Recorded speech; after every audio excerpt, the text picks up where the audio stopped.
Chapter 305. Su Len moved his wrists in discomfort.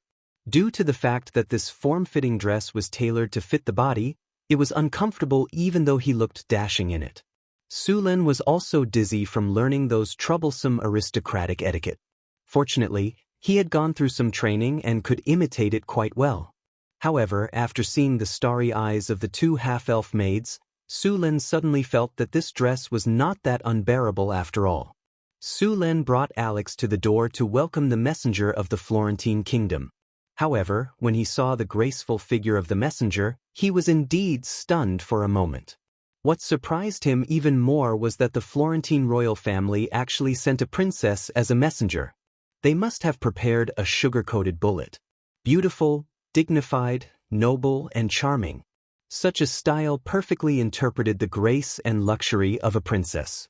With a curvy figure, a slightly tender face, and the aristocratic etiquette that had been integrated into her bones, Su Len could not help but be amazed by the great aristocratic family that had been passed down for hundreds of years. If she were to be compared with Chris, Hathaway, Alex, and even Karina Grace, this princess would not have an advantage in terms of looks. However, her temperament and overall image were not inferior. Of course, this was due to her long-term aristocratic upbringing and etiquette. On the other hand, Chris and Hathaway rarely put in the effort to do these things. Putting everything else aside, Alex was the most beautiful one. Of course, this was only Sullen's subjective judgment. Hathaway's temperament was more intellectual, while Chris's was sexy and charming.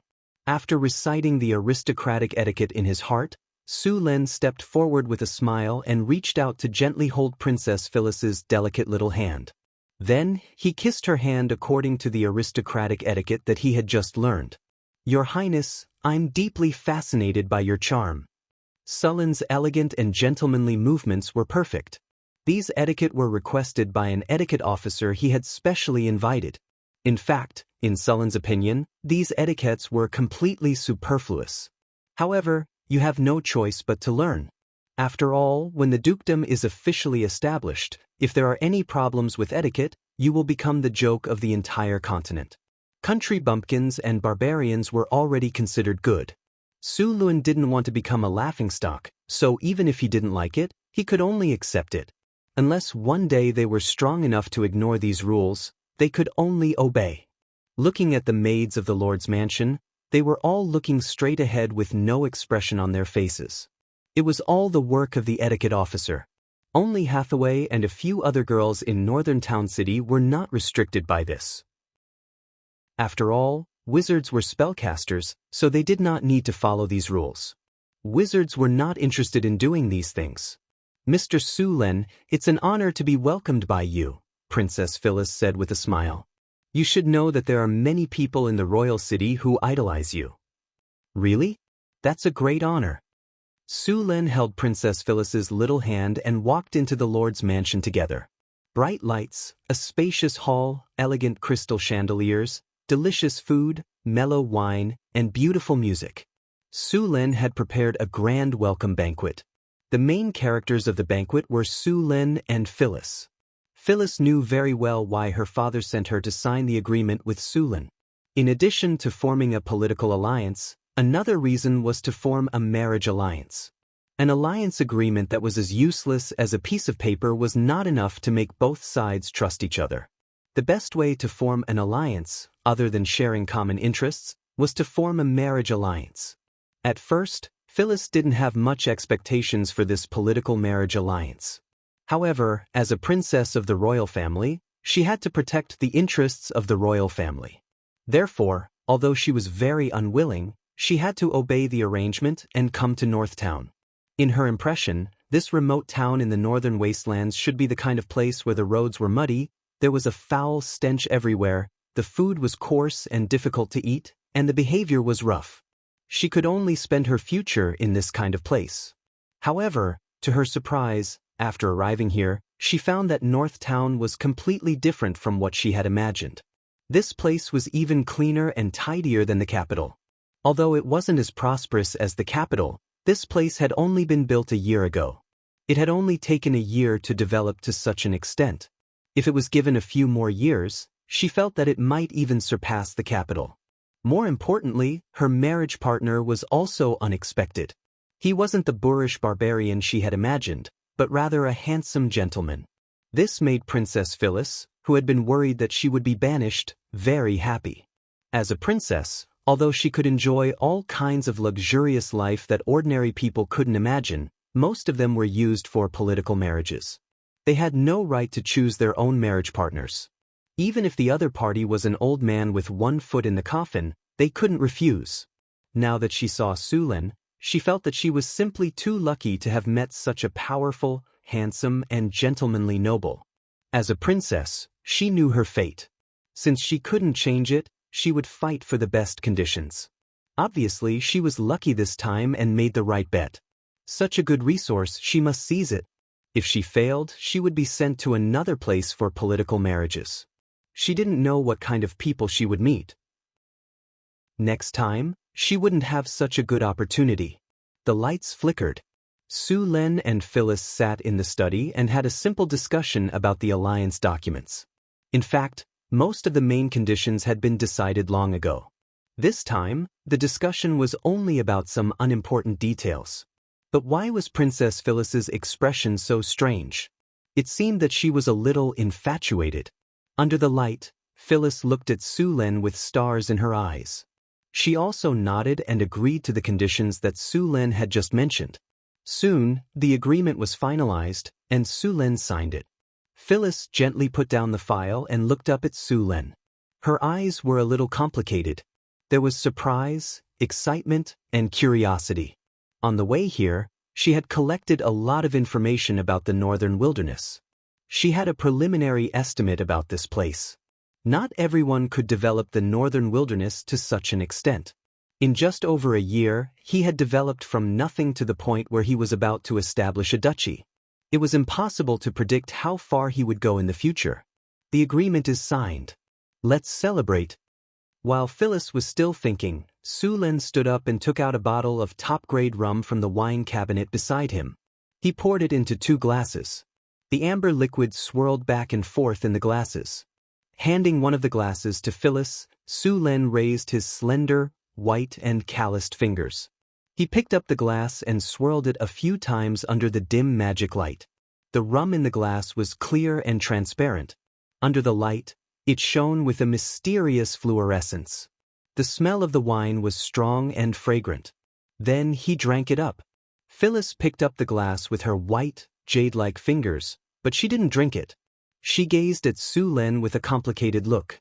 There was eagerness and expectation in her eyes. She hoped that Sulen would be obsessed with her, but she was also a little hesitant and didn't know what to do. Sulen naturally knew the purpose of Phyllis's visit. He was very clear that the Florentine royal family wanted to form an alliance with him through marriage. They wanted to use this method to pull him onto their chariot. To be honest, they were very familiar with this method of marriage in Florence. Otherwise, how could the Duchy of Florence become the Kingdom of Florence? That was why so many nobles in the Kingdom of Florence had the right of succession to the throne. Although this right of succession might not be used for 100 years. Originally, he refused this marriage. After all, who knew what the princess would be like? But today, he had completely forgotten about this matter. This marriage was really a good idea. What did you say? I'm lusting after her body? Ah, this is obviously love. Phyllis put down the glass and looked up at Sulen. It's really incredible. You've built a city here in only 1 year. I'm looking forward to seeing you continue to create miracles. It's nothing. I'm just lucky. Sulen smiled. I don't believe in luck. Phyllis turned around, got up from the stool, and suddenly got close to Sulen. Sulen could not help sniffing her tall and slender figure and her outstanding advantages. When she suddenly got close to him, Sulen could not help but sniff a few times. Phyllis pretended that she didn't notice it. She was still close to Sulen. Although she was very tall, she was still much shorter than Sulen. From this position, he could see her smooth shoulders, delicate collarbones, and 2 mounds. You're mine. Phyllis suddenly put her arms around Sulen's neck. I should be the one saying that. Sulen didn't hesitate to put his arms around her slender waist. Then, he turned around and pressed Phyllis against the desk. At the same time, his other hand gently kneaded her smooth shoulders and then moved down little by little. Phyllis's beautiful face flushed and became shy. Although as the princess of the marriage alliance, she had been taught in advance by her nanny. But this was the first time that she had used a real gun. Even her theoretical knowledge couldn't compare with Sullen's, who was a seasoned spear master. However, a newborn calf wasn't afraid of a tiger. Facing a spear master, she didn't want to be outdone and kept resisting. Facing this little white rabbit, Sulen didn't hit her vital points. Instead, he showed his exquisite skills. After seeing Phyllis's face turn red, he shot out his spear like a dragon and went straight to the root of the problem. Chapter 306. Light and Slow Twirling. Under Sullen's superb zither skills, Phyllis began to sing brilliantly. She had already changed out of her beautiful court dress, which was very troublesome when she was singing. Sullen's fair and slender hands played continuously like a brilliant zither player. He was also like an elf, performing a magnificent movement with Phyllis. In the end, Phyllis fell down like a swan with broken wings. It was completely over. The two maids guarding outside the door blushed. After a while, they quietly closed the door and walked out quickly. At the same time, they blocked the corridor. Sulen woke up early when the sky was just beginning to brighten. Looking at the messy bed, Sulen tiptoed out of bed and stretched. Sulen felt refreshed.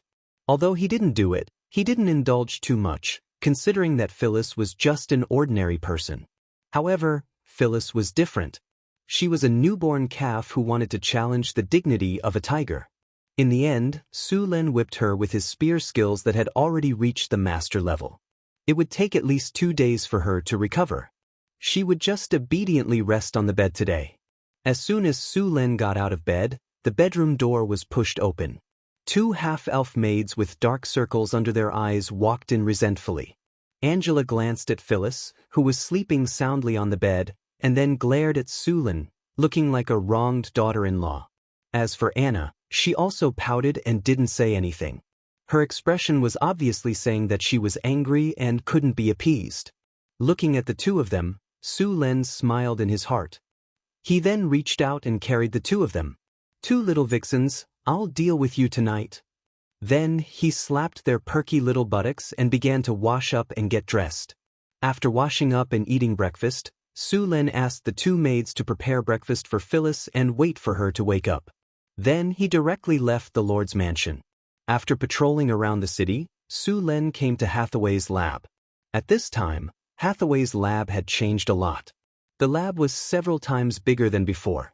A group of 11 to 12 years old children were learning theoretical knowledge in the lab. These children were the first batch of wizard apprentices trained in the North Town. Sulen was very concerned about these wizard apprentices. After all, only a few of them were selected out of the hundreds of thousands of people in the North Town. Even if these apprentices couldn't become wizards in the future, they could still make some low-level potions and make some money. Hathaway didn't teach these children how to meditate. If they wanted to meditate, they needed to learn a few meditation runes, which these children were now learning. "Hathaway, have you deciphered the scroll from last time?" Sulen came to Hathaway's side and asked. The scroll he was asking about was the one he found in the ruins of the secret realm. It was one of the few well-preserved things in the secret realm. One could imagine the value of this scroll if it was still intact after such a long time. "Almost, but I already know the name of the spell recorded in this scroll." Hathaway shook her head. Wizards like to use their own secret language. No matter if they were arcanists or wizards, they were all very knowledgeable. Generally, after becoming a level 3 transcendent, both arcanists and wizards would have mastered at least a dozen languages. At this time, they liked to create their own secret language. Some words that looked like waves or staves were actually the secret language of wizards. It wasn't easy to decipher this secret language, but if you looked in the right direction, you could decipher it with some time. The scroll that Sulen and Hathaway got was recorded in a secret language. However, although they couldn't understand the secret language, they could still recognize the changes in the runes, which made it a lot easier to decipher. "What's the name?" That spell is so well preserved. It can't be a legendary spell, can it? Su Lun asked. It's not legendary. This spell is only level 5. Hathaway shook her head. Su Lun was greatly disappointed. It's only a 5th circle spell. Why are you looking down on level 6? Hathaway glanced at Su Lun and said, a level 5 spell is also very strong, and this is not an ordinary level 5 spell. No matter how extraordinary it is, it's still a level 5 spell. How can it be more powerful than a level 7 spell? Su Lun said casually. This spell is called Bigby's Palm of Protection. Hathaway's faint voice came. Even if it's Bigby's Palm of Protection? What did you say? Say it again. Su Lun suddenly reacted. The spell recorded on it is Bigby's Palm of Protection. Hathaway emphasized. I didn't expect it to be the Bigby series of spells. Su Lun said in surprise. In the vast sea of spells that wizards had, there were countless spells that had appeared since the birth of magic. However, among these spells, there were a few that were very famous. For example, the Melf series of spells. This series of spells was very weak, and the spell level was not high, but it was very famous. Melf's Minute Meteor and Melf's Strong Acid Arrow. Although these two spells were not very powerful, they were known as low-level god-slaying spells. Of course, it was a bit exaggerated to say that they could slay a god. At least no one had succeeded in using this spell. A god's body was surrounded by a special energy field. As long as this energy field existed, ordinary low-level and mid-level spells and rare weapons could not hurt the god. However, these two spells could. Although the power of these two spells was not great, they had other characteristics. After these two spells were cast, the Minute Meteor and Strong Acid Arrow were regarded as +5 rare weapons. In other words, they were equivalent to legendary weapons. Although the attack was shockingly low, this kind of spell could just break through the energy field around the god's body and hurt the god himself. Legendary weapons were not cabbages. Each one was very rare. Only legendary weapons could break through the protection of the god's force field.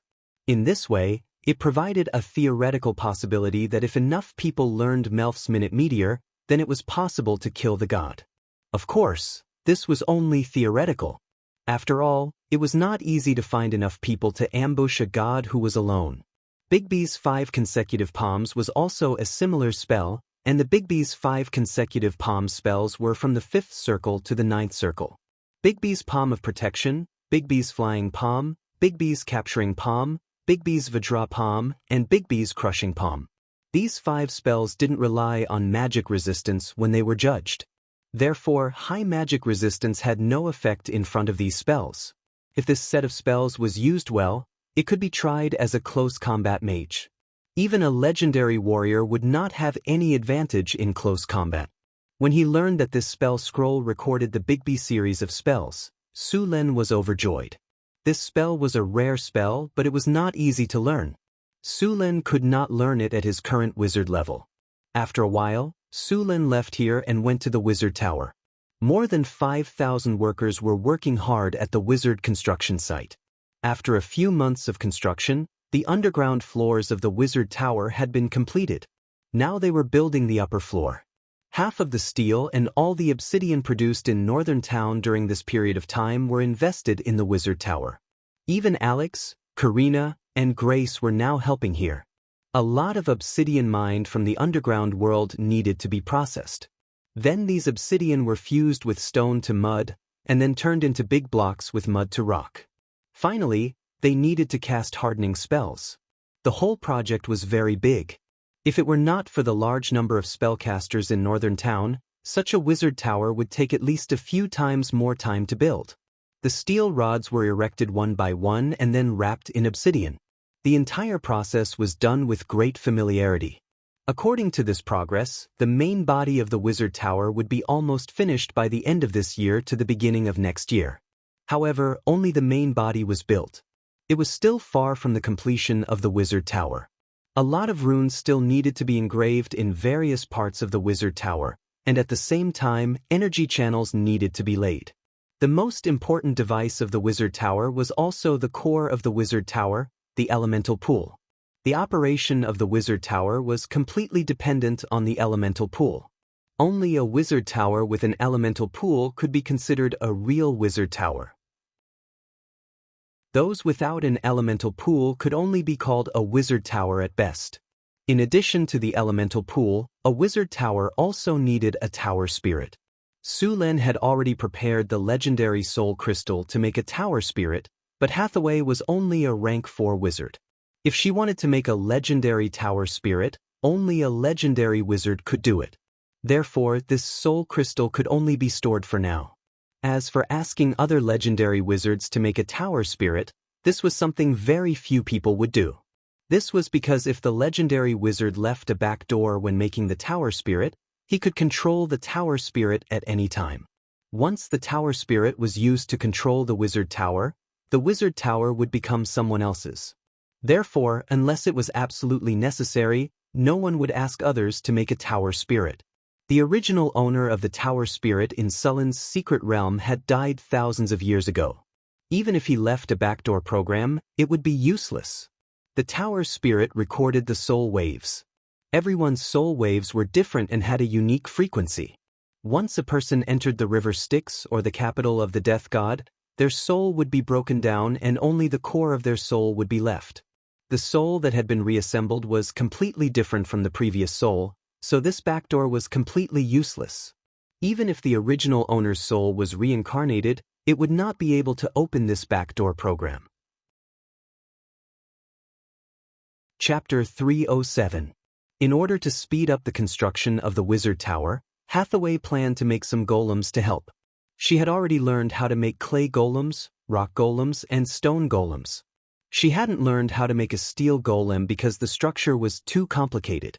However, she had a copy of the steel golem production technique in the secret realm.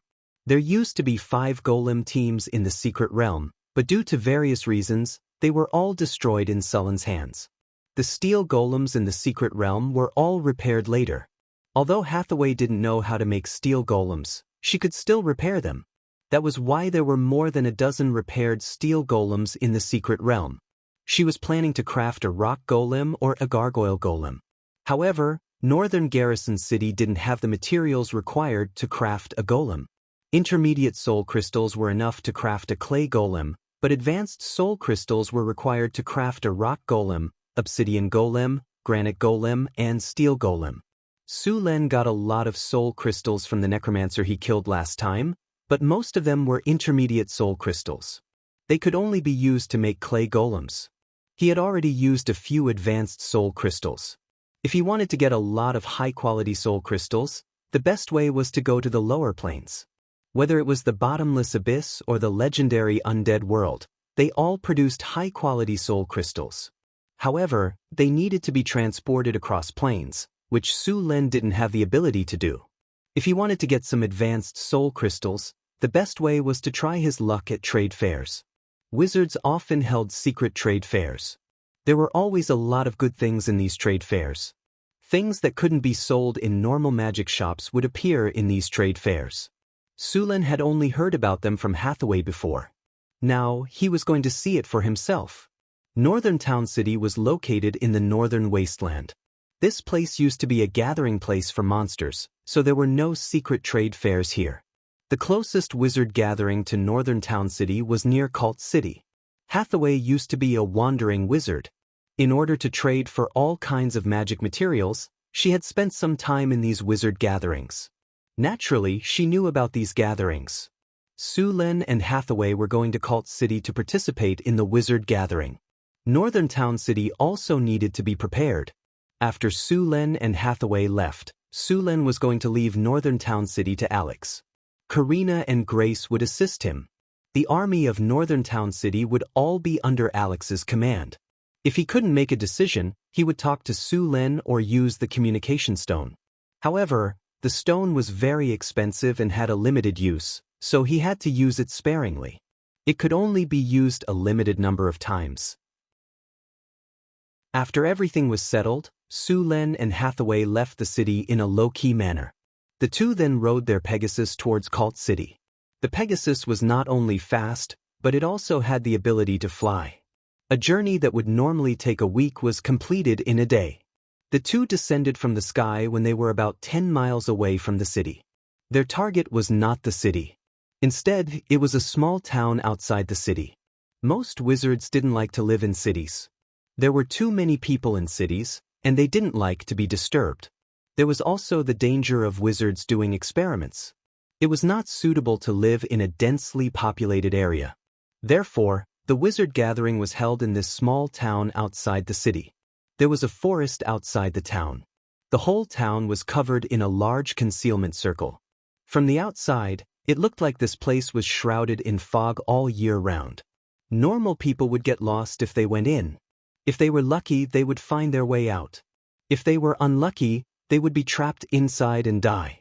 In the afternoon, a group of handsome white horses galloped from afar. The horses were very fast. In the blink of an eye, they arrived at the edge of the forest. Sulen and Hathaway jumped off their horses. Before entering the wizard gathering, the two put on a mask to hide their identity and put on a large cloak. After making sure no one would notice anything from the outside, Hathaway took out a badge and entered first. Sulen led the Pegasus and followed closely behind. After passing through a few concealment circles that normal people couldn't detect, the two soon appeared on a deserted street.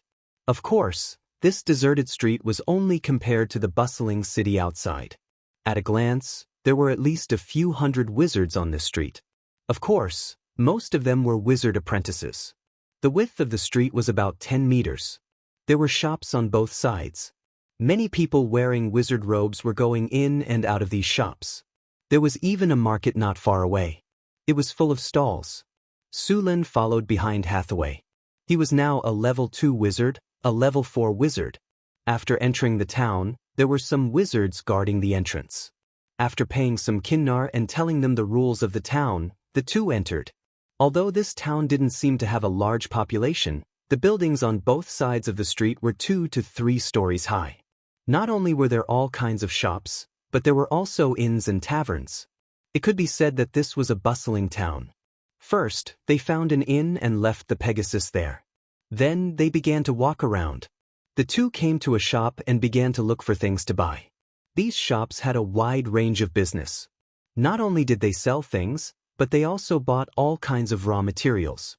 The price of raw materials was not high, but the price of all kinds of potions and magic items was not cheap. The high-grade soul crystals Sulen wanted to buy were rare. They went to a few shops and only bought 3 of them. The two were not in a hurry because there was going to be a large-scale auction here. This town would hold a large-scale auction at a fixed time every year. At that time, there would be a lot of good things. Of course, there would be high-grade soul crystals, but the price would be higher. If one wanted to participate in the auction, they would need a lot of money.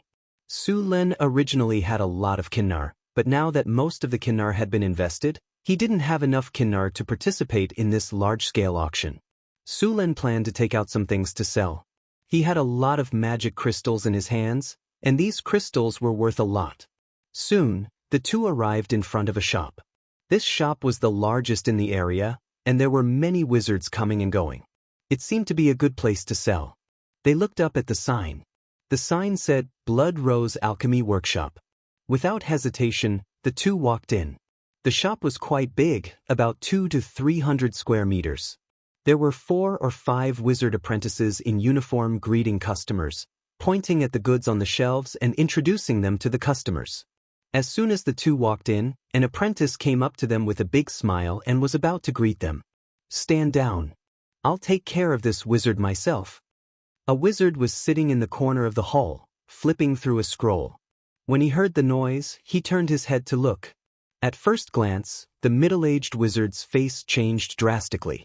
He then put away the scroll and walked over to Hathaway. He gave a wizard salute and respectfully said, Great wizard, I don't know what you want. Would you like to come to our 3rd floor for a detailed discussion? Okay, Hathaway nodded and said calmly. Then, under the guidance of the middle-aged wizard, the group quickly came to the 3rd floor. The 3rd floor of the alchemy workshop was divided into a few small rooms. The decorations inside were much more luxurious, but most of the wizards did not care about these luxuries. There was a young and beautiful female apprentice in each room. When they saw the middle-aged wizard and his group come up, they immediately brought some food and drinks. After they sat down, the middle-aged wizard immediately greeted them with a smile. "Please have a taste, sir. This food is made by the halfling human chef we hired. It's very delicious. Forget about tasting the delicacies. Let's see if you have the materials I want to buy." Hathaway shook her head and said. Then she made a gesture to Sulen. Sulen took out a parchment scroll from his storage space and handed it to the middle-aged wizard. "Since you said so, let's take a look at the list first." The middle-aged wizard was not angry. He took the parchment scroll and opened it to check. Hathaway and Sulen did not touch the food on the table. It was necessary to be vigilant in a place like this. Although the probability of them tampering with the food was very low, it was better not to touch it in order to prevent accidents. After a while, the middle-aged wizard's face became strange. Hathaway and Sulen were not surprised. They knew very well what was written on the parchment scroll. It was not easy to find these materials. "The materials you are looking for are indeed rare." The middle-aged wizard smiled bitterly and said, "Apart from a few pieces of high-grade soul crystals, we can't do anything about the adamantine, mithril, and legendary elemental cores. Once metals like mithril and adamantine are discovered, they'll be sold immediately. Unless you're lucky, you won't be able to buy them at all. As for legendary elemental cores, only legendary wizards can have them. You have high-grade soul crystals?" Hathaway's eyes lit up. "That's right. We still have 4 high-grade soul crystals in the store, but the price is not a problem. Sir, what I mean is that we only accept high-grade items in exchange." The middle-aged wizard shook his head and said. Hathaway and Sulen looked at each other, then took out a magic crystal and placed it on the table. Magic crystal in exchange for high-grade soul crystals.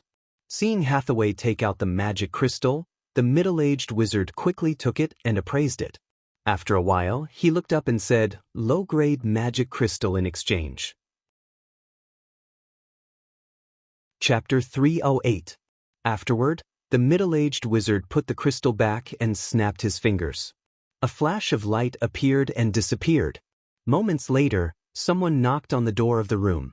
Afterward, a wizard walked in and handed a brocade box to the middle-aged wizard. "Sir, this is the advanced soul crystal that we have in our store." The middle-aged wizard opened the brocade box and saw a purple crystal the size of an egg sitting quietly inside.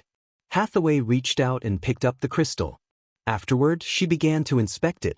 Soon, Hathaway finished her inspection. This was indeed an advanced soul crystal. Since there was no problem with the goods, the next step was to discuss the price. "Sir, if you want to use magic crystals to exchange for high-grade soul crystals, you will need at least 30 magic crystals of this size to exchange for 1 high-grade soul crystal." The middle-aged wizard pointed at the magic crystal on the side. "Impossible. This price is too ridiculous." Sulen rejected without even thinking. Although a soul crystal is precious, its value is not as high as 30 magic crystals. "Sir, you should be well aware of the preciousness of high-grade soul crystals. These low-grade magic energy crystals aren't bad, but they aren't too rare. If you want to exchange them for high-grade soul crystals, you'll have to raise the price." The middle-aged adept explained with a smile. "Even so, this price is already more than double. We will not accept this price." Sulen shook his head. "All right then. How many do you think are suitable?" The middle-aged magus carefully observed the expressions on their faces, trying to figure out what was going on. Unfortunately, both of them were wearing masks and cloaks, so he couldn't see any abnormalities. This made the middle-aged magus feel a little disappointed, and he muttered to himself. Judging from their size, they should be a man and a woman. Judging from their voices, they should be quite young. It's just a little strange that there are not many great wizard-level witches, and there are only a few of them in the vicinity of the Kingdom of Florence. Besides, there are not many young ones. Could it be that they just advanced? I haven't heard of any wizard organization that has advanced recently. Could it be a wandering wizard or a traveler from somewhere else? The male sorcerer beside her is a grade 2 sorcerer. Could he be the sorcerer's boy toy? I'm so lucky to have a great adept as my mistress. Wouldn't it be easier for me to advance in the future? Sulen didn't know that the middle-aged man in front of him had already identified him as a man who lived off a woman. If he knew, he would definitely teach him a lesson personally. I think 20 mana crystals for one advanced soul crystal is very suitable. Sulen thought for a moment and said, according to this price, the soul crystals would be purchased at a premium of 1/3. I'm sorry, but we can't accept this price. The middle-aged magus shook his head. After that, Sulen's group and the middle-aged adept went back and forth over the price. Finally, they reached a price that both parties could barely accept. 23 magic crystals for a high-grade soul crystal, which was a 50% premium. After confirming the price, the two sides began to trade. Sulen took out 92 magic crystals of similar size from his storage space and gave them to the middle-aged wizard. He then put away 4 high-grade soul crystals. Seeing Sulen take out so many magic crystals at once, the middle-aged wizard was also secretly shocked. They couldn't have found a magic crystal mine, could they? After completing the trade, Sulen's group didn't stay any longer and immediately left the shop. After taking out such a large amount of mana crystals for the trade, both of them became more vigilant.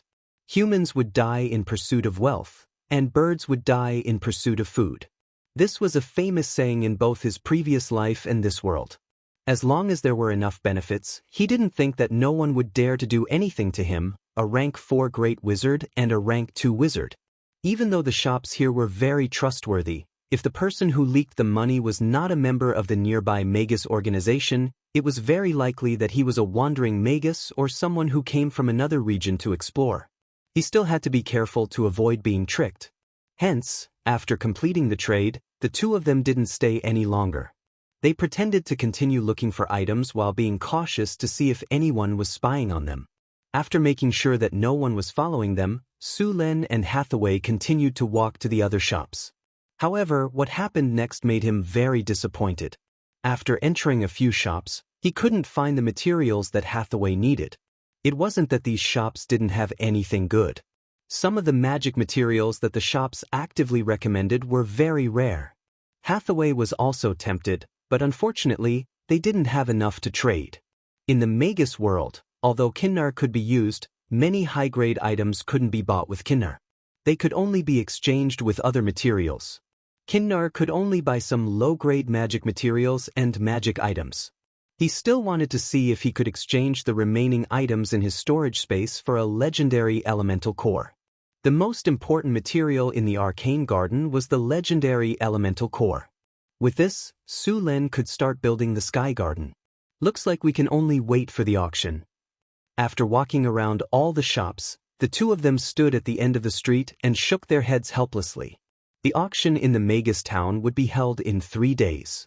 Sulen and Hathaway naturally didn't plan to wait here for 3 days.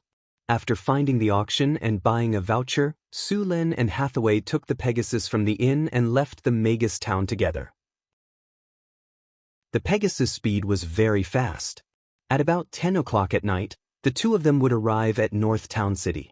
In the next 2 days, Hathaway began to prepare to make a rock puppet, and Sulen prepared all kinds of magic materials. In the blink of an eye, 2 days had passed. Early in the morning of the 3rd day, after Sulen had arranged everything, he took Hathaway and rode the Pegasus straight to the Magus town. After arriving at the Magus town, the number of magi in the town had more than doubled compared to the last time they were here. It seemed like any Magus with a little bit of status wouldn't want to miss this annual auction. At the entrance of the Magus town, there were also extra people. As soon as they walked into the Magus town, the whole street was full of magi in all kinds of clothes.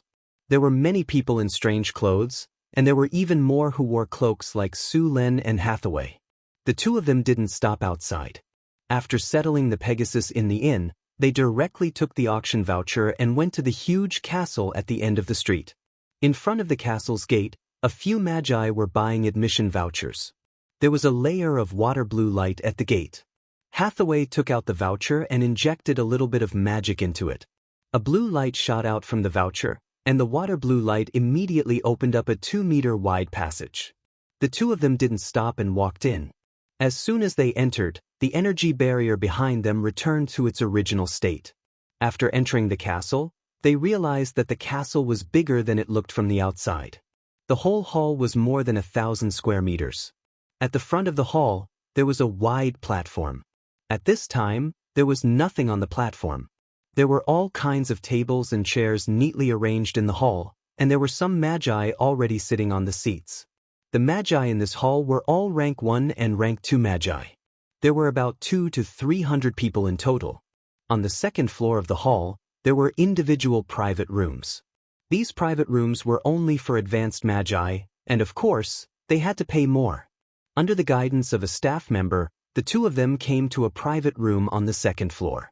After waiting quietly for more than an hour, there were about 400 to 500 rank 1 and rank 2 magi in the hall downstairs. A few bell rings sounded, and the auction officially began. Su-Len and Hathaway sat in the private room and quietly looked at the platform in the hall. On the platform, a middle-aged magus in a silver magus robe was holding a green magus magic staff and briefly introducing it. Thorny magic staff. This is a magic staff made with great care by Master Ollivander. The main material of the magic staff is magic willow. This material is very suitable for the transmission of magic. The material is also very tough. After being made into a magic staff by Master Ollivander, it can increase the casting speed and reduce the casting difficulty. It can also slightly increase the power of spells. In addition, this magic staff also contains a defensive spell called Thorny Shield. It can be released instantly without any preparation. The starting price of this magic staff is 100,000 kinar worth of magic materials. Intermediate magic materials cost 1.5 times the price. Advanced magic materials don't need to go over the price. Every increase is 5,000 kinar worth of magic materials. The magus in charge of the auction was a rank 3 magus. Although he was a little far away, his voice could be heard clearly throughout the hall. He was very proficient in sound amplification. As soon as he finished speaking, someone immediately raised their paddle. Then, the price of this thorny magic staff, which Su-Len thought could only be considered decent, quickly rose to 130,000 kinar worth of magic materials. Although this magic staff had many functions, such as reducing the casting difficulty, reducing the consumption of magic, and increasing the power of spells, these effects were just barely satisfactory. The magus who made this magic staff wanted to take care of everything, but in the end, it didn't meet his expectations in all aspects. The following auctions were also carried out in a lukewarm manner. During this time, some decent items appeared. For example, there was a dragon skin robe. The magic light on it had already reached rank 3. It was a very good robe. Su-Len only called out the price once, and the price exceeded 200,000 kinar worth of magic materials. He could only give up. In the end, this dragon skin robe was sold for 280,000 kinar worth of magic materials. This price had actually exceeded the value of the item itself. Of course, it was normal for the price to be higher in an auction. Other than these equipment, the most popular items in the auction were various potions. For example, the Azure Potion, which could increase the efficiency of meditation, was very popular. Every time it appeared, it would be highly sought after. Chapter 309. The organizer of the auction was obviously very experienced. Every once in a while, they would take out a more precious item for auction and then attract the attention of the public. But more often than not, the items auctioned were not very good. Although some materials were rare, as long as one had enough money, they could also be bought in large stores. Therefore, in the auction house, the competition was not too fierce. Only rare items that occasionally appeared would cause intense bidding. As the items appeared one by one, time passed little by little. Several heavyweight items appeared in the auction and instantly set off a bidding frenzy. Several treasures appeared in a row, and the competition was fierce. Soon, the atmosphere of the entire auction became extremely hot. A piece of mithril, 832 grams, a rare metal material, the starting price is 350,000 kinar, A high-level magic material. Note that it is a high-level magic material. The price increase should not be less than 10,000. A piece of silver-white metal with a strange light appeared on the auction stage. The metal was slightly bigger than a fist, but the surface was like a layer of scales. When he heard the words, mithril, Sullen's body suddenly tightened, and his eyes stared at the piece of metal. Mithril, one of the most precious magic metals, was an important material for building a floating space city. It could be said that you could never have enough of it. He did not expect to see a piece of it here. 380,000, 400,000, 500,000. Mithril was really famous. Before Su Luen could bid, many people had already bid one after another. Soon, the price exceeded 500,000. Su Luen hesitated several times and finally gave up bidding. He didn't have many things that could be exchanged. Once he bid for this piece of mithril, he wouldn't be able to get the legendary rank elemental crystal core. And this piece of mithril was not too big. It was not enough for a floating space tower, let alone a floating space city. Su Luen also produced mithril in the silver mine in the underground world. Although the amount was not much, it was more than enough to build a floating space tower. After weighing the pros and cons in his heart, Su Luen decided to give up. After a while, the price of this piece of mithril rose to 1 million, which made Su Luen, who was still a little unwilling, give up completely. Since he had already decided, Su Luen no longer hesitated and looked at those people fighting for it with a relaxed face. There are so many rich people. Su Luen couldn't help but shake his head. At first, he thought that he was quite rich, but after coming here he realized that there were many rich people among the wizards.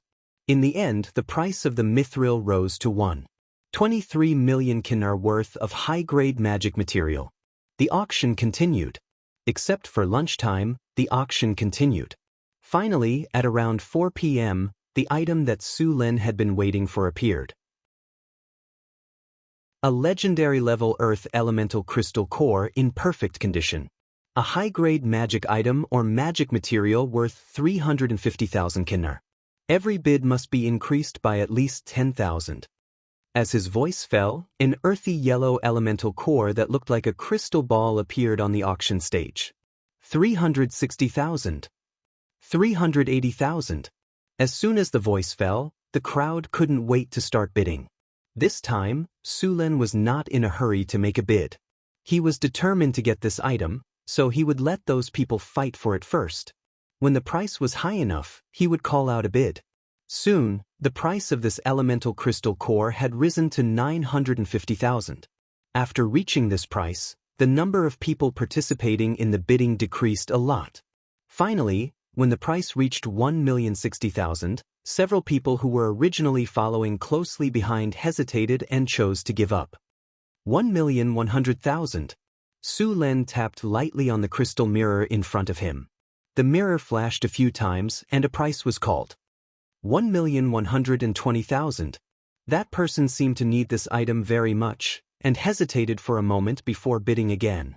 1,150,000. Su Luen immediately increased the price. 1,160,000. This time, after a while, that person called out a bid again. Su Luen smiled slightly and called out a bid of 1,170,000 again. On the auction stage, the middle-aged wizard who was hosting the auction called out the price twice as usual. When he was about to call out the price for the third time to confirm the success of the auction, suddenly, another cold voice called out. 1,200,000. Su Luen was slightly stunned, and so was the middle-aged wizard who was hosting the auction. However, he immediately reacted and shouted excitedly. 1,200,000 going once. 1,200,000 going twice. 1,210,000. Su Luen shouted without hesitation. 1,220,000. This person calmly raised the price again, as if money was nothing to him. This made Sullen's expression change. Once this happened, both parties would definitely fight to the death in the end. Both parties were in the VIP room on the second floor, which meant that the other party was at least a high-grade wizard. After hesitating for a moment, Sullen's expression changed. He made up his mind and directly called out a price that shocked all the wizards present. 1,500,000. As soon as this price was called out, the auction house was in an uproar. The other wizards all looked at the VIP room on the second floor with strange expressions. This price had actually far exceeded the price of a legendary elemental core. The auctioneer's face lit up with joy. It was very likely that this was the highest price in this auction. Sullen's face was expressionless as he stared at the other VIP room. The auctioneer began to call out the price again. Soon, the two bids were called out, but there was still no sound from the VIP room. The middle-aged auctioneer was a little disappointed. He called out the price again and directly dropped the hammer. After paying a huge price, Su Len finally got this elemental core. After this climax, the auction quickly came to an end. The final item was only sold for 1,400,000 kinners. After the auction ended, Su Len was led to the back of the hall by a beautiful wizard apprentice to carry out the transaction. Your Excellency, the legendary elemental core you bought is a high-grade magic item or magic material worth 1,500,000 kinner. You need to give it to us for evaluation. A wizard said with a smile on his face. Okay. Hathaway nodded and said. She then took out a portal bag and put it on the table. The wizard snapped his fingers, and a light flashed. Soon, a wizard about 60 years old walked in. This is the chief appraiser of our auction house, Mr. Bacon. He will evaluate the items you have provided. The wizard explained and then handed the portal bag to him for evaluation. Next, the wizard named Bacon began to take out the items in the portal bag one by one to evaluate them. 6 bottles of Azure Potion, high quality, 15,000 Kinara bottle. 2 bottles of Purple Light Potion, high quality, 20,000 Kinara bottle. 4 bottles of Moonshine Potion, high quality, 13,000 Kinara bottle. 3 pieces of your own leather armor, grade 3 magic item, 35,000 Kinara bottle. The appraiser named Bacon was indeed very good. He did not underestimate the price at all. He set the price according to the retail price. Su Len nodded and accepted the price. Soon, all the items were evaluated. In the end, all the items added up to a total of 1,070,000 kinner. Sir, the price of these items did not reach 1,500,000 kinner. After confirming the price of all the items, the wizard said with a gloomy face. It's not over yet. Su Len took a step forward and took out a white ring from his pocket. He then put it on the table and said, Add this. It was the bone control ring that Su Len got from the necromancer. This is a high-grade magic ring. The wizard's heart skipped a beat when he saw the items on the table. He then carefully picked up the ring and reluctantly handed it to Bacon for evaluation. Among all the magic items, rings and other accessories were the most expensive. This was because compared to magic staffs, robes, magic books, or scrolls, rings and necklaces were too small. It was very difficult to engrave complex runes on such small objects. Think about the artificial micro-engraving technology. Engraving on a ring required tens or even hundreds of complex runes. Then, these runes would form a rune circle. Only then would it be considered a success. If there was a single mistake, the ring would be useless. Therefore, the price of a high-grade magic accessory was more than twice the price of other magic items of the same grade. Good stuff. Wizard Bacon looked at the ring for a while. He then put down his crystal glasses and couldn't help but praise. It's been a long time since I've seen such exquisite craftsmanship. This should be something that only a master alchemist could make. The only pity is that this ring can only be made by a necromancer. If it was a common magic ring, it would cost at least 600,000 or 700,000. But now, I can only estimate it at 500,000. Do you too accept this price? Yes. Hathaway nodded and said. Then we'll pick out the extra 70,000 kinar worth of goods.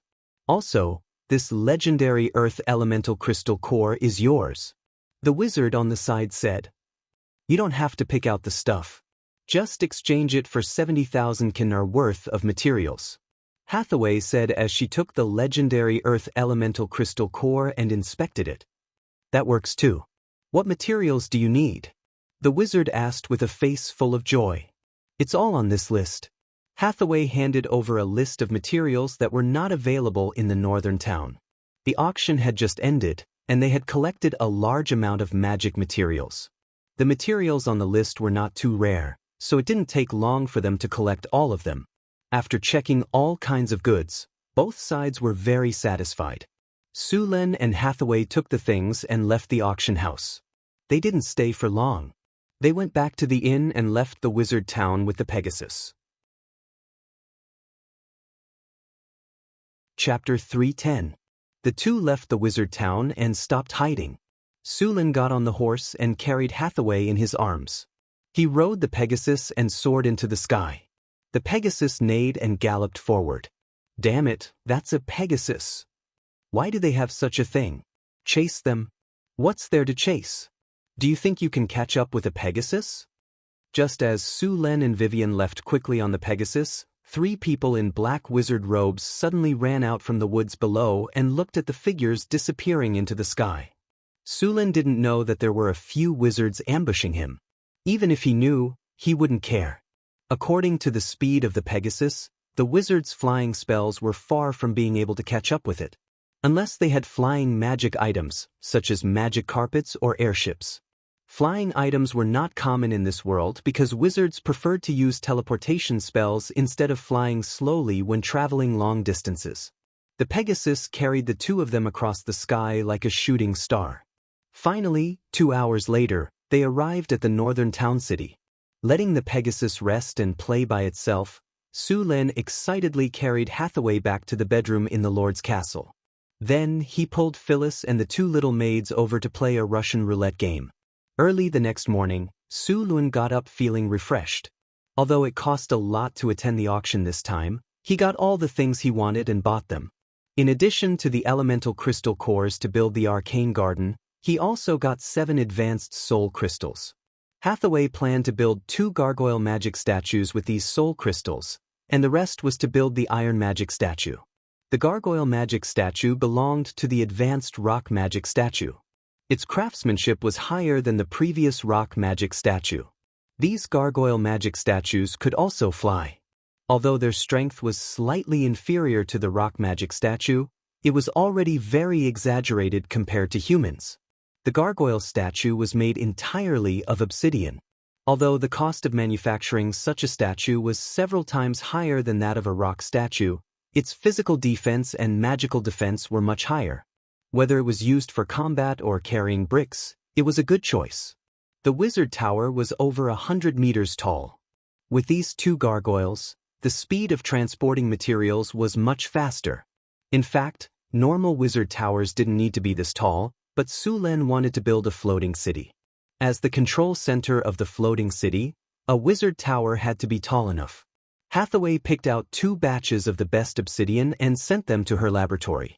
At the same time, she gathered the last remaining craftsmen in Northern Citadel and had them carve according to the blueprint. The structure of the gargoyle stone golem was more complicated, and the craftsmanship required was much higher than that of the rock golem. However, Hathaway had already done her research. Although the production progress was a little slow, there were no problems. Sulen came here to check a few times and found no problems, so he was relieved. At the same time, he began to prepare for the arcane garden. The arcane garden was also known as the Sky Garden. It was a spectacular building that was built with a combination of fountains, flower beds, terraced platforms, and complex runic circles. Sulen had been studying the construction process for a long time.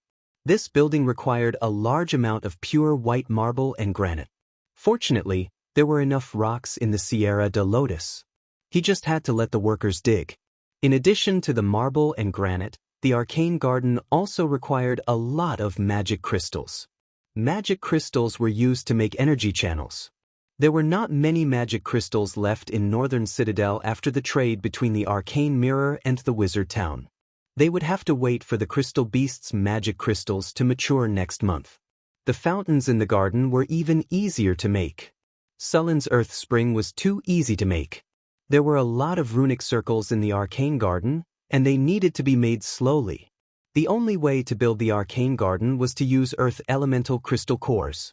Only earth elemental crystal cores could make the soil suitable for the growth of magic plants.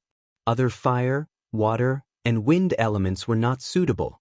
Elemental crystal cores were very rare in the main material world. They were only produced in large quantities in the elemental plane.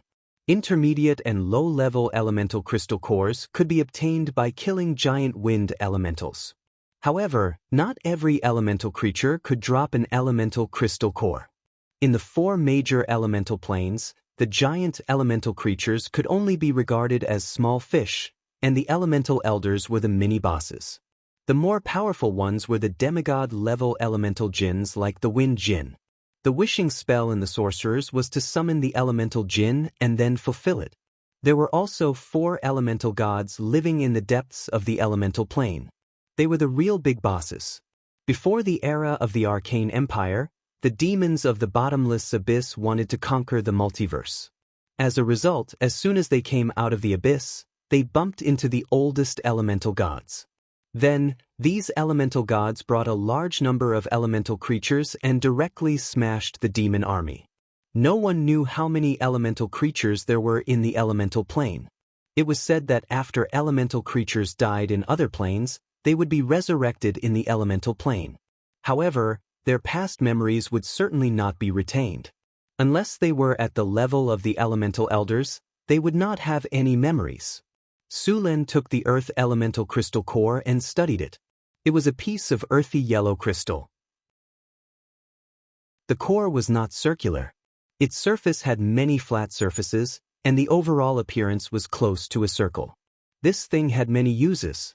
It could affect the size of the gravity within a range, and it could make the land in an area fertile.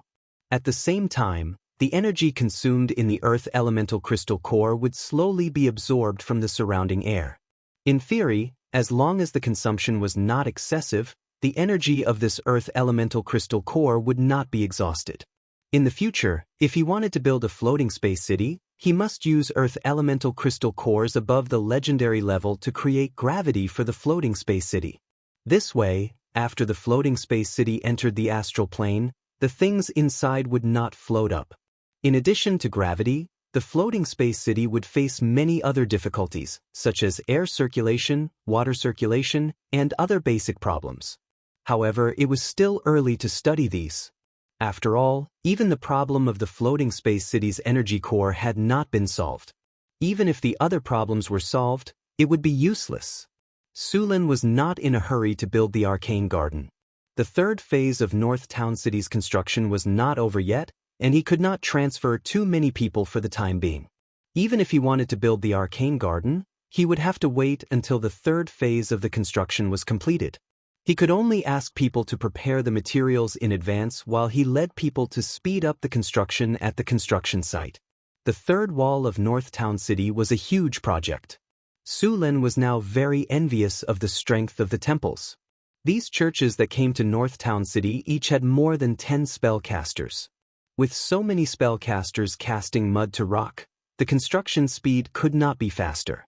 In less than a month, these churches had finished building their respective shrines. All that was left was for the craftsmen to carve and decorate. These craftsmen's carving skills were basically at the master level.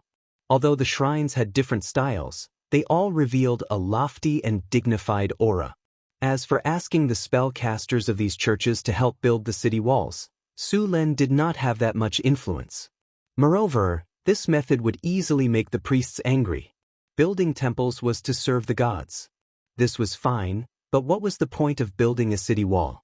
Unless Sulen wanted to fall out with those churches, he could only give up on this idea. After staying in North Town City for a few days, Sulen went to Mirror Lake City for an inspection. The construction of Mirror Lake City was also in progress, but the housing inside was already completed. The planning of Mirror Lake City was in fact a replica of North Town City. The city was divided into markets, and these markets were for residential housing. Now, there were more than 20,000 people living here. In addition to the housing, the market, business district, production district, city square, and city hall of Mirror Lake City had not been built yet. The original order was to build the housing first to solve the housing problem. As for food, Mirror Lake City still needed North Town City's support for food. Of course, meat was not needed. This place was close to Mirror Lake, so there was an abundance of fish. Occam, the city lord of Mirror Lake City, had done a good job. Next, Mirror Lake City would need to build roads, city hall, business district, production district, and other areas.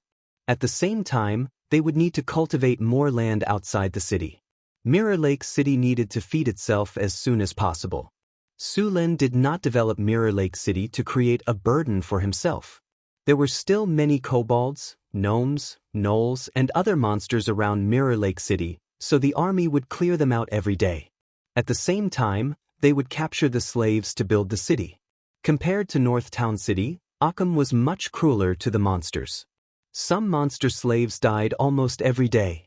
Knock knock knock. There was a series of hurried knocks on the door. Come in. Su Lin put down the document and looked up. Sir, there are monsters in Mirror Lake. 2 fishing boats were attacked. The messenger reported. Monsters? Occam's expression changed. He immediately stood up and said, My lord, the fishing boats were attacked by monsters. I must go and take care of it. Let's go together. Su Lin stood up and walked out. Then the group hurried to Mirror Lake. Are there monsters in Mirror Lake often? Su Lin asked as he walked. Occam said, Last month, we found a water monster, but when we wanted to surround and kill it, the water monster left again. We searched for a long time, but we couldn't find the water monster. But for the construction of the territory, we had to let it go for now. I didn't expect it to appear again this month. Mirror Lake is too big. How are you going to find it with your small fishing boats? Su Lin shook his head. Mirror Lake was much bigger than Mirror Lake City. On Sulin's map, Mirror Lake covered an area of 20 square kilometers. It was too easy to hide a few monsters in such a big lake. Chapter 311.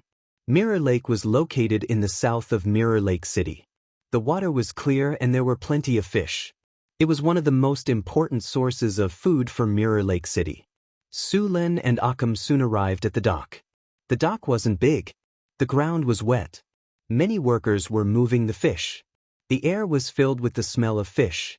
Seeing Su Lin and Occam arrive, the manager of the dock immediately ran over. Your Excellency, Lord City Lord, welcome. The steward bowed respectfully. All right, let's not talk about the formalities. Let's talk about the water monster first, Su Lin said, waving his hand. The steward stood up after saluting and said, Yesterday afternoon, we found that 2 fishing boats didn't return on time, so we sent people to search. Today, we found some ship fragments in the fishing area and some scales of water monsters. Then, the manager handed over a palm-sized dark green scale. Su Lin took it and examined it. The scale was very tough and slippery. It was very slippery. It was very similar to the water monster Su Lin killed in the Red Sand River. Do you know where the water monster is? Su Lin threw the scale to Occam and asked. Sorry, we only know the general area where the water monster is active. Su Lin said, All right, arrange a boat for me. I'll take care of the water monster myself.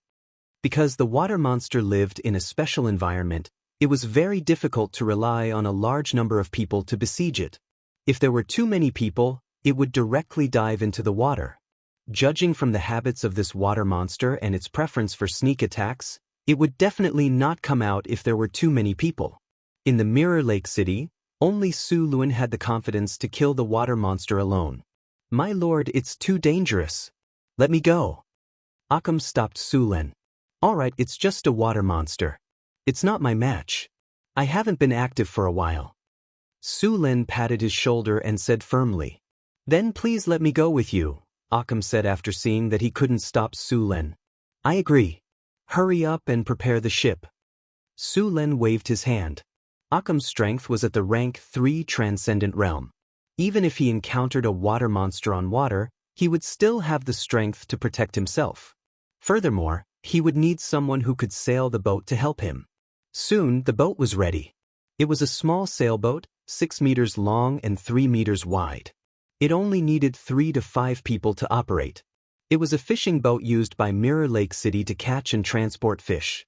After Su Len and Zhang Heng boarded the boat, Occam and the guide skillfully untied the ropes and raised the sails. Su Len snapped his fingers and summoned a breeze to blow the sailboat away from the port. Mirror Lake covered a large area, so it wasn't easy to find the water monster. Fortunately, Su Len had a strategic map with him, so he could mark out all the enemies around. With Sullen's wind elemental, the sailboat moved very quickly. The boat was like an arrow released from a bow, quickly sailing past the water surface. Soon, the boat arrived at the area where the water monster appeared. Su Len opened the strategic map and started looking for the location of the water monster. Soon, a large number of light spots that represented living creatures appeared on the map. However, most of these light spots were fish. The water monster didn't appear. It wasn't easy to find the water monster among so many light spots. "My lord, this is the location where the water monster appears," the guide said. "Let's cruise around here a few times and see if we can lure the water monster out," Occam said after glancing at Su Len. Under the control of the two people, the boat moved back and forth on the water surface. However, after a while, the water monster still didn't appear. "Make some noise," Su Len said.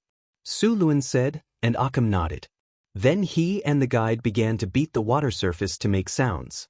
The fish in the lake quickly fled in all directions. Sullen's strategic map quickly reduced the number of light spots by more than half. As time passed, in a dark underwater cave, a figure the size of a small mountain was sleeping. At that moment, a pair of cold and evil eyes that looked like two lanterns suddenly opened in the dark cave. The body that looked like a small mountain moved slowly. The mud and sand under the water suddenly rolled and turned murky. A huge black shadow swam out of the cave. A few thick tentacles swayed gently. Then, the black shadow instantly accelerated and rushed forward. After a few times, the surrounding water was no longer dark. The huge black shadow also became clear. Su Len stood on the sailboat and carefully checked the strategic map. At that moment, he suddenly noticed that a light spot on the map was rapidly approaching. In just a few breaths, the black spot was less than 100 meters away from the boat. Su Len narrowed the strategic map to the upper left corner of his eye and shouted at Occam and the guide, "It's coming. You guys go back to the cabin. The water monster is coming." When the guide heard that the water monster was coming, he was so scared that his face turned pale. He threw away his tools and rushed to the cabin to hide. Occam, on the other hand, took out his weapon and was eager to fight. "Don't attack on the boat. Don't let the water monster crash the boat. If that happens, we'll have to swim back," Su Len warned Occam. At the same time, Su Len circulated the energy in his body. Suddenly, an undercurrent appeared under the water surface.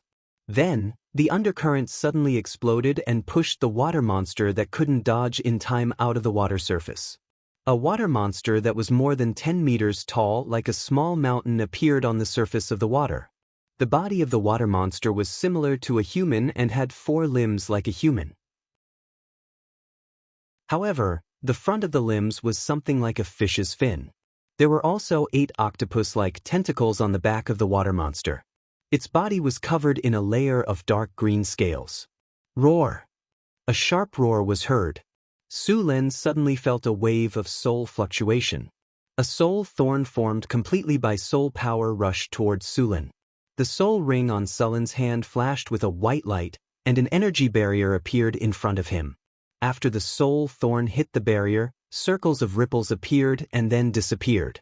Following the water monster's roar, a strange energy wave spread out. Su Len was suddenly frightened, but it disappeared very quickly. On the boat, Occam's face was a little pale.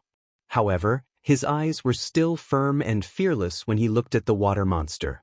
The guide, on the other hand, couldn't stand it. He fainted in the cabin. "This is the aura of fear." Su Len frowned. This water monster had a domain-type ability. This ability was very similar to the dragon's aura. It didn't consume any energy, and there was no limit to the number of times it could be used. With this ability, there was basically no need to worry about being surrounded by an army.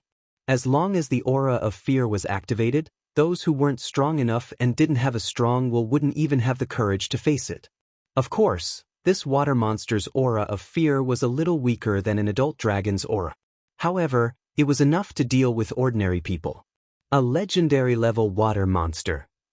Sulen took a deep breath. He looked at the water monster with a much more serious expression. Mystic Ice Slash.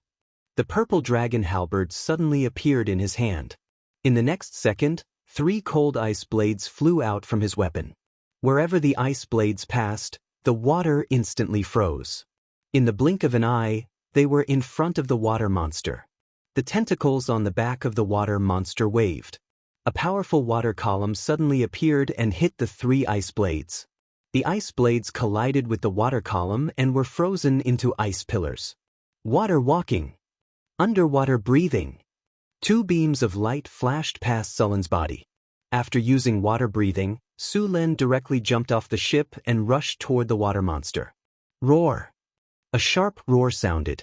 The water monster floating on the water roared and quickly waved its fin-like arms. At the same time, it opened its mouth and spat out a dark green water arrow. The surrounding air was filled with a rotten and sour smell. Under the spray of the acid and poison arrows, the surrounding water surface had already turned dark green. Some of the fishes and shrimps that did not manage to escape in time had their bellies turned white. Then they were completely corroded by the green liquid. Sulen frowned. The acid spray of the water monster in front of him was already comparable to the black dragon of the Pentashade. Although the black dragon's combat power was at the bottom of the Pentashade, and adult black dragon strength was still at the legendary level. Haste! Sulen's body suddenly sped up and dodged to the side. However, the range of the acid arrow was too wide. Even if he tried his best to dodge, some of the acid still splashed onto the energy shield. Then he saw the area where the acid came into contact with the energy shield became thinner and corroded. In the end, with a soft sound, the energy shield and the acid disappeared together. The energy shield was a level 5 spell. It had just taken a hit from the soul thorn and now the acid arrow. Finally, it shattered. The acid arrow of the water monster was very powerful. If it were to hit a level 2 extraordinaire directly, not many of them would be able to withstand it. Just now, the area where the acid arrow had been shot by the monster had been cleared out. Strong acid attacks were not friendly to melee professions. They could corrode metal and cause great damage to the body. Even if one could pass the constitution test, there would be terrible scars after the wound was healed. Only melee professions with more than 20 constitution and advanced tenacity and regeneration could ignore this kind of attack. Seeing that Sulen had dodged the acid arrow, the water monster turned its huge body and quickly rushed up. Although it was a little surprised by Sulen's escape, as the strongest overlord in the water, it didn't think that the little human would be a match for it. As a water monster, the lake was its home ground. It was like a fish in water here. Its fin-like arms waved gently, and the water monster rushed up quickly. At the same time, it spat out another acid arrow from its mouth. Summon wind elementals. The wind whistled on the surface of the water.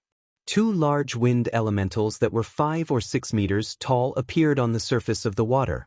These wind elementals had electric arcs jumping on their bodies from time to time.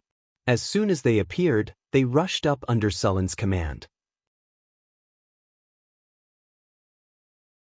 Chapter 3:12. The whirling wind blew the acid arrows away, scattering the dark green acid in all directions. Only a part of it landed on the 2 large wind elementals, sizzling and emitting white smoke. However, compared to the wind elemental's height of 5 to 6 meters, the consumption was not even worth mentioning. The 2 wind elementals stirred up a gust of wind and rushed towards the water monster. The huge tentacles on the back of the water monster waved quickly, whipping the wind elementals. The huge body of the wind elementals only lasted for a few seconds before they exploded into a cloud of smoke. Thunderstorm. A rolling thundercloud suddenly appeared, followed by a blue lightning bolt as thick as a water bucket, striking the water monster. The powerful electric current directly shocked the water monster, causing its body to convulse and its tentacles to sway disorderly. However, the damage was not as great as Su Lin had imagined. More electric current was channeled into the surrounding lake water. Blue electric arcs jumped on the surface of the water and soon disappeared without a trace. 2/3 of the power of the thunderstorm spell dissipated into the surrounding lake water. As a legendary creature, the water monster had high magic resistance, and the greatly reduced thunderstorm spell did not cause any serious damage to it. At most, it made it feel a little uncomfortable and its body became numb. If this was on land, such a powerful thunderstorm would have at least charred the water monster black. Unfortunately, this was the enemy's home ground. After seeing that the thunderstorm was not as effective, Su Lin decisively cancelled the thunderstorm. The huge power of thunder and lightning filled the purple dragon halberd. Although the damage of the thunder and lightning was not good, the additional numbing effect was not reduced at all. After adding the water walk buff, Su Lin could walk on water as if it was flat ground. After seeing that the effect of the thunderstorm was greatly reduced, Su Lin tapped the ground with the tip of his foot and quickly rushed towards the water monster. Silver Dragon Inversed Scales Spear. As the purple dragon halberd was waved quickly, a silver dragon appeared. The dragon's body flashed with lightning, and in the next second, it directly rushed towards the water monster. The water monster that had just recovered from the numbing effect did not have time to dodge. Bang! The water monster's massive body was sent flying nearly 30 meters away. Its originally streamlined body was now riddled with bone-deep wounds. A large amount of blood gushed out from the wounds. Although the water monster looked miserable, its injuries weren't as severe as one would imagine. However, this water monster was unlucky enough to be paralyzed once again. This made using lightning attacks very annoying. Every attack would go through a test of paralysis. Once it failed, it would enter a state of paralysis. Lightning attacks had a very high chance of paralysis. Half Moon Slash. A crescent-shaped light blade flashing with lightning suddenly appeared. Then, it quickly rushed towards the water monster while sticking close to the surface of the water. After recovering from its paralysis state, the water monster immediately summoned a huge water shield. The light blade slammed into the water shield, splitting it in half. Then, it turned into countless water droplets and fell into the water. Although the light blade had broken through the water shield, it had consumed most of its energy. Then, it collided with one of the water monster's tentacles. After leaving a scar on the tentacle, the light blade completely dissipated. Sullen's body quickly glided across the water. In a breath's time, he had crossed a distance of 30 meters and arrived beside the water monster. In front of him, the water monster that looked like a mountain of flesh had just finished casting a spell. At this time, the water monster was in a state of exhaustion and had yet to recover its strength. Sullen's target was its chest and abdomen. From here, he could directly attack the water monster's internal organs. Although he didn't know where the water monster's heart was, and the water monster's body was too big, Su Lin wasn't confident that he could hit its heart in one hit. So, his goal was to open its chest. Dark green scales covered its body. Su Lin waved the purple dragon halberd, and at this time, the water monster forcefully dodged. At the same time, the tentacles on its back swept towards Su Lin. Su Lin quickly twisted his body and easily dodged the attack. At the same time, the purple dragon halberd in his hand stabbed towards the scales on the water monster's abdomen. Slash! It felt like a knife cutting through cowhide. Although there was a lot of resistance, the purple dragon halberd still quickly pierced through the scales, cut open the water monster's tough skin, and stabbed into the water monster's muscle layer. After piercing into the muscle layer, the purple dragon halberd was like a scalpel, quickly sliding upwards along the muscle texture. After Sullen's halberd broke through the water monster's defense and left a 1-meter-long wound on its abdomen, the water monster's tentacles frantically whipped towards Su Lin. Su Lin didn't take it head-on. His body flashed, and he pulled out the purple dragon halberd and quickly retreated. When the purple dragon halberd was pulled out, it also brought out a large piece of flesh, and the water monster's wound became even more serious. Dark green blood splattered, and some of it landed on Sullen's body. The water monster's blood was like a strong acid, and it had a strong corrosive effect. However, this kind of corrosive effect didn't have much effect on Su Lin. With his legendary tenacity and 38 points of constitution, the blood only corroded a few black spots on his skin, and he quickly recovered.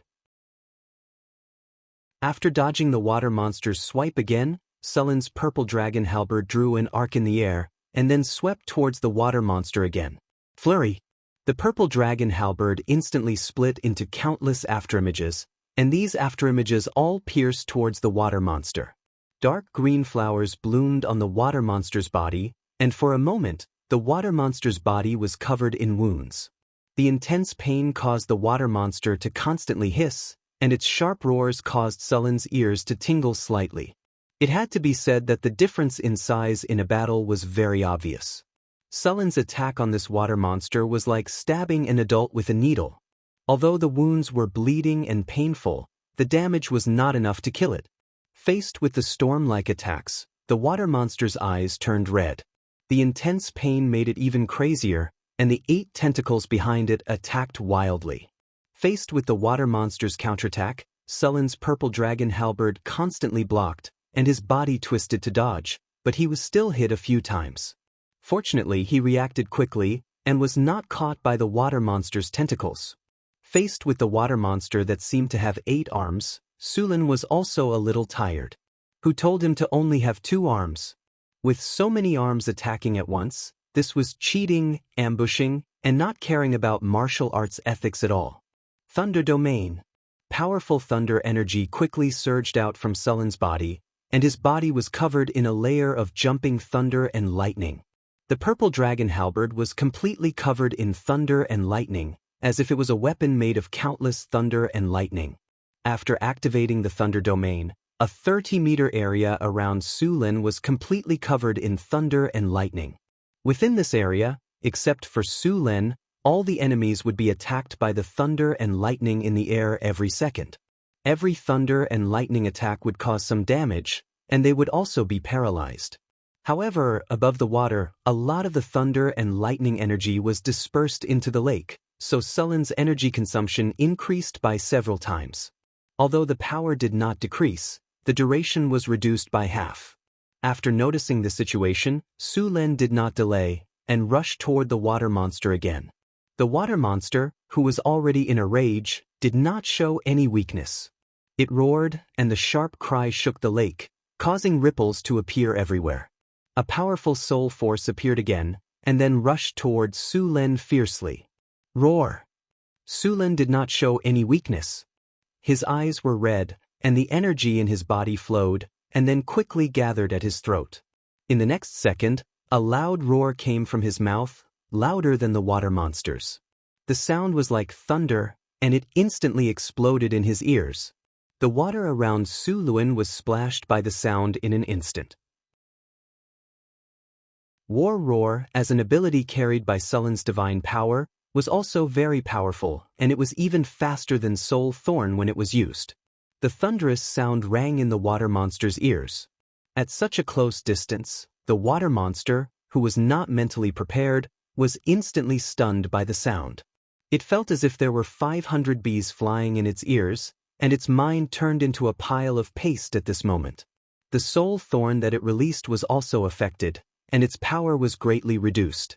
Sullen easily took it. Seeing that the water monster was stunned, Sullen waved the purple dragon halberd and quickly rushed forward. Although it was stunned, the water monster's 8 tentacles were still waving in front of its body.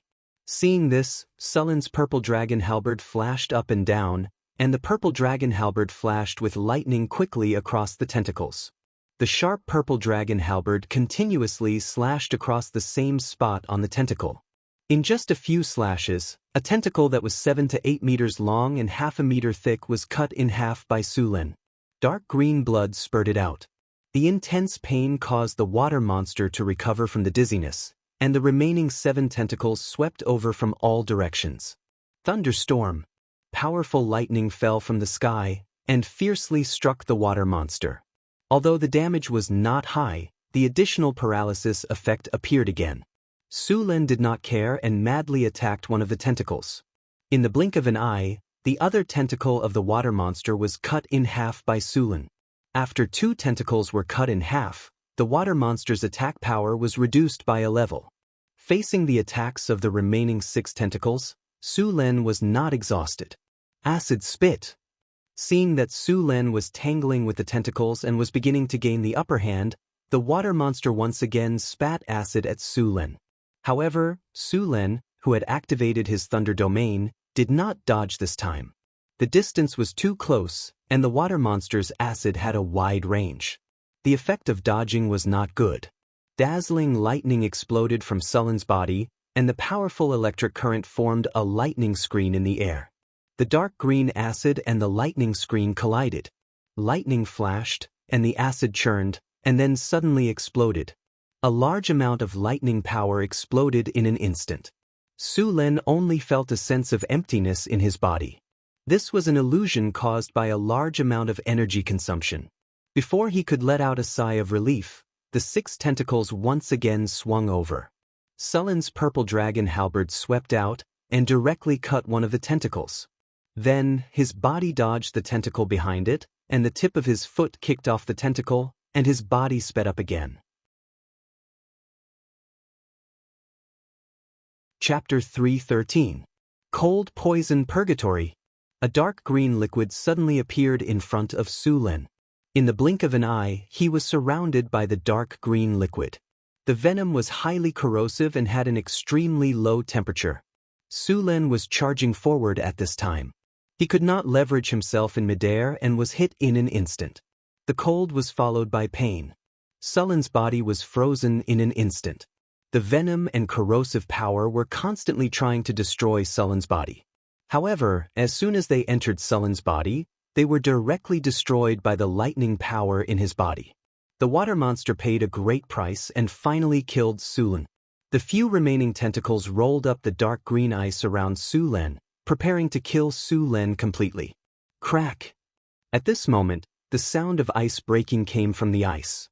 Before the water monster could react, a large number of ice cubes suddenly shattered. Sullen's body was wrapped in lightning. A terrifying lightning power gathered around him. Entanglement. 6 tentacles suddenly rushed over, wanting to completely strangle Su Len.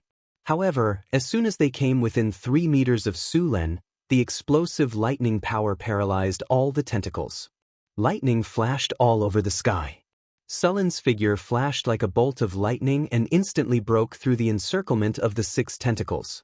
He crossed a distance of more than 10 meters and appeared near the water monster's body. Then, the terrifying lightning power gathered on his weapon. With a splash of blood, Sullen's purple dragon halberd sank more than a foot into the water monster's chest. The water monster's huge body trembled. Then, the arms and tentacles on its body swung wildly. Su Len was sure that he had pierced the water monster's chest. He might have even pierced its heart. However, the water monster did not die even after its heart was pierced. One could imagine how strong this water monster's body was. Sullen's face was a little pale. He did not expect the enemy's vitality to be so tenacious. Although the explosion just now was powerful, the aftereffects were also serious. In just a short period of time, Su Len had consumed more than half of his energy. The water monster's tentacles swung wildly. Sullen's arm exerted force and pulled out the purple dragon halberd. Then he slashed at the water monster's head fiercely. Blood splashed in all directions while lightning bolts boomed in the air. The purple dragon halberd's crescent edge deeply pierced into the water monster's head. A third of the water monster's head was cut open, and large streams of hot blood gushed out. This attack had severely injured the water monster once again. With such a serious injury, even if the water monster's body was strong, it was still made of flesh and blood. Its vitality was quickly fading.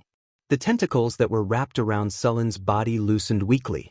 A few tentacles began to twitch irregularly. Finally, with a bang, they fell into the lake. Blood dyed the lake dark green. Most of the lightning on Sullen's body had dissipated. His clothes had become tattered. Many parts of his body had become pitch black. A fishy smell wafted out. The water monster's counterattack before its death had caused him quite a lot of damage. If it were not for his strong vitality, legendary toughness, and intermediate regeneration, just the poison and acid alone would have been enough to make him suffer. After there were no more enemies, Sullen's body began to slowly recover. The black poison spots slowly faded away. The areas that had rotted into rotten flesh also began to scab. Although he looked very miserable, his aura was getting stronger and stronger. Just now, when the water monster had the home field advantage, Su Len still managed to kill it. Continuously killing experts of the same rank made his aura even stronger. Even a legendary expert would be affected by it. Congratulations to the host. You have successfully killed a legendary water monster. You have obtained an epic victory. Your name has spread far and wide in the northern wastelands. Prestige plus 10. You have completed the random mission, Raging Water Monster. Your city Mirror Lake City's stability plus 20. Popular sentiment plus 15. Your citizens fear you more. You have obtained a gold treasure chest. Congratulations to the host. You have successfully killed a legendary water monster. You have obtained 45,800 experience points. You have obtained a silver treasure chest. You have obtained a legendary talent point.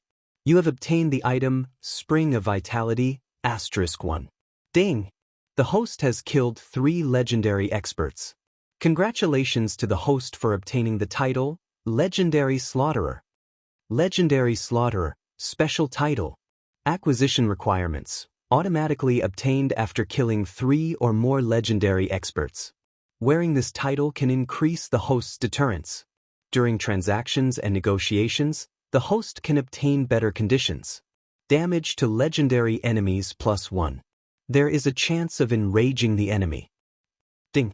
After arduous training, you have mastered Weak Poison Resistance. Weak Poison Resistance. During the battle with the legendary water monster, you have been eroded by poison multiple times. Moreover, with your strong physique and regenerative ability, your poison resistance has increased. From now on, you will be immune to poison damage up to 5 points. When receiving magic or physical attacks, any damage with poison effects will be reduced by 5 points. Ability requirements: 20 points of vitality or 15 points of vitality and the ability to regenerate. Ding! After arduous battle, your ability, Intermediate Regeneration, has been upgraded. You have obtained the ability, Advanced Regeneration. Advanced Regeneration, you have fought in a harsh environment. While resisting the cold, poison, corrosion, and pain, your body has been further tempered. You have successfully passed through these extreme environments and defeated the enemy in the end. During this process, your body has undergone a further transformation. At any time, your recovery speed has increased by 15 points. Ability requirements: 25 points of vitality and the ability to regenerate. After the battle ended, they quickly returned to the water area. The huge body of the water monster floated on the water. Su Len first used ice magic to freeze the huge body of the water monster. Then he got 2 people to tie the water monster up with ropes and slowly drag it away on the fishing boat. The corpse of a legendary water monster could be said to be priceless. He did not intend to throw it away. After arranging all these, Su Len closed his eyes and sat in the cabin to check the rewards of this battle. He opened the storage space. At this time, there were 2 treasure chests in the storage space. Su Len took a deep breath and chose to open them. A beautiful special effect flashed and the cold voice of the system rang in his ears. Congratulations, host, you have opened the platinum treasure chest. You have obtained 1 storage space upgrade voucher. Storage space upgrade voucher? Sullen's eyes lit up. He then asked the system, how big will the storage space become after each upgrade? After the upgrade, the storage space will increase from the current 10 cubic meters to 50 cubic meters. Do you need anything else? What is the success rate? Su Len asked with a happy face. Because the host has obtained the storage space upgrade voucher, you don't need anything else for this upgrade. The success rate is 100%. Then hurry up and upgrade. Su Len said directly. His storage space was now a little small. For example, the water monster just now could not be put in. The space magic in this world was still very good. Basically, all the wizards had a space bag or other space equipment. An ordinary space bag was half a cubic meter to 1 cubic meter. Currently, The largest space equipment was only 15 cubic meters. Su Lin's storage space had increased to 50 cubic meters. Begin the upgrade. With a flash of light, the storage space upgrade voucher disappeared. Then, Su Lin's storage space began to expand in all directions. It only stopped when it expanded to 50 cubic meters. As the flash of light dissipated, the storage space expanded by 5 times. The originally crowded storage space became empty in an instant. Su Lin calmed himself down and opened the remaining gold treasure chest. With a flash of light, the cold voice of the system rang in his ears again. Congratulations, host, you have opened the gold treasure chest. You have obtained the skill Thunder Prison. Thunder Prison, a new skill evolved from the system skill Thunder Prison, after combining with the rules of this world. It can create a thunder cage to trap the enemy. During this time, the enemy will not be able to move and will be severely injured by the thunder. Detected that the host has the Thunder Territory. You can integrate the Thunder Prison into the Thunder Territory. Do you want to integrate it? Integrate it. Hearing that he could integrate it into the Thunder Territory, Su Lin quickly agreed. The Thunder Territory was now his strongest state. This skill that could obviously increase the power of the Thunder Territory had to be integrated. Ding, the Thunder Prison skill has been integrated into the Thunder Territory. This integration will consume 1 legendary skill point or legendary talent point. Do you want to integrate it? Su Lin gritted his teeth. Originally, he had planned to save the legendary talent point to upgrade his advanced regeneration to legendary regeneration or to upgrade his anti-magic skills. Now that the Thunder Territory integration also required legendary talent points, Su Lin hesitated for a moment and quickly made up his mind. System, integrate. Begin the integration. As Su Lin chose to fuse, his soul instantly appeared in a strange space. It was not the first time he had entered this space. His soul began to expand rapidly, and endless power surrounded him. The faint lightning symbol in his soul began to flicker with dazzling light, and at the same time, the lightning symbol became more solid. At this moment, he seemed to have understood a lot, but also seemed to have understood nothing. It felt like only a second had passed, but it also felt like countless years. At this moment, a strong sense of repulsion appeared, and Su Lin's soul instantly left that space. The next second, it appeared in his body, as if everything just now had been an illusion. Congratulations, host, the integration is successful. Your Thunder Territory, Basic, has officially been upgraded to Thunder Territory, Intermediate.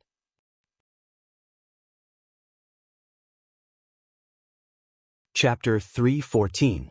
Su Lin slowly opened his eyes. After a tough battle, his empty body was once again filled with energy. Traces of lightning energy scattered from his body, and the wounds on his body had already healed. If it were not for the color of the wounds, it would be as if he had never been injured. Even the places on his body that had been corroded by acid and poison were quickly recovering. The poison had completely disappeared, and the black rotting areas were quickly scabbing and then shedding. In less than 10 minutes, these areas had returned to their original state. The advanced regeneration talent was indeed very powerful. With this talent, not only would wounds heal quickly, but it would also grant some supernatural changes. For example, as long as a broken limb was reattached to the body's regeneration ability would regenerate the limb and the body. It was said that with the legendary regeneration talent, even if a broken limb was completely destroyed, the body would grow again after a period of time. In other words, he had the ability to regenerate broken limbs. Su Lin had only seen this talent in slimes and trolls. Su Lin gently opened his hand, and a ball of lightning energy appeared in his hand. The violent lightning energy formed a ball of lightning in his hand. Su Lin held the ball of lightning and gently tossed it up, then caught it again. Then he continued to perform various actions. The ball of lightning did not change at all under Su Lin's acrobatic actions. It did not look like a violent lightning element at all. In the past, Su Lin couldn't do this. However, after fusing with Thunder Prison and upgrading his Thunder Domain, Su Lin was able to do this easily. Thunder Territory, Intermediate, you have begun to control the power of lightning. When you use lightning energy again, it will be more powerful. You are immune to ordinary lightning damage. The consumption of all lightning energy skills will be reduced by 50%, and the power of all lightning skills will be increased by 50%. After the territory is activated, you can create a world of lightning within 30 meters of yourself. All people or monsters that enter this area will be damaged by lightning. In this territory, your skills, strength, constitution, agility, and magic resistance will be increased by 100%. Sullen's thunder territory had expanded. Of course, his energy consumption had increased as well. Apart from that, his control of thunder and lightning had also become easier. Now, Su Len could easily control the thunder and lightning to kill the monster even if they were on the surface of the water.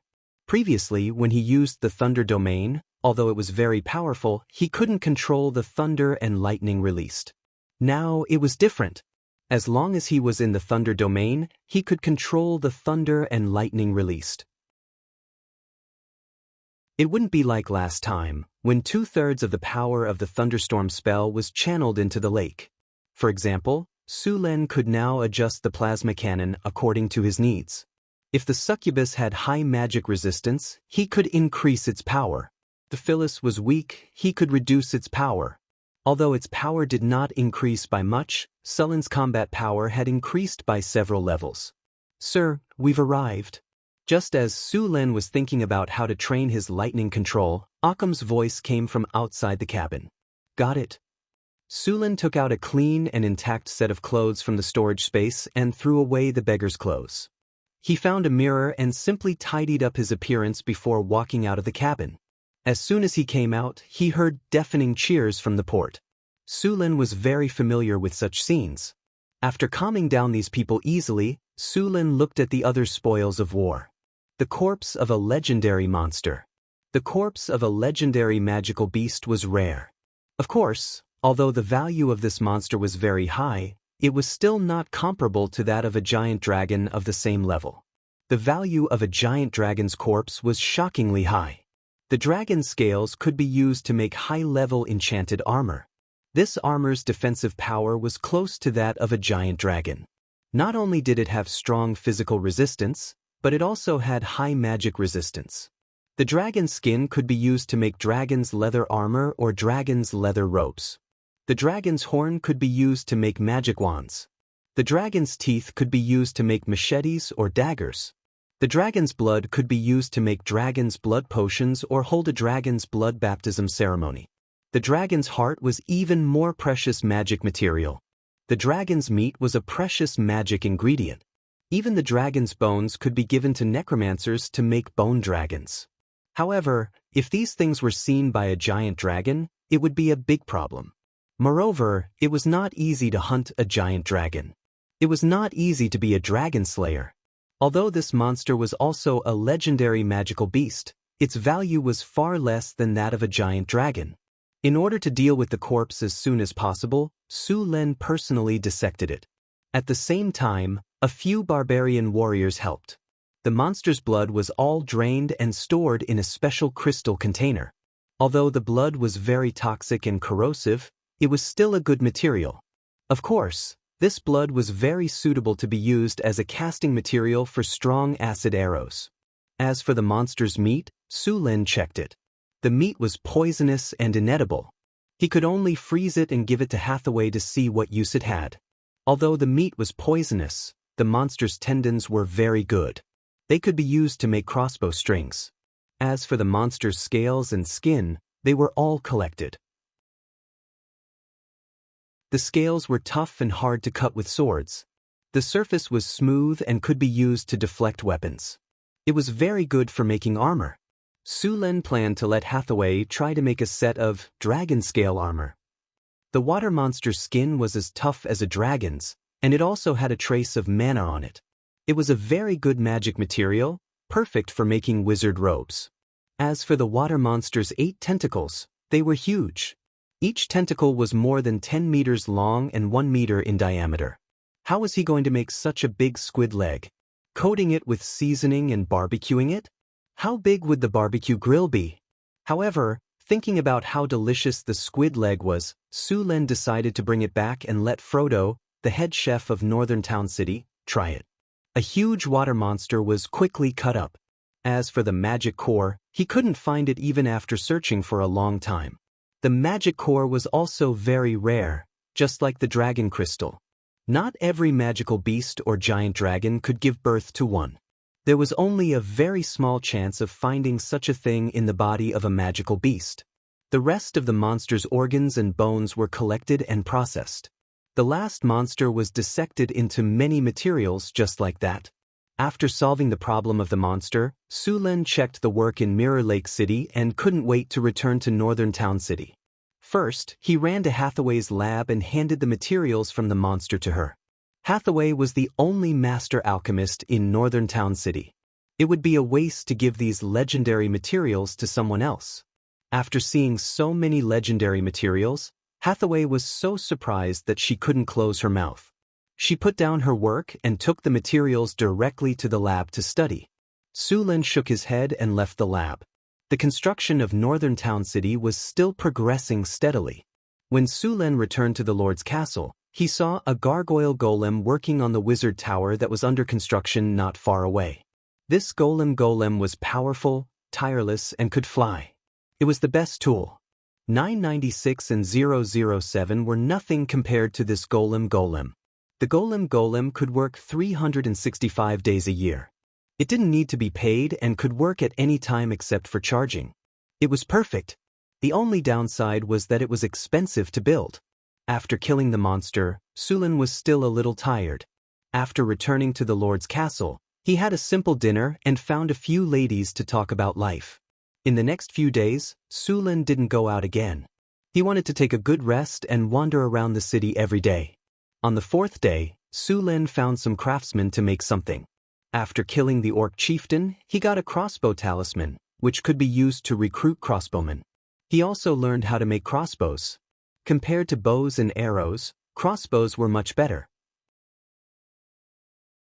It took 2 to 3 years to make a suitable bow, and it also took a long time for the archer to train. Crossbows were different. Although the structure of a crossbow was complicated, it didn't take as long as a bow and arrow. As long as the style and specifications of the crossbow were determined, they could try to standardize the production. Even if some crossbows were damaged, they could be used again with new parts. Crossbowmen didn't need to train for a long time like archers. As long as they had the strength and understood orders, they could line up and shoot. The range of a crossbow was also longer than a bow. The only problem was that it took a long time to load a crossbow. An archer could shoot a few arrows, but a crossbow couldn't shoot 2 arrows. Therefore, crossbowmen had to line up and have enough people. He asked them to line up and shoot in turns according to the 3-stage shooting method. This method could make up for the lack of shooting speed to a certain extent. Su-Len found some craftsmen to set up a weapons bureau and started to research how to make crossbows. The crossbows given by the system were the most basic ones. If the crossbowmen wanted to level up in the future, they could only upgrade by replacing them with better ones. Su-Len planned to train the militia in the northern town to use crossbows. The regular army only had a small number of crossbowmen. Since the militia didn't have much time to train and weren't very strong, it was very suitable for them to use crossbows. They only needed to train the commands and formations, and they would continue to work during the rest of the time. When there was a battle, they could immediately equip themselves with crossbows. When they formed a crossbow formation, they weren't any weaker than archers. It was very convenient for defense. The weapons bureau was also built in the inner town, near the Lord's castle. Su-Len purposely divided an area for his factory.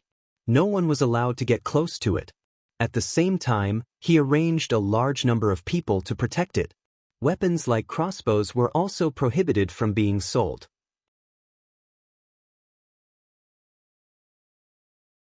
Chapter 315.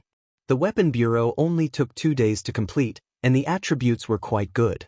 Weapon Bureau, Department for Research, Development, Improvement, and Production of Weapons. Research Speed +10, Strive for Perfection +8, Craftsman Spirit +10, Work Efficiency +10. Although the attributes were not much, the effects were quite good. Sulen arranged for 30 craftsmen to work on the weapon bureau. The first weapon they were researching was the crossbow. The crossbow Sulen had obtained was simple in structure, low in power, short in range, and slow in loading. It had no advantages over the centaur longbows and elven longbows. It was similar to the birch bows used by human archers. This level of crossbow had no advantages at all, so Sulen planned to research and upgrade it before equipping it. Of course, even if they wanted to research and upgrade the crossbow, they still needed to make the basic crossbow first. Many countries had crossbows, but they preferred the powerful ballista. There wasn't much research on small crossbows, and the cost of making one wasn't a small sum. Therefore, the popularity of small crossbows in various countries wasn't high. Normal crossbows were not a threat to knights. In this supernatural world, a knight could wear plate armor and charge back and forth on the battlefield. Normal crossbows could not pierce plate armor at all. Only large ballistae could pose a threat to them. However, ballistae were heavy and difficult to move. As long as they were discovered in advance, the hit rate would be even lower. They were more suitable for siege or defense. Because he had mechanical control and had made ballistae before, making a small crossbow was not difficult for him. Sulen asked the craftsman to help him and made the crossbow according to the blueprint. As long as the frame of the crossbow was made of metal, this part could be poured directly. The other parts were made of flexible wood, and the bowstring was made of cow tendons and other materials. The bowstring used in the crossbow was tougher than normal bows, so it was made of several pieces of cow tendons. When necessary, iron wire could be added to increase the strength. With the completion of the last part, Sulen finally finished making all the parts of the crossbow. After moving his body a bit, Sulen picked up the parts and started to assemble them. Compared to making the crossbow, the assembling speed was much faster. It only took him 10 minutes to complete the crossbow. In fact, the crossbow in the blueprints given by the system was an arm crossbow. However, the arm crossbow took a long time to load, so Sulen modified it and turned it into a leg crossbow. It was the addition of a pedal at the front of the crossbow. When drawing the crossbow, one foot stepped on the pedal and both hands pulled the bowstring. It was faster and more labor-saving than using both arms to draw the bowstring. Sulen tried to pull open the crossbow and put the special bolt into the crossbow machine. The bolt used by the crossbow machine was different from the bolt used by the bow. The bolt used by the crossbow machine had no feather and was shorter than the bolt used by the bow. After fixing the bolt, Sulen led the other craftsman to a weapon testing field in the back. Sulen asked the craftsman to place the targets at 50 meters, 80 meters, 100 meters, and 120 meters respectively. He began to test. He held the crossbow machine with one hand and the handle with the other. Then, he aimed the crossbow machine at the target in the distance and pulled the trigger with his finger. Bang! The sound of the bowstring vibrating was heard. The bolt instantly shot to the target in the distance and hit the bullseye. Then Sulen continued to load the crossbow and shoot. Bang bang bang. The sound of the bowstring was heard continuously. In a short while, Sulen shot out more than 10 bolts. Then he began to check the lethality of the bolts. The bolts on the 50-meter target directly penetrated the target.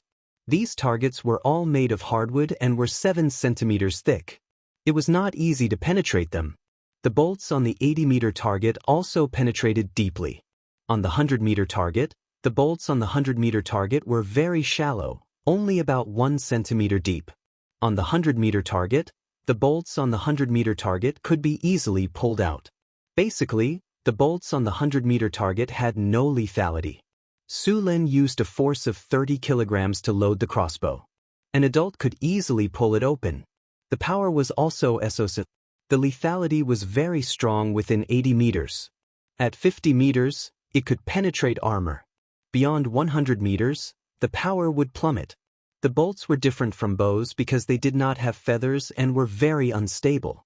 Beyond a certain distance, the power would not be as strong. However, a 30-kilogram crossbow was only the most basic. Usually, the crossbow was more than 60 kilograms. At that time, the range of the bolts would definitely be longer and the penetrating effect would be stronger. In fact, a 60-kilogram crossbow only needed to be strengthened. The main body of the crossbow did not need to be changed. After Su Lin tested the crossbow and confirmed that there were no problems, he let the craftsman research and design the bolts. Su Lin did not plan to participate in the research and design. If he did everything himself, what would the craftsman do? As a lord, he was very busy. He only planned to take some time to take a look at the Weapons Research Institute and give some advice if there were any problems that he could not solve. When Su Lin established the Weapons Research Institute, the corresponding training in the barracks had already begun. The militia system in North Town was now established. The militia was different from professional soldiers. The militia had a very low salary. They had at least 5 days of training per month. The rest of the time, they worked as usual. The militia's training had also been changed. It was now about formations and getting familiar with all kinds of commands and flags. In fact, military training was mostly about formations. Whether it was spearmen or archers, they all needed to know how to arrange formations. The soldiers in North Town City were currently training the crossbowmen in a phalanx. Once the crossbows were made, they would be able to fight very quickly. The soldiers did not need to go out to fight. They would usually stay in the city to defend. The crossbowmen needed the support of other troops when they went out to fight. The crossbowmen were only powerful when they were in a tight formation. Without a formation, or if the formation was loose, the crossbowmen were like lambs waiting to be slaughtered. At the same time, the crossbowmen needed other troops to protect their flanks. Otherwise, they would be ambushed from the back. The current militia in North Town City did not have the mental fortitude to do so. North Town City now had the security force, the regular army, and the militia. The total number of soldiers was over 10,000. The total population of Sullen's territory was less than 150,000.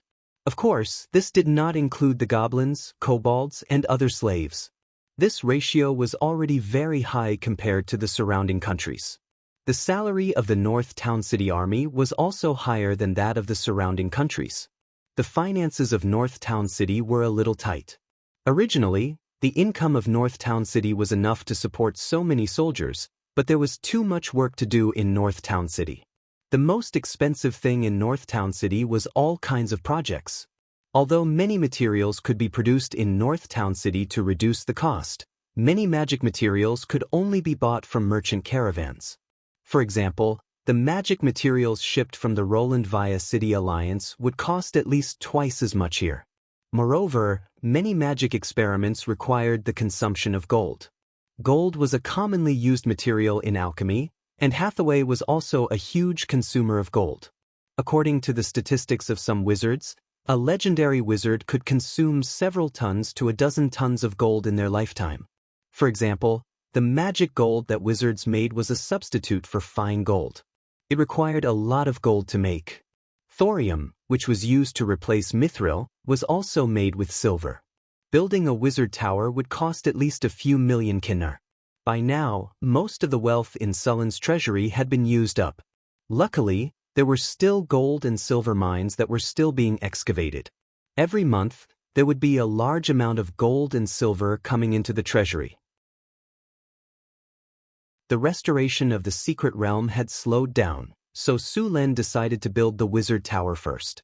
Since he was ready to establish a duchy, Su Lin was also preparing to issue his own currency. The currency exchange in this world was very messy. There were more than 30 kinds of gold coins, and they all had different weight and weight. The most valuable gold coin was the wealth coin issued by the Church of Wealth. Because of the high quality of this gold coin, it was very popular throughout the continent. Merchants loved to collect this kind of wealth gold coin the most. On the front of the coin was the portrait of the Lady of Wealth, and on the back was the emblem of the Church of Wealth. It could be said that because of the pursuit of wealth, the Lady of Wealth had a large number of followers. Maybe it was because of the money, but most of these people were just ordinary followers. There were not many devout followers or fanatics. Those merchants were all speculators, and it was very difficult to make them believe in a god wholeheartedly. Su Lin was going to make the coins with the wonders of his territory printed on them. As for why he did not put his own face on them, Su Lin felt too ashamed. Also, because of the technology, the face on the gold coins was not very clear.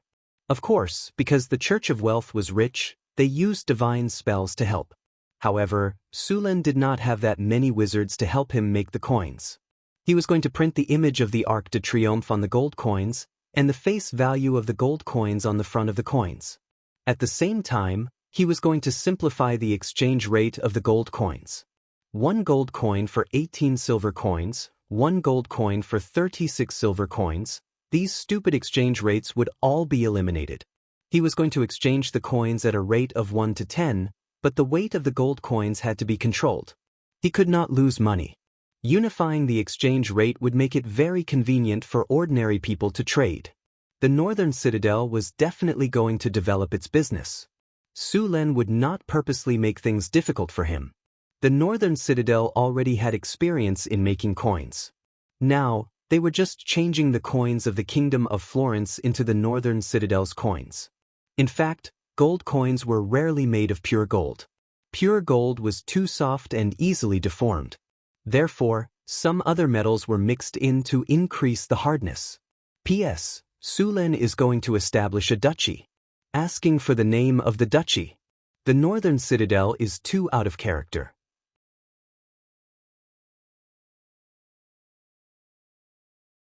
Chapter 316. North Town City. On the reserved land of the Sky Garden, there were all kinds of building materials piled up. Because of the lack of manpower, the Sky Garden had not yet begun construction. Sulen came here to do some preliminary research. Sulen had already made the blueprint of the Sky Garden in the Tower Spirit's 3D simulation. He had to admit that the Sky Garden's 3D model did look very shiny. Sulen was now thinking about adding a spring of vitality to the Sky Garden. Sulen got this spring of vitality when he killed a water monster. It had always been stored in his storage dimension. The spring of vitality looked very normal. It was a spring with a crystal ball wrapped around it. The spring kept pouring out water, but the water in the crystal ball did not increase at all. This spring of vitality was not a normal spring. It was a magic spring. Sulen wanted to put this spring in the Arcane Garden. Spring of vitality. This is a magical spring. It was born in nature. Its spring water has magical effects. The spring water has the effect of restoring life force. It can quickly restore stamina. Pure water plus 15, life recovery plus 15, stamina recovery plus 20, limitless plus 25. Magic spring water was very precious in this world. The most precious magic spring water in this world was called the Spring of Life. However, the Spring of Life only appeared in some records of the ancient arcanists. No wizard had ever seen it before.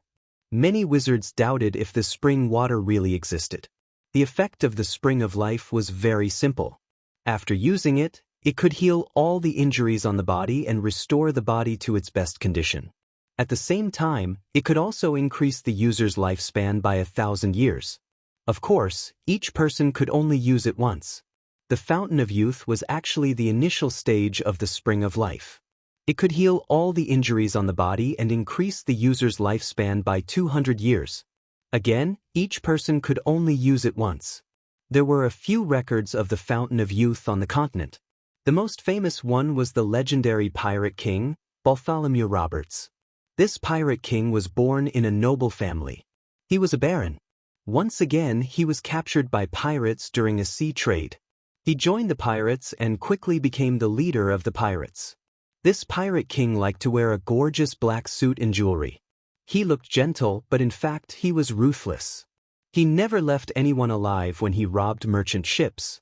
This pirate king rose quickly like a comet. It was said that he robbed hundreds of ships and defeated the navies of the coastal countries several times. He also established the pirate law and became a pirate king. It was said that this pirate king's wealth was tens of millions of kinar. It was a pity that no one had discovered this wealth until now. This pirate king accidentally entered a sea after a robbery and finally came to a strange island where he found the Fountain of Youth. Unfortunately, he did not live to be hundreds of years old. He met another more powerful opponent, the ancient Red Dragon, who was now the Red Dragon Queen. The Red Dragon Queen defeated Bartholomew Roberts and enslaved all the pirates under this pirate king.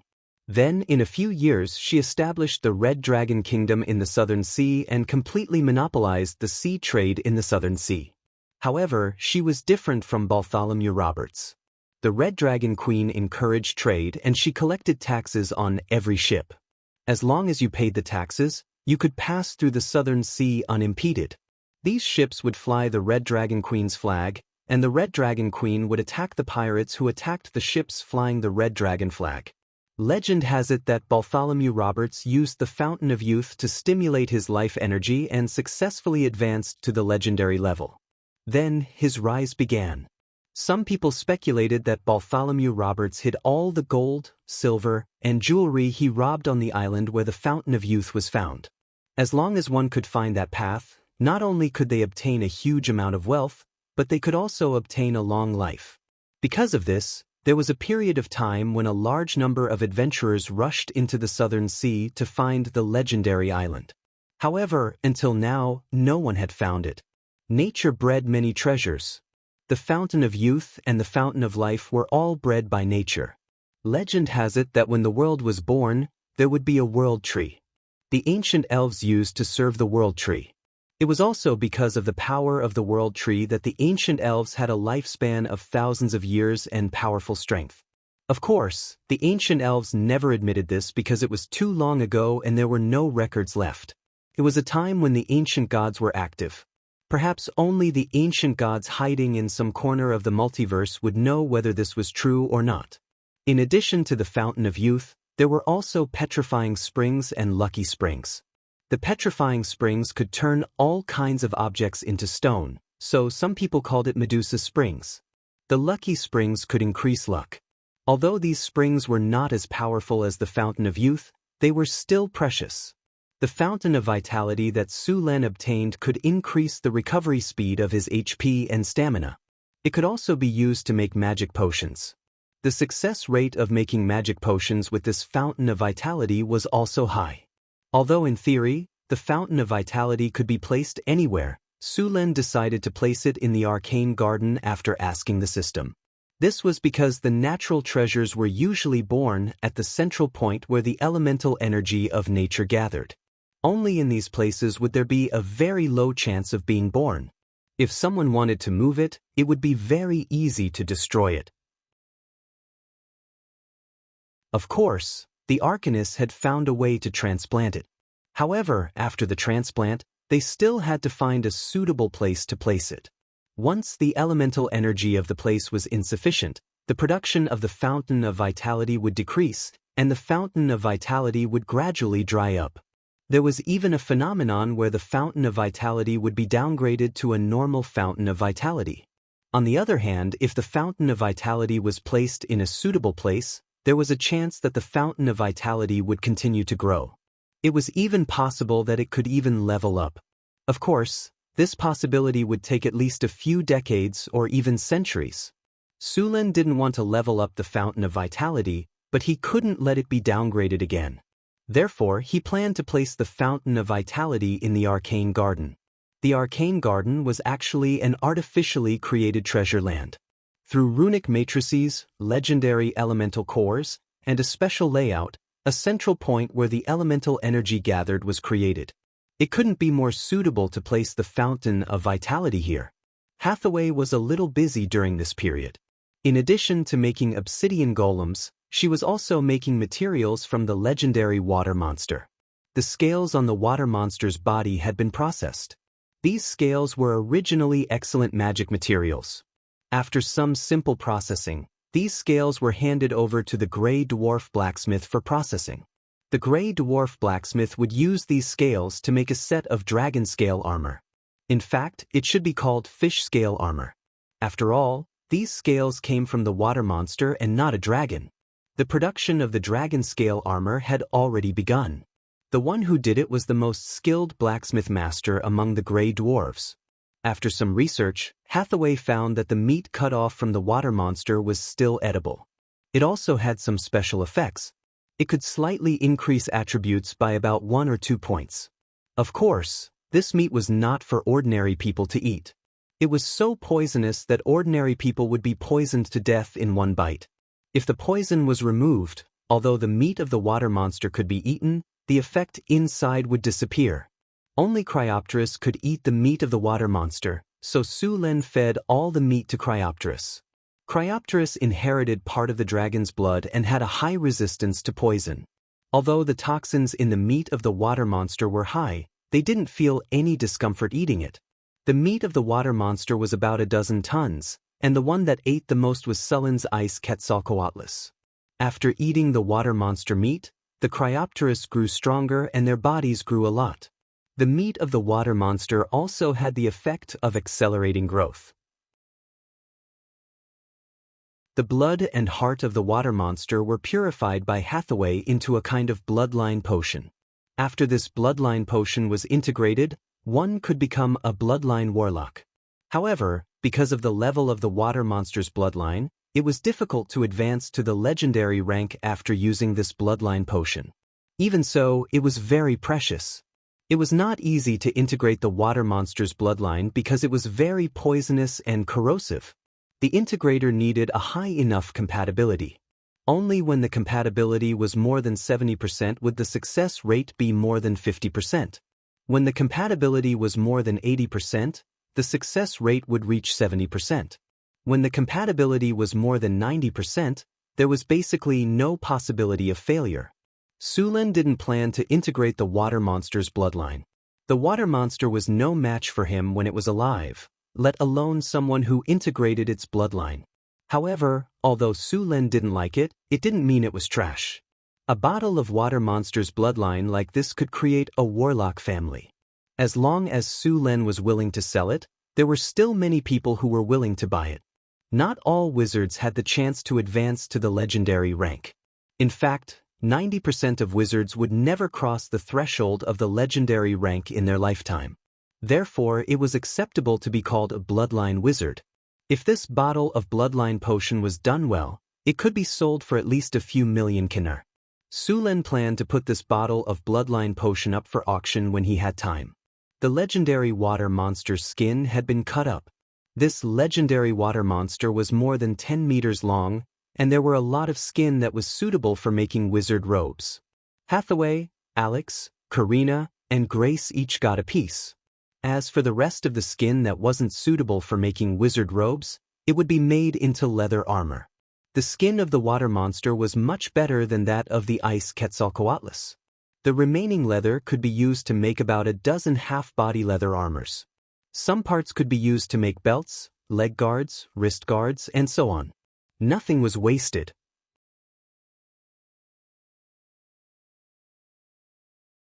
Chapter 317. Hathaway's alchemy shop was doing very well during this period of time.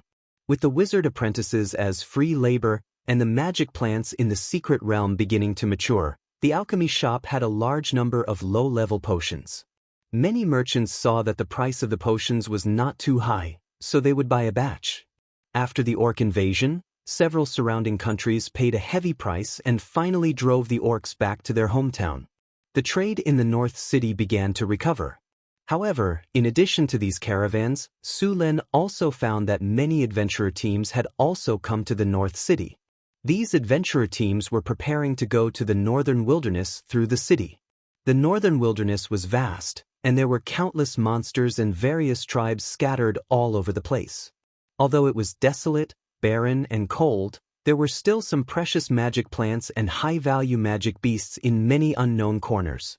There were still many relics and buildings from the Witch King era and even the Arcane Empire era left in the northern wilderness. Most of these relics had become ruins, but there were probably many precious things buried in them. Among the adventurers, there would often be some lucky ones who found things left behind by ancient arcanists in the ruins and became rich overnight. Of course, such things did happen, but most of them came up empty-handed. Every year, many adventurers died in the various traps in the ruins. The life of an adventurer was not like the protagonists in the stories sung by bards. There were all kinds of thrilling experiences. Every time, they could turn danger into safety and gain a lot of benefits. Their strength would continue to increase, and finally, they would find the legendary treasure, gain a huge amount of wealth, and become a well-known adventurer on the continent. In fact, The adventurer's life was completely a business of life and death. Some down-and-out adventurers could not even afford to eat. Death was the most common thing among the adventurers. As for the treasure, many people had never experienced it in their lives. There were many adventurers in the North City, which made the city's security a little chaotic. Many adventurers were unwilling to follow the rules of the North City, so they could only let the security army educate these people. Of course, it was not a good idea to chase all of them away. The strength of the adventurers could be said to be uneven, with the weakest being a farmer who had just discovered a hoe, and the strongest being a legendary powerhouse. Moreover, these people were not only capable of causing chaos, but could also be of help if used well. Su-Len had the town hall set up an adventurers guild, which specialized in issuing quests and paying rewards for adventurers to complete. For example, clearing monsters, capturing goblins and kobolds as slaves, or purchasing special plants and rare magical plants. Of course, adventurers could also be asked to gather intelligence in the wilderness. On one hand, they were offering quests and rewards. On the other hand, they were cracking down on adventurers who broke the rules. The adventurers of Northern Town City quickly learned to adapt to this city. Due to the rapid development of the city and the influx of merchants and adventurers, the taverns in the northern part of the city were no longer enough. Therefore, Su-Len opened 2 more taverns on the same street. There were now 5 taverns in the northern part of the city. At the same time, on a street near the Adventurers Guild where quests were issued, many adventurers spontaneously formed a small market there. Su-Len would occasionally come here for a stroll. There were often some strange things in the market, but of course, most of them were useless trash. "Hey buddy, you're dressed like that. Are you going on an adventure?" Just as Su-Len was strolling, a fat man in a dirty linen robe with a wretched face sneaked up to him. Because he was strolling, Su-Len did not wear noble clothes. Instead, he was dressed like an adventurer. "Hey, let me finish. Don't be in a hurry to leave." A lot of newcomers like you have come here to try their luck, but most of them returned empty-handed. Some unlucky ones even lost their lives. The northern wastelands are still very dangerous. There are many places that cannot be conquered with brute force. You need more information. Also, you need to know which places are deadly. You must not go near them. Look, I have a map of the northern wastelands. With it, you will know which places are dangerous, which tribes you can trade for food, and which tribes you can't go near. As he spoke, the wretched fat man grabbed his collar with both hands and pulled it out. There were a dozen books hanging inside his windbreaker. Su-Len roughly counted. There were maps of the wastelands, maps of the wasteland's ruins, maps of the wasteland's magical beasts, maps of the wasteland's territories, and so on. There were at least a dozen books. Information about the wastelands? Su-Len glanced at the so-called information maps of the wretched fat man. Most of the information was fake, or something that one would know after living in the northern town for a period of time. These unscrupulous businessmen made these information books to cheat the newcomers who had just come here. Yes, this is definitely the latest information about the wastelands. Even the mayor of the northern town city bought it from us, Fat Ben said proudly. Su-Len looked at the scammer in front of him and said, "If it's so good, then give me a copy. 1 silver NAR per book. I don't sell on credit." Fat Ben's eyes flashed. "Sure." Su-Len flicked his thumb and threw a silver NR over. Fat Ben caught the NR with an agility that far exceeded his body. He then pinched the NR between his thumb and middle finger and blew hard on it. He then put it to his ear. After hearing a crisp sound, he opened his windbreaker with a smile and said, "Pick anything you like." Su-Len picked up a book called Dangerous Wastelands. The book was written on paper that had been improved several times in the northern town city. The paper was yellowish and rough, but it could be written and read. The book only had a dozen pages, and it looked rough at first glance. He flipped through the pages. As he expected, most of the information recorded in the book was from the past.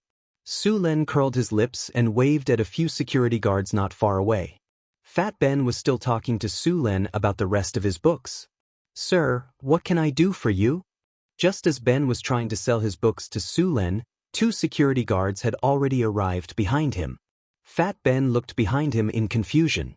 After seeing that it was the security guards, his face changed and his body instinctively wanted to run away. This man is selling fake information here. Arrest him. Sir. Ben sensed that something was wrong and wanted to run away. However, as soon as he moved, he was subdued by the 2 security guards. F***CK, you guys are trying to trick me. You have no morals. You guys are working together to trick me, Fat Ben. Throw this guy to clean the trash and public toilets for 3 months. Su Len said directly. Sir, I'm really not a scammer. Please forgive me this time. Ben's face turned green when he heard that he would be punished to clean toilets for 3 months. He quickly begged for mercy. That won't do. Selling fake information and cheating people. You're lucky I didn't punish you for a year.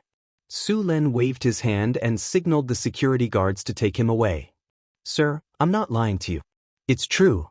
I just got an important piece of information that I didn't have time to tell you. Seeing that he was about to be taken away, Ben couldn't care less and quickly said, Wait a minute. Su Len took a few steps forward and stood in front of Ben. You said you have important information? What important information? If I tell you, you have to ask these people to let me go, Ben said carefully. Su Len glanced at him. You have no room to bargain. If it's really important information, I can let you go this time. But if it's not, I swear, it's definitely important information. Su Len waved at the 2 security guards and asked them to let go of Ben. Speak. Ben moved his sore shoulders and then said, Sir, this is the information I just got from an adventurer. That adventurer had a small team of 5 people. Except for him, the rest were all left there. Su Len looked at him expressionlessly. Ben forced a smile and said, When the guy came back, he had a mental breakdown. He said they encountered monsters in a canyon north of the city. There were a lot of monsters and they were fearless. Go find the survivor. Su Len frowned and said to one of the security guards.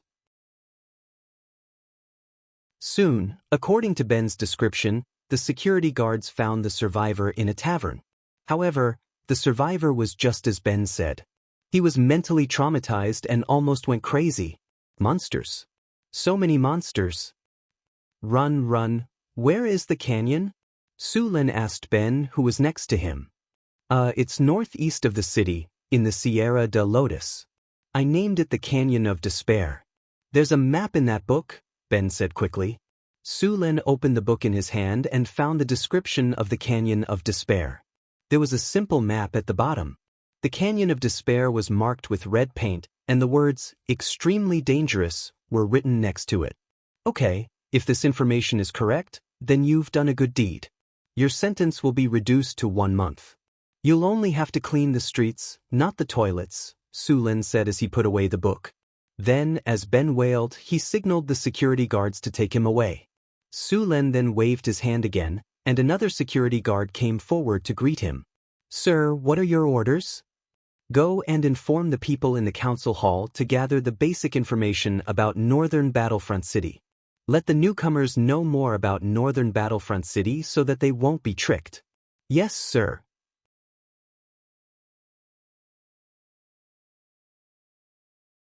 Chapter 318. The Adventurers Guild was not a unified guild. Most of them were formed by nobles. There were no large guilds in this world that could be found all over the continent. Whether it was nobles or churches, such guilds were not allowed to exist. For example, the Thieves' Guild and the Adventurers' Guild were basically formed by the local people. After checking some information, Su Len decided to go to the Canyon of Despair to have a look. According to the collected information, it was very likely that there were monsters in the Canyon of Despair. Monsters were different from magical beasts.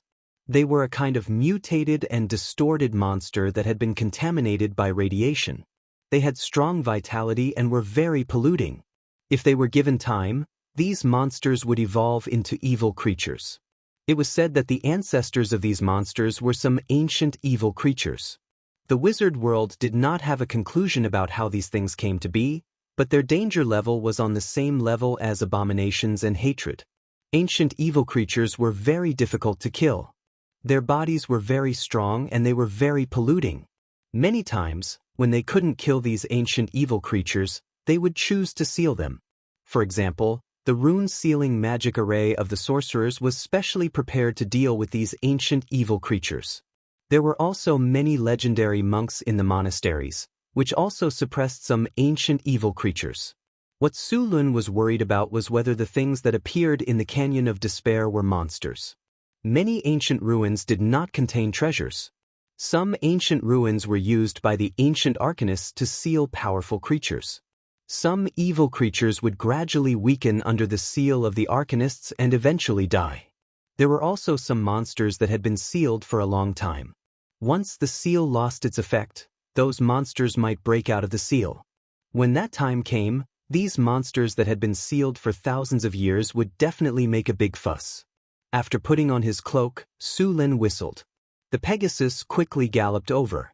Su Lin jumped lightly and skillfully flipped over the Pegasus. Then, according to the mark on the map, he galloped toward the Canyon of Despair in the Sierra de Lotus. The Pegasus galloped in the air. In less than 2 hours, Su Lin arrived near the Canyon of Despair. A piece of black land appeared in front of him. Everything in the Canyon of Despair, from the soil to the rocks, was black. At first glance, the entire canyon gave off a ghostly feeling. Su Lun frowned. This place didn't seem to be simply polluted. It was mixed with the aura of death. This is the stench of the undead, and it has been contaminated. Su Lin grabbed a handful of black soil and squeezed it lightly. There's also the power of ice. What kind of monster is this? Su Lin frowned. Evil creatures were difficult to deal with because of their ability to pollute. They could pollute almost all living things, which was why there were so many types of evil creatures. Su Lun snapped his fingers, and the ring on his hand flashed with a spiritual light, and an energy shield enveloped him silently. Little fellow, you go play by yourself first. I'll look for you when I'm done with my business. Su Lin rubbed the Pegasus' mane. The Pegasus snorted and rubbed against Su Lin's body. Then, it turned around and went into the forest. The Pegasus was the darling of nature. The trees and vines in the forest would automatically avoid it, and they could even help it hide. Seeing the Pegasus leave, Su Lin turned around and walked towards the Canyon of Despair. As soon as he entered the canyon, he felt an elemental vibration. Someone is casting spells here. Su Lin immediately reacted. Then, he saw that not far from the entrance of the canyon, a man dressed as a wizard was fighting with 2 strange-looking corpses. A fireball the size of a soccer ball flew out. One of the corpses was directly blown into pieces. The other corpse was also blown away. Before the corpse could stand up, the man dressed as a wizard quickly rushed up and chopped off the corpse's head with his long sword. Then, with a few more slashes, he skillfully dismembered the corpse. After the man dealt with the 2 corpses, he looked back at Su Lin. Then the wizard frowned and walked toward Su Lin. Didn't anyone tell you that low-level wizards can't get close to this place? When you came out to explore the continent, didn't your teacher tell you? The middle-aged wizard seemed to treat Su Lin as a low-level wizard. Indeed, if one only looked at the wizard's level, Su Lin could only be considered a low-level wizard. The mana wave on his body couldn't lie unless he learned how to hide it. Su Lin didn't know how to answer. He couldn't tell the wizard that he wasn't a wizard, but a warrior. In the wild, not many people would take the initiative to reveal their trump card, let alone a stranger. So, he just smiled at the wizard and didn't answer. Alright, whatever. Don't blame me for not reminding you when the time comes. After seeing Su Lin's reaction, the wizard was obviously dissatisfied. He didn't say anything else and turned around to walk into the canyon. Most wizards were more introverted. Only the wizards from the academy were relatively better. As for the wizards from the divination school, they were all like charlatans. In comparison, warlocks had much better communication skills than wizards. Perhaps it was because many warlocks were from noble families. Also, a warlock with a high innate charm could easily gain the favor of others. Su Lin watched the wizard leave. This wizard's strength should be a high-grade wizard, very close to a rank 4 wizard. What surprised Su Lin was that he should be a combat wizard. After all, Although many wizards had learned close combat, there weren't many who were as proficient as this one. System. Scan the surrounding terrain. Create a three-dimensional image. Following Sullen's command, an invisible light spread out from Sullen's body and swept across the canyon. Soon, a three-dimensional image of the Canyon of Despair appeared in front of Sullen. Warning! Undead magic creatures are approaching. There are more than 20 of them. Unknowingly, a fog rose in the canyon. After Sullen entered the canyon, the fog became thicker and thicker. Now, it had affected his sense of direction. Ordinary people couldn't tell the direction at all. In the fog, there were some vague figures moving in the fog. From time to time, there were sounds that sounded like the howling of the wind and crying. Along with the surrounding fog, a black shadow suddenly jumped out. Sullen swung his long sword and cut the thing in half. Looking at the monster on the ground, Sullen couldn't help but frown. This monster looked like a human corpse, but there were some twisted tentacles growing out of its body. There was also an ugly sarcoma on its head. Its body was as shriveled as a corpse. What kind of monster is this? Sullen frowned as he saw that the monster that had been cut in two wasn't dead. Its two arms and tentacles seemed to be trying to reattach its body. Sullen swung his sword and cut the corpse into pieces. The tentacles were also cut off, and he stomped on the ugly lump of flesh and exploded it. It really is a contaminated body. Dark brown blood flowed out, and a sizzling sound came from the ground. It sounded like acid corrosion. This enchanted weapon. Wizard armor.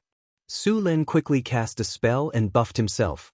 He was now preparing to combine wizard spells with his fighting style. It was a bit similar to the fighting style of a combat wizard, but he was more like a warrior. Of course, this was also the idea of hiding his strength. In fact, many people had done this before. There was once a sword saint who was a wizard. He buffed himself with petrifying skin, haste, bear's tenacity, energy deflection field, and wizard armor. Then he raised his sword and slashed people. The sword saint's attack was already very strong, but their body's defense was not even as good as a wizard's. In the end, after buffing himself with so many buffs, this sword saint rushed into the crowd like a berserker. No, it was a sword storm. It was a massacre. Because sword saints gave up on defense and pursued the ultimate attack, their attack power could be said to be the highest among all the physical professions. They also mastered the eye of insight and weak point attack. Even the energy shield of an elite wizard could be broken in front of them. Once they had a chance to show off, it would be a nightmare. Therefore, on the battlefield, as long as the opponent was a sword saint, the first thing they would do was to focus fire on him. The death rate of sword saints was also the highest among all the professions. Of course, the number of enemies they killed was also much higher than other professions. Most sword saints died before reaching the legendary level, which was why legendary level sword saints were so rare. Most of the time, wizards looked down on warriors, but all wizards respected sword saints. Fireball. An orange fireball appeared in Sullen's palm, and he instantly flew forward. Boom! A loud sound was heard. The fireball exploded, and the corpse that was hit directly turned into pieces of charcoal. Even the other monsters around it were affected. Sullen dodged and dodged a black ray attack. Ray attacks were the fastest among all the spells, so they needed to be dodged in advance. After Sullen gained the ability to dodge, he could easily predict the attack. Sullen exerted force on his feet and jumped up in an instant. His long sword directly cut a monster in half, and a large amount of black blood gushed out. The blood of these monsters was very corrosive, just like strong acid. Luckily, Sullen had enchanted his weapon. Otherwise, he would have to change his weapon after a few battles. Other than these corpse monsters, Sullen also found a type of monster that had a sarcoma on its head that had turned into a giant eye. Compared to the monsters before, these monsters' bodies were no longer shriveled. They looked a lot stronger. Other than a mouth full of sharp teeth, there was also a giant eye on its face. It looked very disgusting. That eye also shot out a black ray.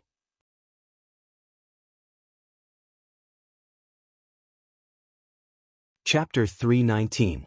In the era of the Arcane Kingdom, the ancient evils belonged to the most dangerous type of enemy. What was more dangerous than them were the abominations and the ancient abominations. The abominations were simply the children of the gods who died prematurely. The more powerful the life, the more difficult it was to have children. The children of the gods were born as gods, so it was more difficult to be born. The abominations were the children of the gods who died before they were born. There were also some abominations that were born from the corpses of the gods, but no matter which kind, they were very dangerous. Because they died prematurely, these abominations hated all life, and even hated the whole world. Every abomination had endless hatred. Although the abominations were not gods, they still had many godlike powers, which made all the abominations very powerful. As for the Archean abominations, these monsters lived in the same period as the ancient gods. In the knowledge of wizards, there was a special database for each Archean abomination. Of course, that database only recorded the Archean abominations that had been discovered. The most famous one was the abomination dragon. In the information of the dragon of hatred, there was a description: the abominations left over from the ancient times. They are the general name of a group of powerful creatures left over from the era ruled by the dragons.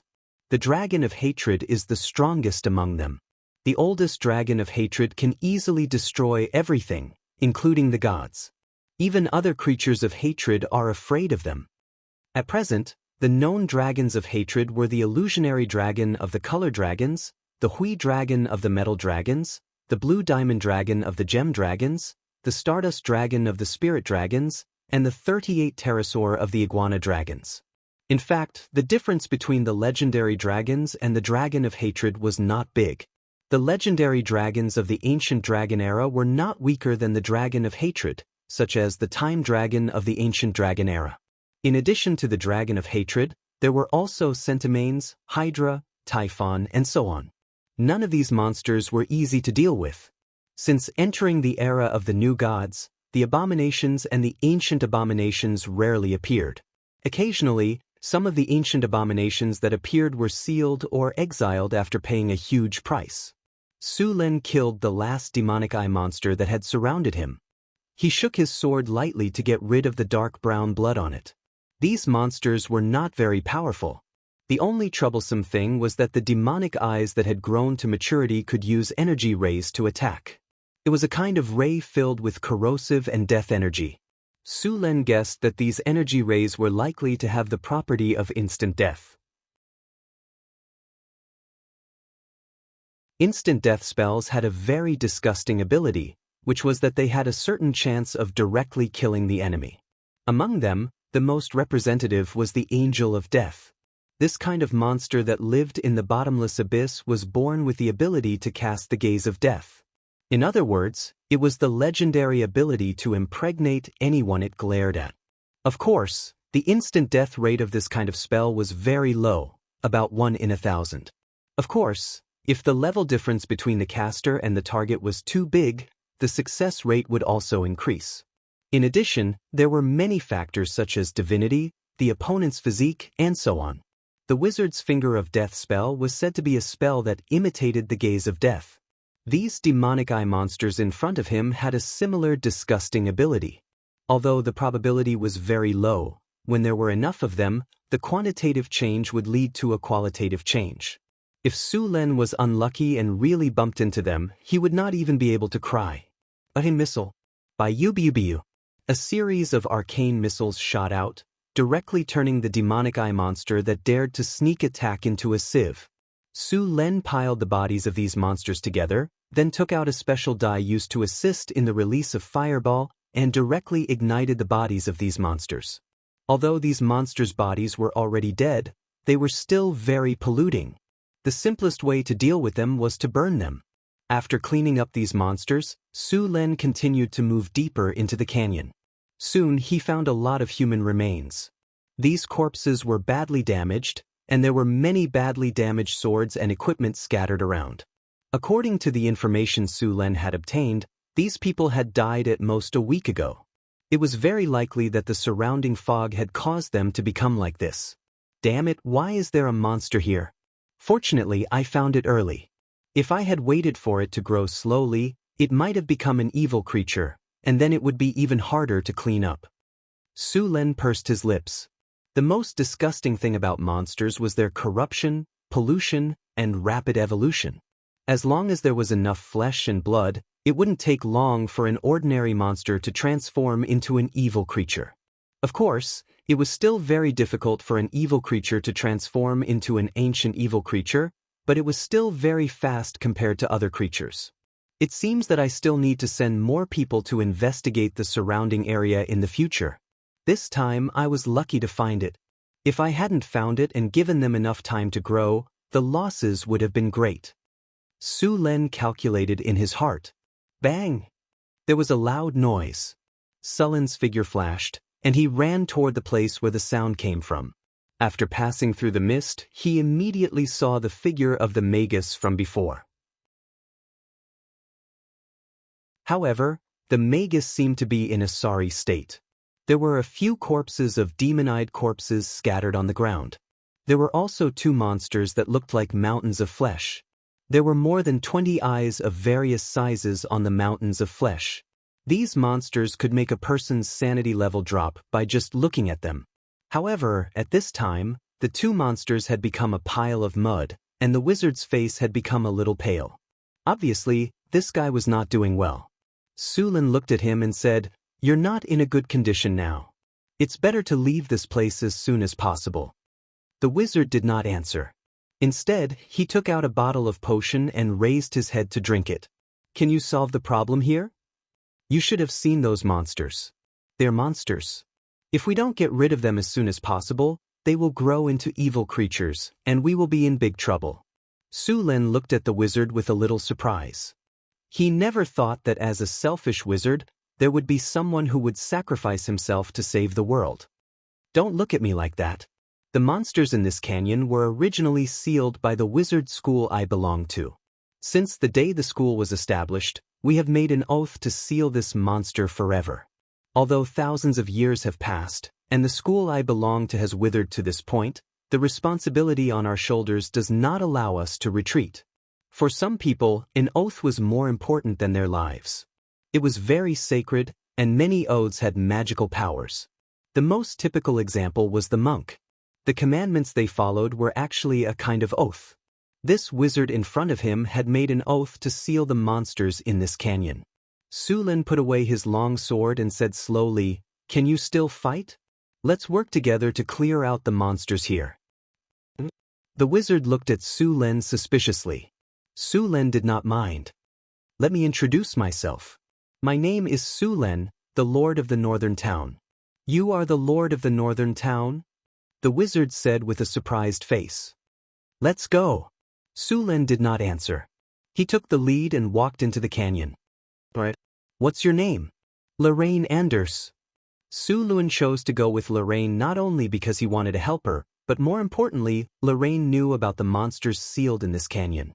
She must know more about the situation here than Su Len. With Lorraine's help, things would be easier. Su Len originally thought that there was a monster here, but now it seemed that there was a big monster sealed in here.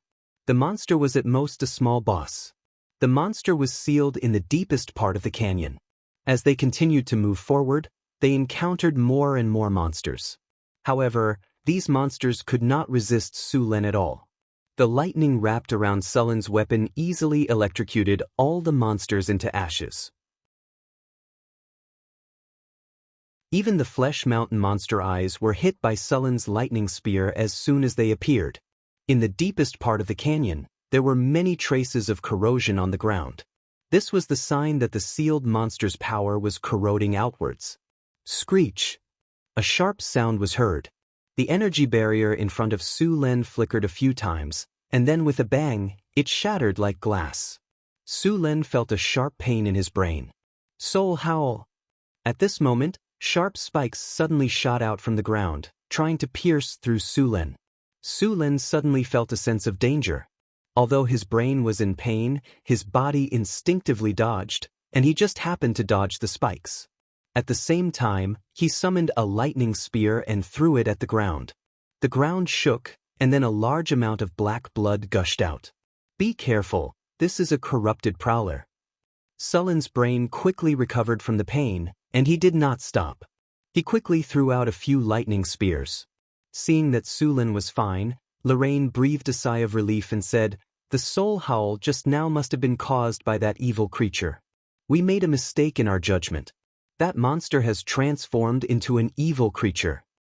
The main target of the soul howl just now was not him, but he was also affected. Sulen was unharmed, but Lorraine's wizard robe was pierced, and his body was injured. Evil creature? That's even better. Sulen grinned, and then took out the purple dragon halberd.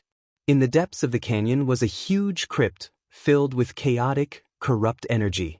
As soon as the two of them stepped into the cave, a large number of devil-eyed corpses and demonic eyes of flesh appeared before them. Next, they furiously attacked the two of them. Tens of negative energy beams shot out in an instant. Suluen's face sank, and he instantly stuck close to the wall to hide behind a protruding rock. Lorraine's reaction was just as fast. With a flash of light, Lorraine's figure disappeared from the prime material world and entered a crack in the dimensional space. A large number of negative energy beams hit the rock, but it was a pity that the rock was not alive, and only some fragments fell off.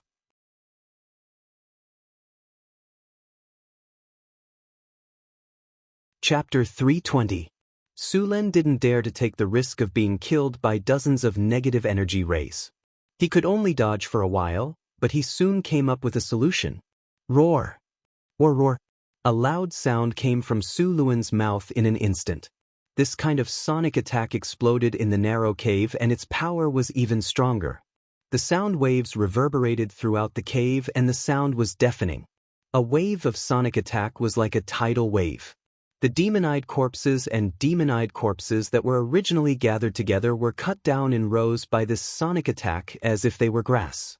If one looked closely, they would see a large amount of black blood spurting out from the eyes, mouth, and ears of these monsters.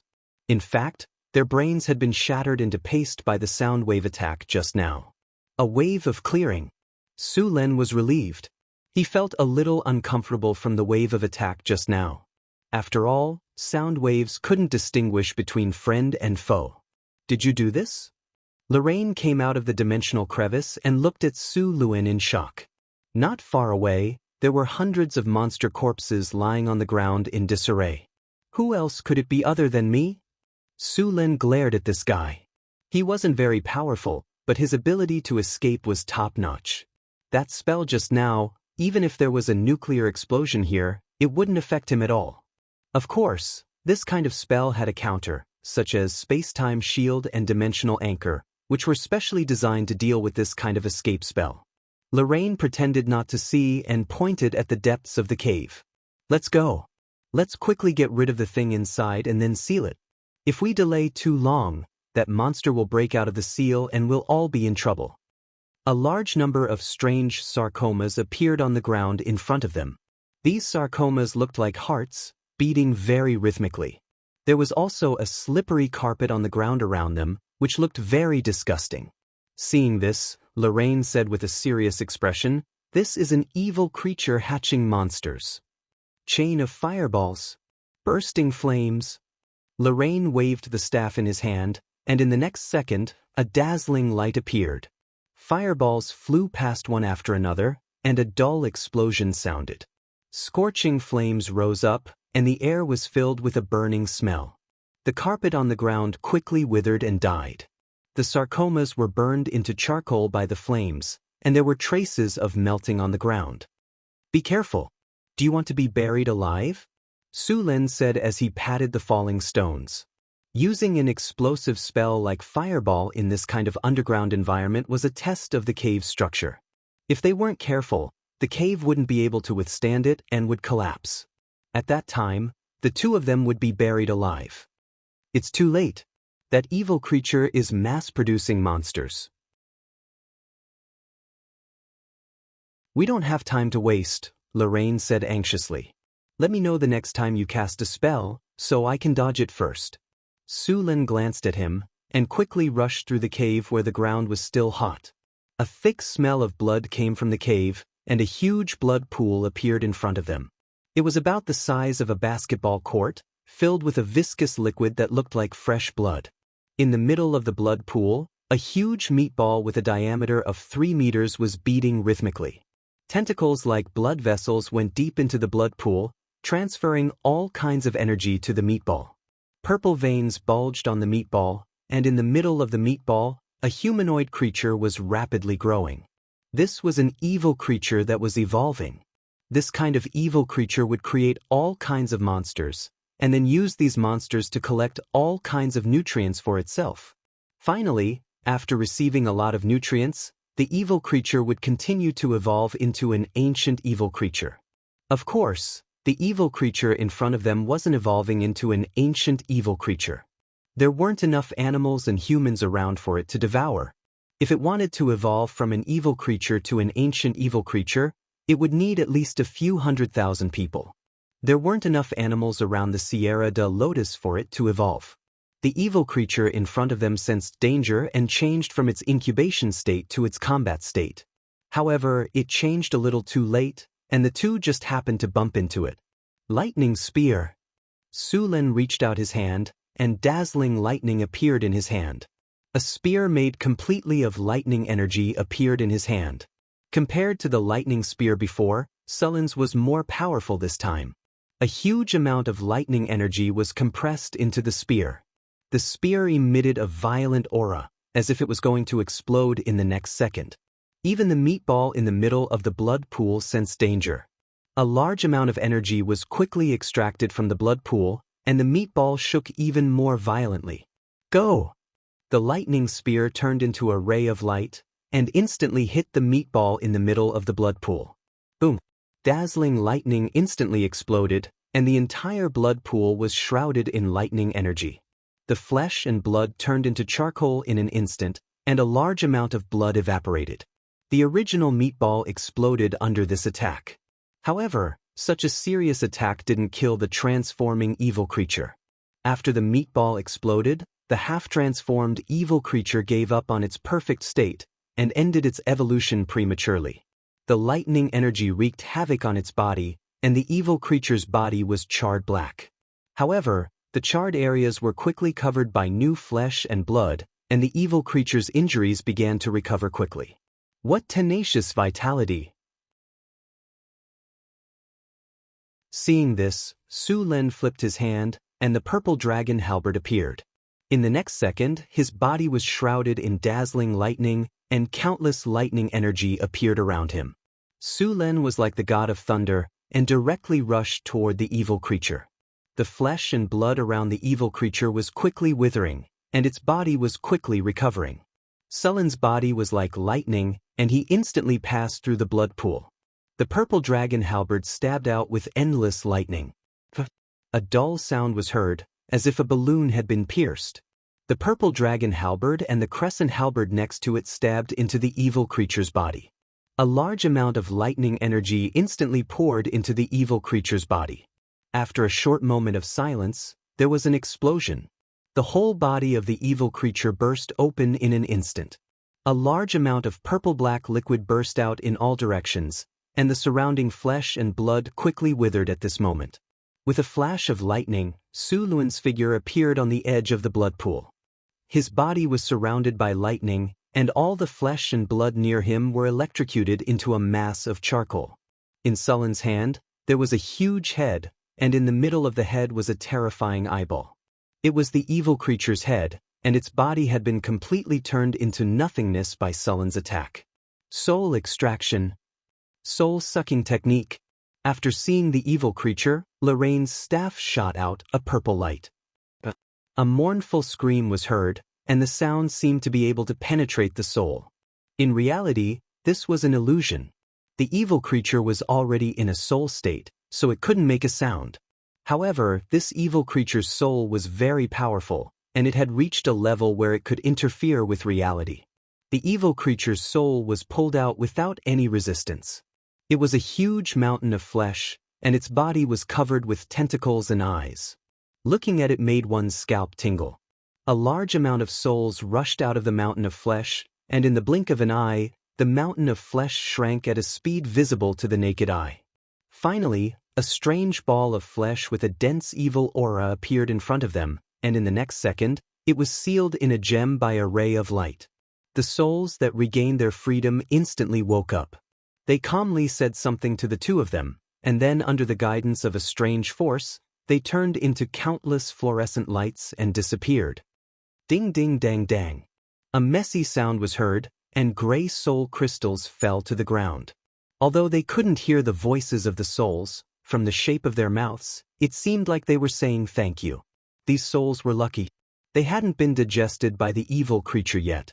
If Su Len came a few days later, these souls would have been digested by the evil creature. Su Len looked around and saw about a dozen gray soul crystals on the ground. This level of soul crystal could be used in many experiments. It was a good material. Here you go, these are your spoils of war. A gem was thrown over. Su Len raised his hand and caught it. He opened his hand and saw that it was the gem that imprisoned the evil creature's soul. It's a pity that it's not a legendary rank, but it's still a top-quality soul crystal. Su Len nodded at him and played with it for a while. Then he put it away. Oh right, you rest first. I'll repair the seal here.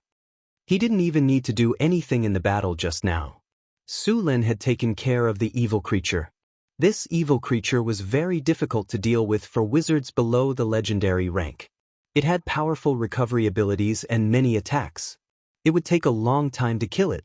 However, Su Len could kill it in one round. Lorraine was shocked by Sullen's power. Soon he found the seal rune circle in the cave.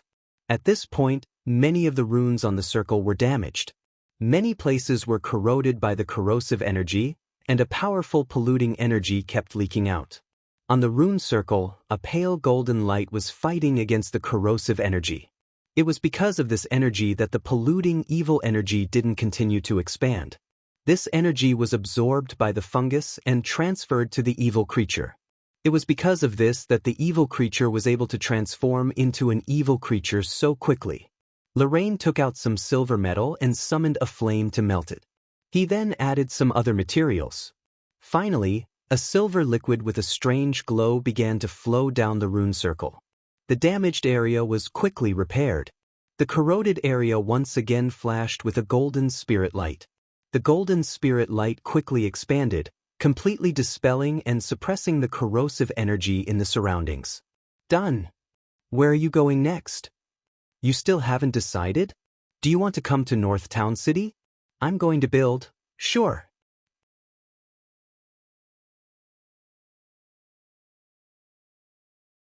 Chapter 321. Seeing that Lorraine agreed, Su Len felt that things seemed to be going too smoothly. What? Are you surprised that I agreed so easily? Lorraine laughed. Indeed, Su Len said. Lorraine shrugged and said helplessly, Sir, wizards also need to eat. The materials to strengthen the seal cost about 300,000 kinar. I'm broke now. Another wizard who doesn't know how to manage money. Congratulations, host. You have successfully recruited a hero. Lorraine Anders, loyalty, 78 profession, wizard alchemist rank, high-grade wizard strength, 12 agility, 10 will, 26 vitality, 17 charm, 15 characteristics, talent elemental affinity, strengthened will, spell casting exemption, focus, calm, talent for magic, lightning reflex skills, magic trick, mage hand, illuminate, hypnosis, charm person, arcane missile, grease, shield, featherfall, web, burning hand, acid arrow, invisibility, scorching ray, protective arrow, bull's strength, cat's grace, bears. Endurance, chain lightning, rune craft abilities, proficient spell casting, silent spell casting, magic penetration, talent for magic, spell proficiency, spell enhancement, battle spellcasting weapon proficiency, sword weapon 80, staff technique 103 employment salary, 20,000 kinar per month. He looked at Lorraine's attributes. She was a grade 3 wizard. Her attributes weren't outstanding, but they weren't bad either. However, wizards were a rare profession, so 20,000 kinar per month wasn't cheap. The battle is over. You have successfully killed the evil creature, Magic Eye Aberration. You have won a glorious victory. You have completed the random mission, broken seal. You have successfully avoided a city destruction. You have received a buff, blessing of the god of craftsmen. You have received a golden chest. Congratulations, host. You have successfully killed the evil creature, Magic Eye Aberration. You have received 11,200 EXP. You have received a golden chest. You have received Flesh Essence X2. Blessing of the Smith God, special buff. Increases the construction speed of the city after use. Buildings have a chance to acquire better attributes. Effect lasts for 1 month. Construction speed increased by 200%. After seeing the attributes of this buff, Su Len immediately decided to use it on the Northern Fortress City. 1 month was enough for the Northern Fortress City to finish building the city wall. Even the main structure of the Wizard Tower was almost done. However, when Su Len chose to use it, the system notified him that he needed to return to Northern Town to use it. Flesh Essence, the power extracted from the life and flesh of the demonic eye aberration. Using it can speed up regeneration and increase lifespan.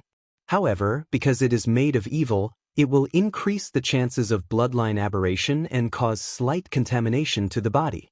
It can be reused. Note, reusing it will double the chances of bloodline aberration and contamination. Increases lifespan by 10 to 15 years. Permanent +3 recovery speed after use. Chance to obtain regeneration talent. Chance of bloodline mutation increased by 3%. Pollution +1. The flesh essence looked like 2 red gems. It contained a powerful life force. It was obvious that this was not an ordinary item. After looking at the attributes of the flesh essence, Su Len was a little hesitant. This thing could increase lifespan, but the side effects were also very strong. 3% chance of mutation and contamination. He didn't want to become as ugly as the aberrations he killed. Bloodline mutation was irreversible.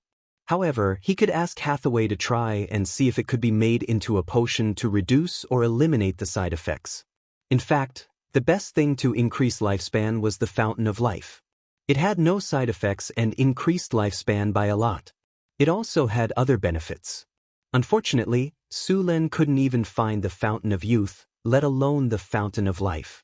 However, even with this disadvantage, the flesh essence was still a very rare treasure. As long as he was willing to sell it, many people would be willing to take the risk of becoming a flesh aberration to use it. In addition to these things, Su Len also obtained 2 gold chests, some low-level soul crystals, and a high-level soul crystal. Su Len opened the storage space and opened the 2 gold chests. With a flash of inspiration, a system prompt sounded in Su Len's ears. Congratulations, you have opened a gold chest. You have received 3 skill points. Congratulations, you have opened a gold chest. You have received a treasure, Moon Dew.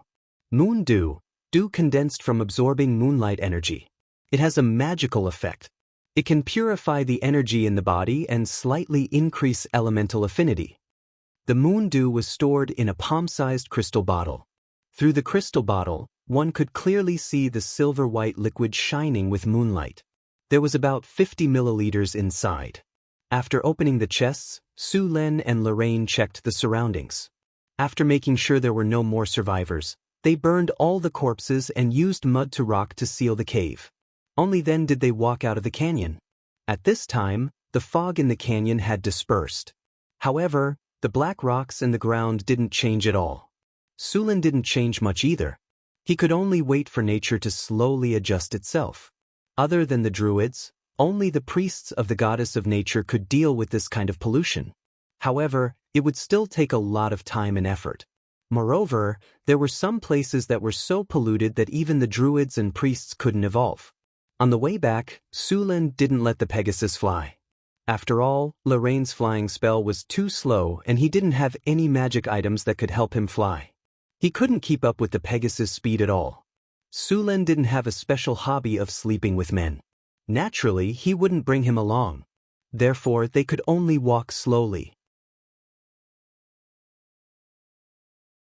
Luckily, Lorraine could summon a mount. Although it wasn't as fast as the Pegasus, it was still much faster than a normal horse. After the end of the Orc War, the northern city became more and more prosperous. There was an endless stream of caravans at the city gate every day.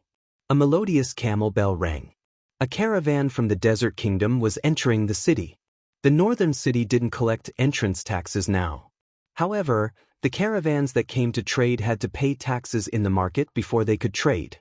Of course, they also had to pay taxes when they bought the goods. This way, they actually collected taxes twice. Even so, there were still many caravans that came to trade. After all, the other lords collected more taxes. Also, there were many good things that couldn't be found anywhere else in Sun. The desert kingdom was rich in all kinds of preserved and dried fruits, such as dates, walnuts, raisins, and all kinds of enchanting female slaves. The female slaves of the desert kingdom were very popular in kingdoms such as Florence. Many taverns would buy a few on purpose. Sullen's eyes wandered around the graceful bodies of the female slaves. Then he looked away reluctantly. He planned to buy a group of dancers in the Lord's castle. The dancers of the desert kingdom were very good at belly dancing. Lorraine was astonished by the prosperity of the city after he entered the city. He did not expect such a prosperous city to exist in the northern wasteland. What surprised him even more was that there were several magic buildings in the city. Wasn't it a little too exaggerated?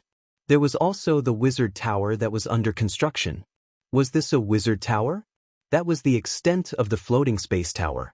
When he saw that the wizard tower was still under construction, Lorraine was already thinking about what to do after he took control of the wizard tower. However, before he could think of a name for the wizard tower, he looked up and saw a few female spellcasters walking towards him. What surprised him even more was that these spellcasters had a higher level than him. My name is Lorraine. I'm an advanced wizard of the North Wind sect. It's a sect, but in fact, I'm the only wizard left in this generation. Originally, I thought I would die in the fight against the evil, but a legendary strongman came to help me complete the seal and invited me. I agreed. What I didn't expect was that I would become the chief wizard of the northern city. In the end, I became an ordinary wizard in the northern city. The whole wizard team had one chief wizard, 3 team leaders, and 1 ordinary member. Sulan didn't care about Lorraine's self-pity. He directly threw him into the laboratory to train the apprentices. Then, he took Hathaway to another laboratory. This time I got something special. See if you can use it. What is it? Hathaway's eyes lit up. She stared straight at Sulan. She knew very well that Sulan often had some precious magic materials in his hands. Sulan took out 2 pieces of flesh essence from the storage space. That's it. Take a look first. Hathaway looked at the 2 pieces of ruby-like flesh essence in surprise. What a rich life force. This is a strange thing that can increase one's lifespan. However, there's also a dark force entangled in it. The side effects should be severe if you use it directly. Yes, this is flesh essence. It's obtained from killing the magic eye aberration.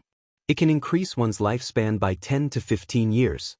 However, there's a chance that it will cause the flesh to be aberrated, and this kind of thing is contaminated. See if you can make it into a potion to remove the side effects. If you can't remove it, then try to minimize the side effects as much as possible. Hathaway picked up the flesh essence. A light flashed on her finger. After a while, she slowly exhaled. The dark force isn't too serious. I'll give it a try. Oh right, there's also this. Sulan handed Moondew to Hathaway. This is Moondew? Yes. Great.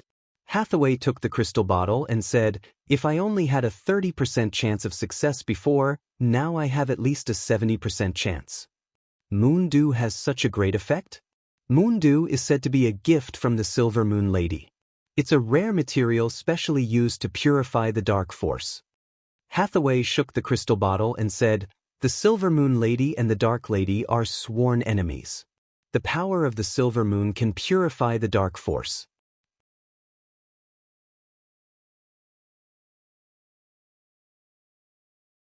Chapter 322. Hathaway closed the lab after she got the flesh essence and Moondew.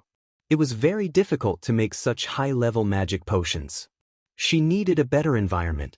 The construction of the northern battlefront city was still going on. During this time, there were some refugees who came here with the caravans to look for opportunities.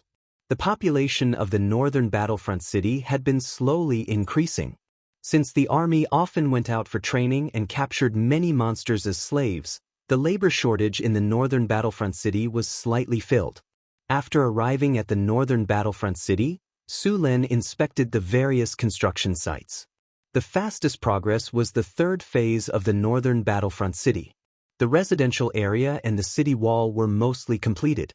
The wizard tower was also built to the second floor.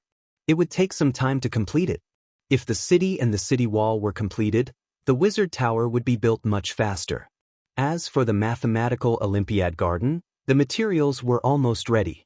Moreover, he had captured many slaves during this time. He still had a lot of manpower. As long as he wanted to, he could start immediately. After inspecting all the construction sites, Su Lin opened the system panel and chose to use the blessing of the craftsman god, buff. An invisible light flashed from Sullen's body. Then, a strange energy swept across the entire northern battlefront city. Outside the northern battlefront city, in the Wisdom Temple, the Wisdom Priest was praying. At this moment, he suddenly felt a strange energy spreading out from the center of the city. It quickly enveloped the entire city. This energy is God's power? A deity has blessed this city. Wei Na looked at the sky in shock. At the same time, the priests of the other churches also felt the same way. At this moment, these priests were all wondering which God had sent a miracle. It seems like we have to change our attitude toward that Lord. Wei Na thought to herself when she felt the God's power in the sky. A Lord with a God as his backer also had great power. It was completely different from a normal Lord. Su Lin didn't know that his blessing of the craftsman god buff had caused the churches to misunderstand that he had a god behind him. However, even if he knew, he wouldn't clarify it. Sometimes, hiding things like this would make the other party believe him more. With the use of blessing of the craftsman god, the construction speed of the various construction sites in northern town city began to increase. The efficiency had increased by a few times. None of the workers were lazy anymore. All kinds of construction were completed quickly under the guidance of the craftsmen. The work that would have originally taken 3 months could now be completed in 1 month. The fastest progress was the city wall and the residential area in the market. According to the original schedule, it could be completed in a month. Now it seemed that the city wall and the residential area would be completed in 10 days at most. In northern Battlefront City, the city walls and residential buildings took up almost half of the manpower. If these people were freed up, the construction of other buildings in northern Battlefront City would progress even faster. At the same time, the Arcane Garden was also under construction. The Arcane Garden was built using a lot of stones. There were all kinds of fountains, flower beds, and statues in the garden. Su Lin had transferred a lot of master sculptors to work on the garden. At the same time, he also drew water from the underground veins to form the fountains. While the construction of the Arcane Garden was going on, the third phase of the Northern Citadel was finally completed. Sturdy City Wall. This is a sturdy city wall. It has high resistance to all kinds of attacks. Despair when faced with a city wall like this. Sturdy plus 40, defense bonus plus 38, attack range plus 35, impregnable plus 37, tall and majestic plus 36, stability plus 38, comfortable residential house. Clean and tidy houses make people happy and can provide a sense of belonging to the people. Comfort plus 21, indestructible plus 26, tidy plus 24, people's allegiance plus 25, peaceful living plus 25, population growth plus 20, security plus 23. Su Lin was very satisfied with the attributes of the city wall and residential buildings. After the construction was completed, a lot of manpower was released. Su Lin assigned half of them to the construction of the Wizard Tower, and the other half to the construction site of the Arcane Garden. The Arcane Garden required a lot of stones to be built. According to the blueprint of the Arcane Garden, this building was supposed to be 30 meters above the ground. There were all kinds of canals on top of it to transport water from the fountain to various places. Sulen planned to place the Fountain of Vitality at the very top of the arcane garden.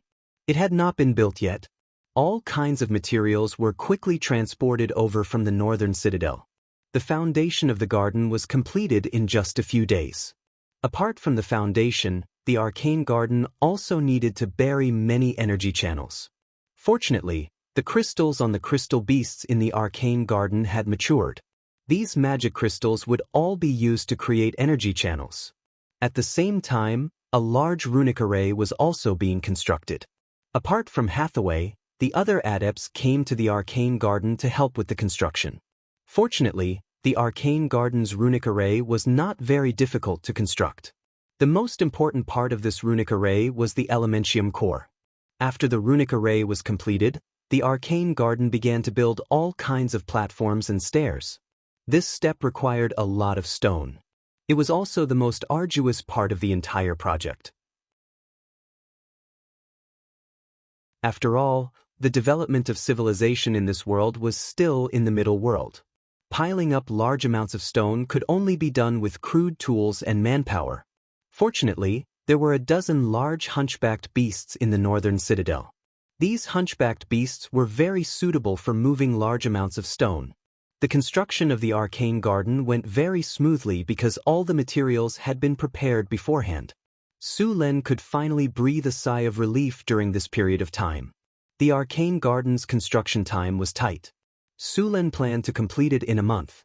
In truth, if it weren't for the spellcasters and the blessing of the god of crafts, Buff, it would take at least half a year to construct such a magnificent structure, even with 30 to 40,000 people working on it. Currently, there were already more than 50,000 workers in the arcane garden. For some reason, the temples in the northern citadel had also expressed their willingness to provide some manpower to help with the construction. The 7 temples had each provided 2 spellcasters and 100 craftsmen. With the addition of these people, the construction of the arcane garden sped up again. Other than the arcane garden, the construction of the wizard tower also sped up. Hathaway had made 2 gargoyles and golems. During this period of time, more than 30,000 workers and even more monster slaves were working on various construction projects. The main body of the wizard tower was not difficult to construct. Most of the time, it was difficult to transport materials. After all, in this era, it was not easy to transport materials up to a tower that was dozens of meters tall. In order to speed up the construction of the wizard tower, Su Luen temporarily suspended the repair work of the secret realm. He called the harpies from the secret realm to come to the wizard tower to help. The construction of the wizard tower was very boring. It didn't need to carve the rocks and consider all kinds of art styles like the arcane garden. The wizard tower was like building blocks. It was slowly stacked in a fixed shape. The wizard tower required a large amount of obsidian. This work required a lot of obsidian. This work required stone to mud to fuse the materials that originally did not want to be fused together. Next, stone to mud would be used to turn the soft materials into hard stones. Then, it was necessary to cast hardening to make these materials as hard as steel. In fact, Sulen's original plan was to build the entire wizard tower with obsidian. The problem was that there was a limited amount of obsidian in the northern citadel. Sulen could only settle for the next best thing. Only a part of the obsidian was used as a material. At the same time, many areas were just ordinary rocks. Sulen planned to wait until he had money in the future to replace these rocks with obsidian. The main material of the wizard tower at the floating space tower level was obsidian. Then, the wizards would cast hardening on the obsidian. The defense of the wizard tower built in this way would reach a very high level. The wizard tower in the northern citadel did not cast hardening for the time being. He planned to cast hardening on the entire wizard tower after the main body was built. Although the casting requirements of hardening were not too high, such a wizard tower would need to be cast at least thousands of times to complete. In the next 10 days, Sulen began to cast stone to mud and stone to mud. He cast at least dozens of spells a day. Every time his energy was exhausted, he would take a magic potion to recover. The recovery of the magic potion was limited, and there was resistance to the magic potion. Every time he took it, the effect of the magic potion would be reduced. The resistance would only gradually disappear after 24 hours. Many times, Su Lin could only rely on meditation to recover his magic after his magic was exhausted. The frequent use of spells made Su Lin realize that the time he took to cast spells was shorter, and he was getting more and more proficient in casting spells. Ding!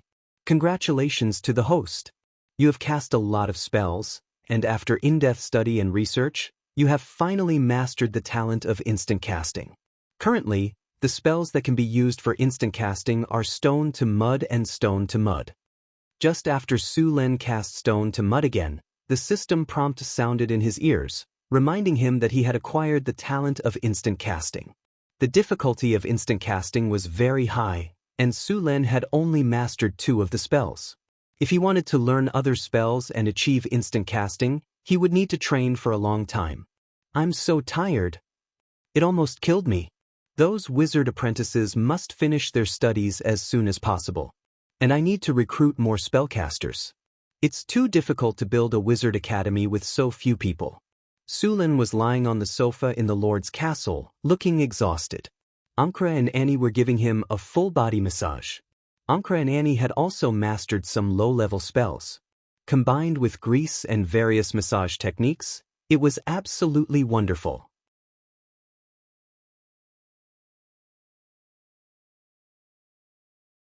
Chapter 323.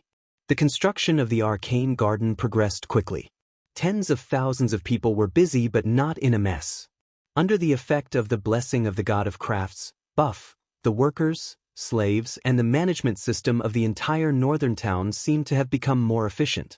The tens of thousands of refugees and monster slaves on the construction site were like a colony of ants. All the work was carried out in an orderly manner.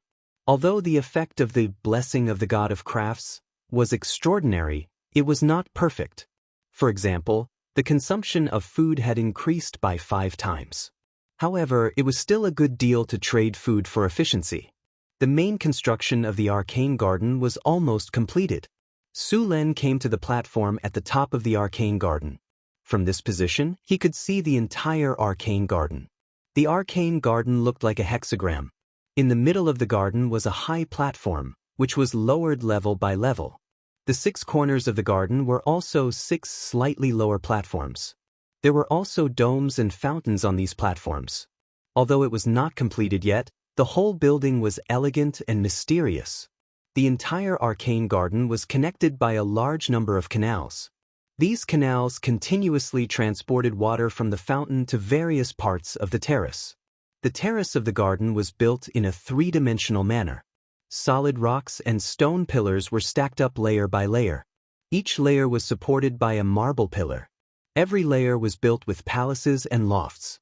Looking from the bottom of the arcane garden, the entire garden extended to the sky. A large number of plants and statues were planted in the garden. When the plants and statues were completed, the palace and attic here would be surrounded by trees and flowers. The whole garden was a perfect combination of nature and art. It was magnificent. Each layer was connected by stone passages. These passages were built with domes and arches. There were various animal reliefs on the doors and pillars. There were even artificial waterfalls in some places.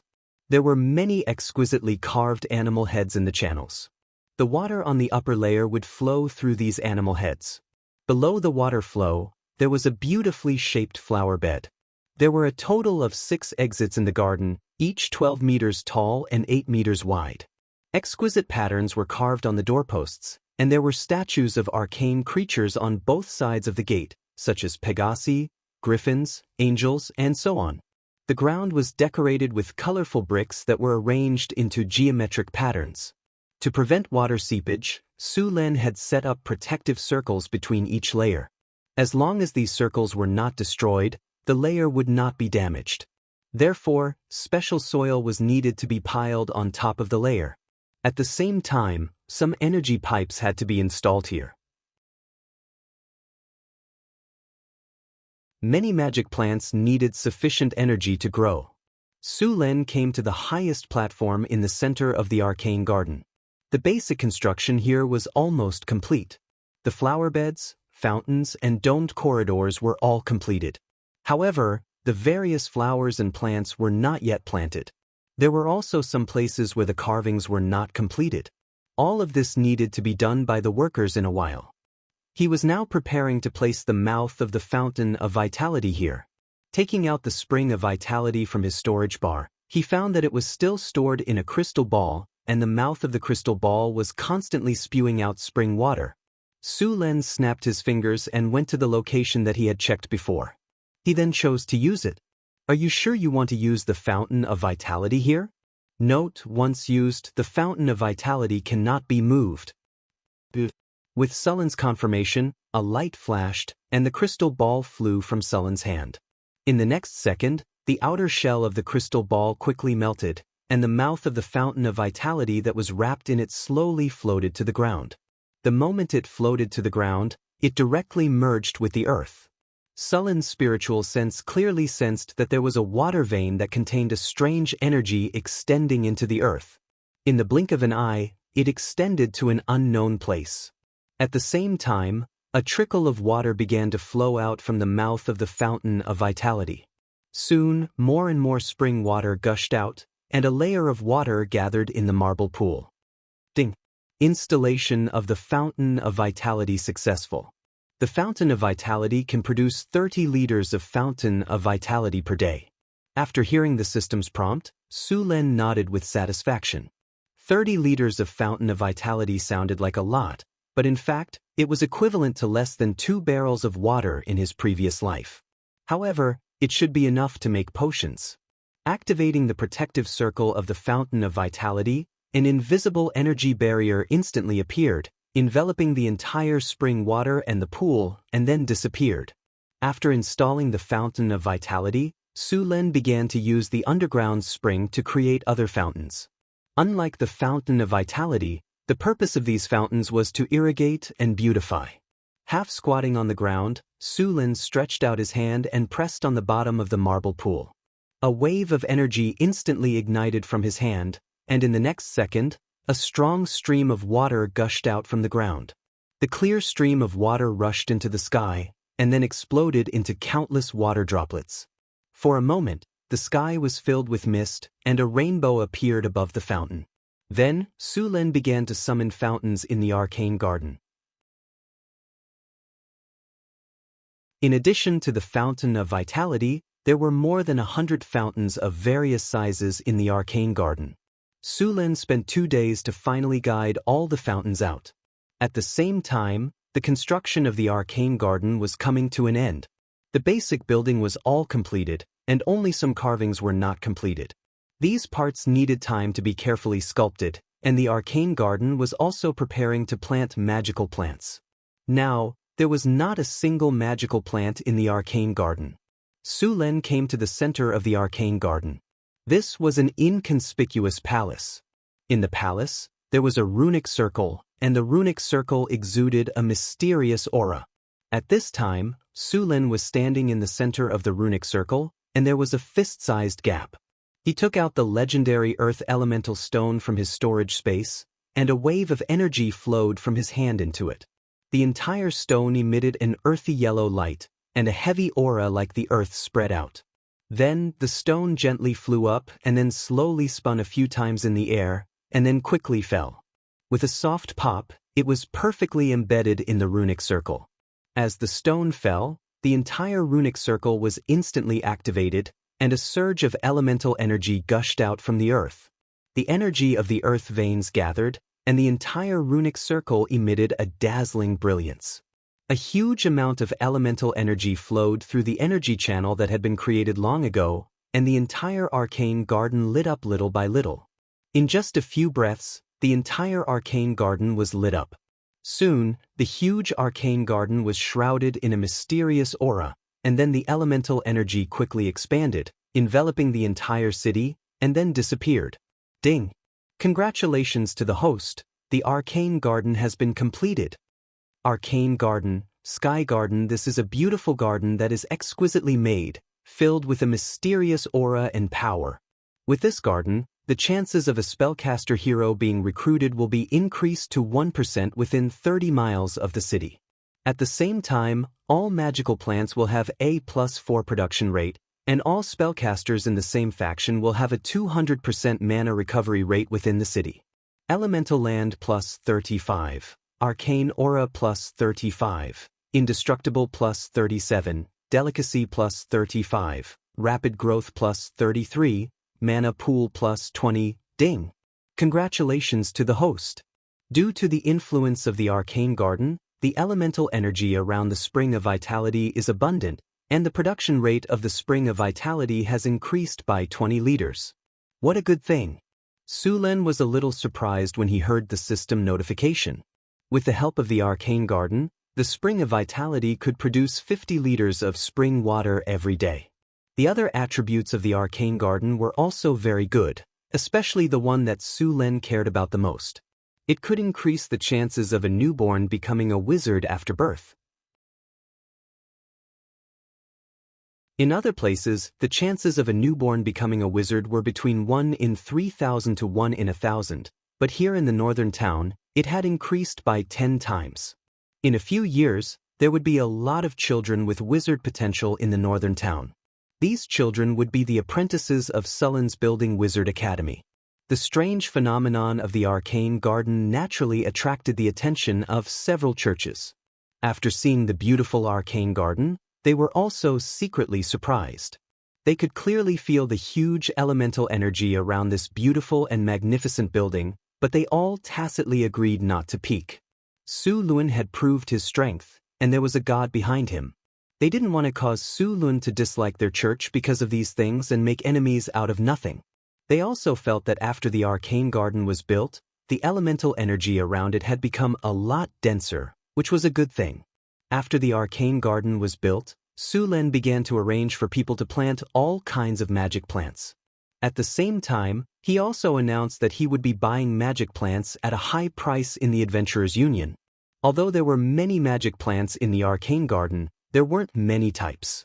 Sulen could easily get a lot of them by spending some money. Sulen planned to give some of the production of the Arcane Garden to the northern town's spellcasting team as a benefit. Sulen planned to give each spellcaster an area, and the harvest of this area would belong to the spellcasters. As for how they would grow it, that was their own business. The plants in the Arcane Garden grew much faster than in other places. It was almost the same as the planting area in the Arcane Garden, but the land in the Arcane Garden was limited. It was far smaller than the Arcane Garden in the Arcane Garden. However, other than planting, the Arcane Garden could increase the spellcaster's mana recovery speed by a few times. It could also increase the chances of summoning a spellcaster hero. If Sulen wanted to build a wizard academy, it would be too slow if he only relied on Hathaway and the others.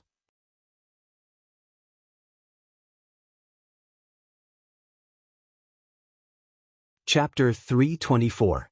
After the main body of the Arcane Garden was built, the rest of the work was to carve some statues, repair the roads, and other trivial tasks. These tasks did not require too much manpower.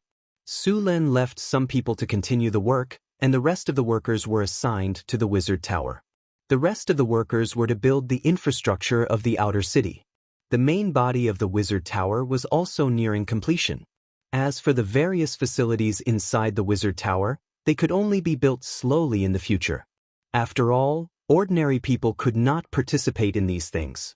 Sulen checked the progress of the construction and made sure that the construction could be completed before the buff of the Blessing of the Craftsman God ended. Hathaway sent a message that the 2 pieces of flesh essence he gave her had been made into potions. Sulen was ready to go and take a look. When he came to the lab, the new teacher, Lorraine, was teaching the apprentices. Sulen did not disturb the class and went to Hathaway's lab from the side aisle. "This is the potion you made?" Sulen said as he held a crystal bottle. The crystal bottle was filled with red liquid. As the crystal bottle shook, the liquid inside kept flashing. "The potion in your hand is actually a defective product," Hathaway said as she took off a pair of special glasses. "Defective product? What do you mean?" Sulen asked curiously. Hathaway moved her shoulders, and the loose wizard robe in front of her chest was pushed up. "That's the first time I made a potion. The side effects of the flesh essence were not completely removed." Look, the color of the potion is still dark red. I used identification. This potion can increase one's lifespan by 10 years, but the side effect is a certain chance of mutating into an aberration. It's just that the contamination has been removed. Su Len put down the crystal bottle. Have you made any successful potions? Hathaway flipped her hair, and Sullen's heart skipped a beat. Of course, and I made 3 bottles. Hathaway said as she handed the 3 crystal bottles to Sun. Compared to the crystal bottle just now, the liquid in the 3 crystal bottles was light blue.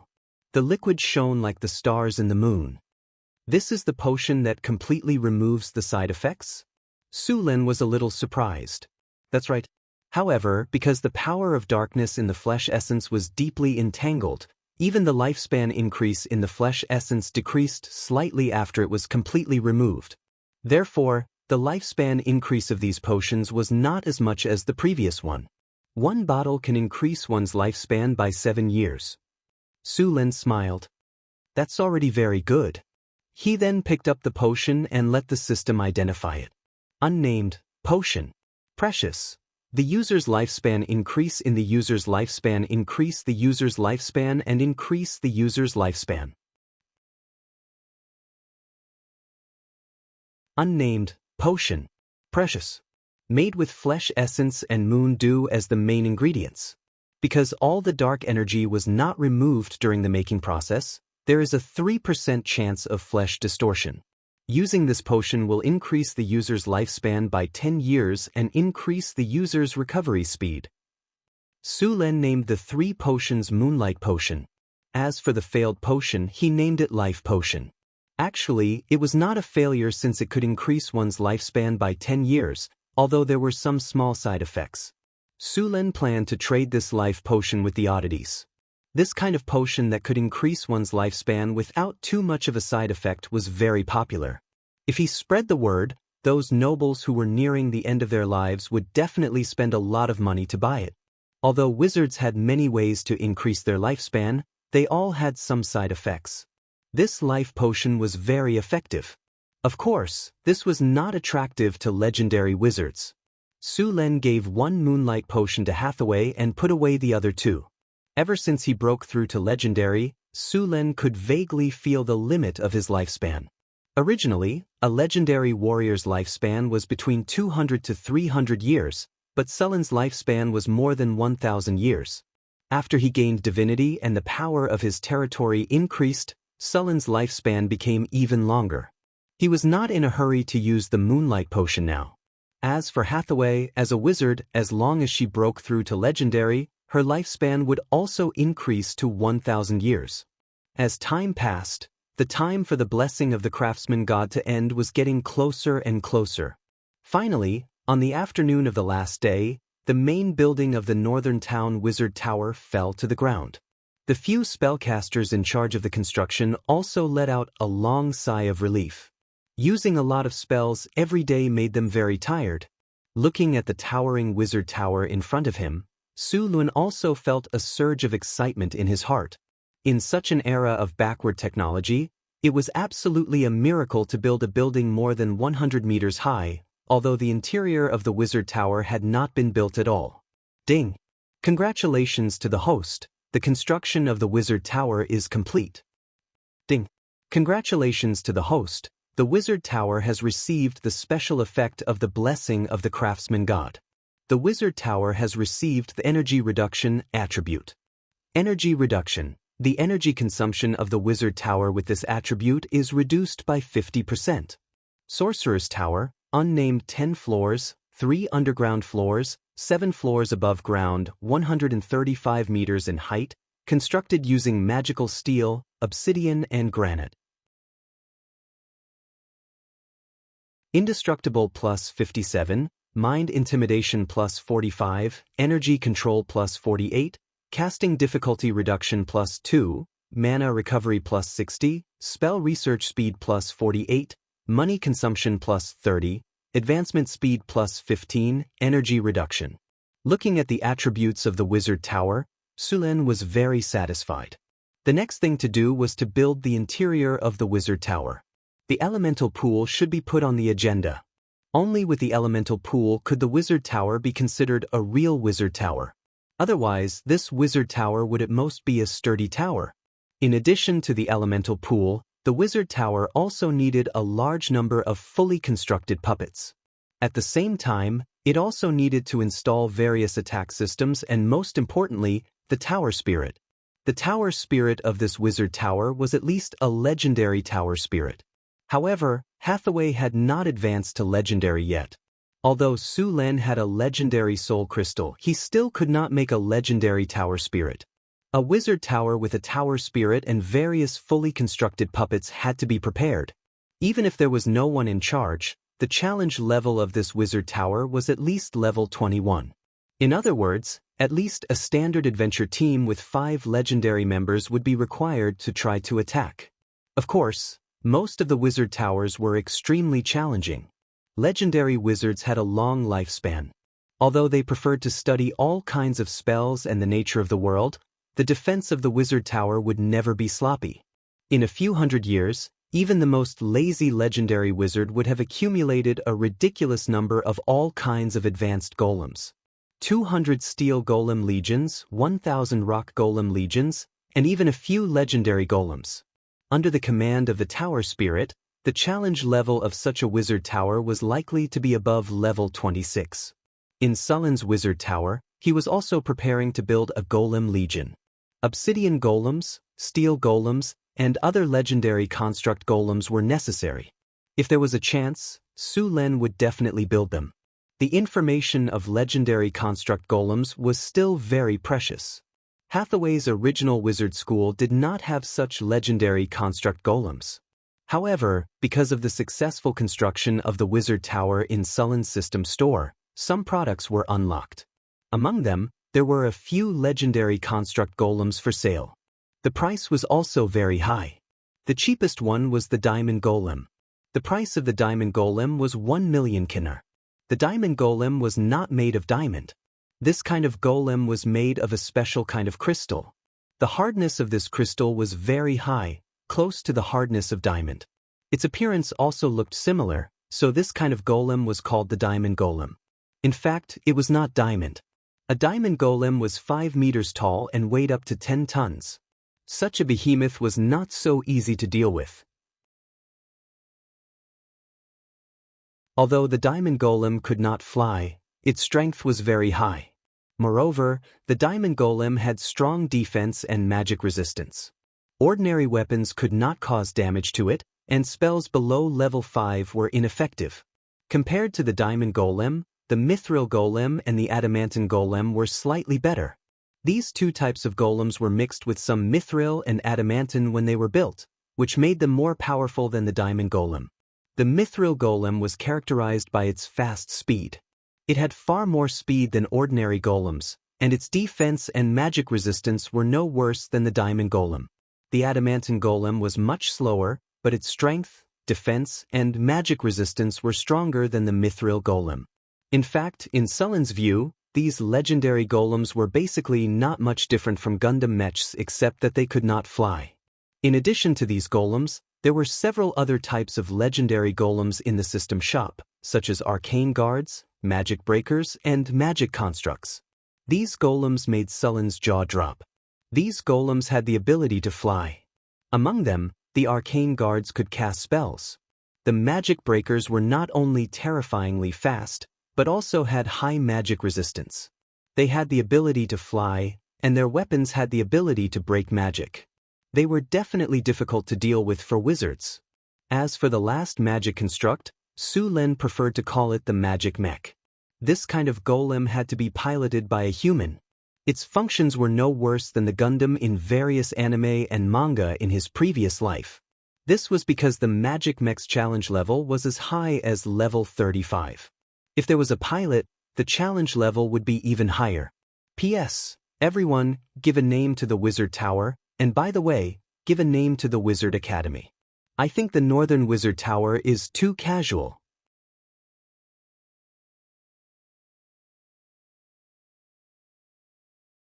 Chapter 325.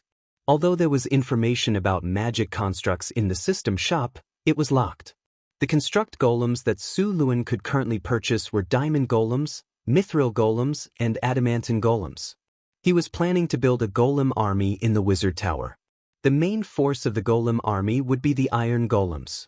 Su Luen had a dozen iron golems in the secret realm, but they were all repaired. Hathaway was still researching how to make iron golems, so it would take some time before she could make one. Also, iron golems were expensive to make. The entire golem army was built with Kinnar. As for legendary golems, they could only be created by legendary adepts. In addition to the steel golems, the wizard tower was also preparing to build a gargoyle golem legion.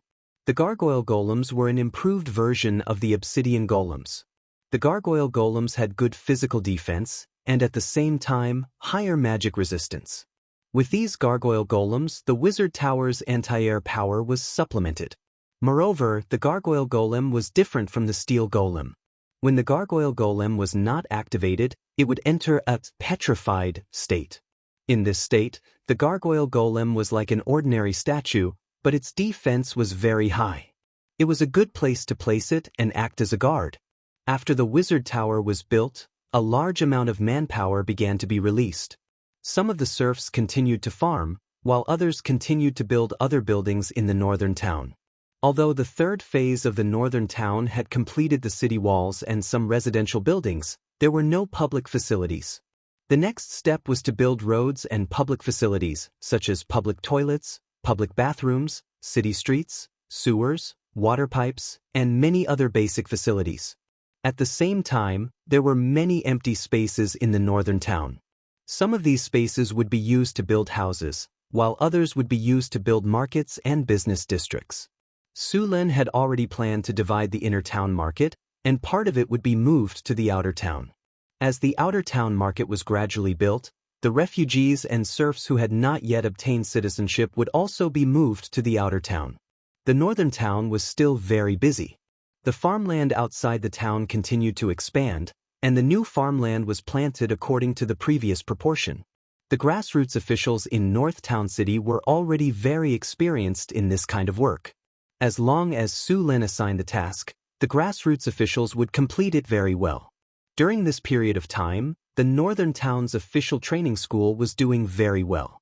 With the help of the Wisdom Church's scholars, the number of officials in the Northern Town's official training school had doubled.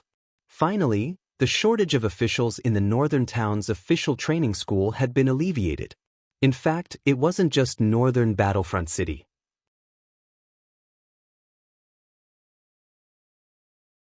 Even Mirror Lake City and Centaur City needed a lot of officials.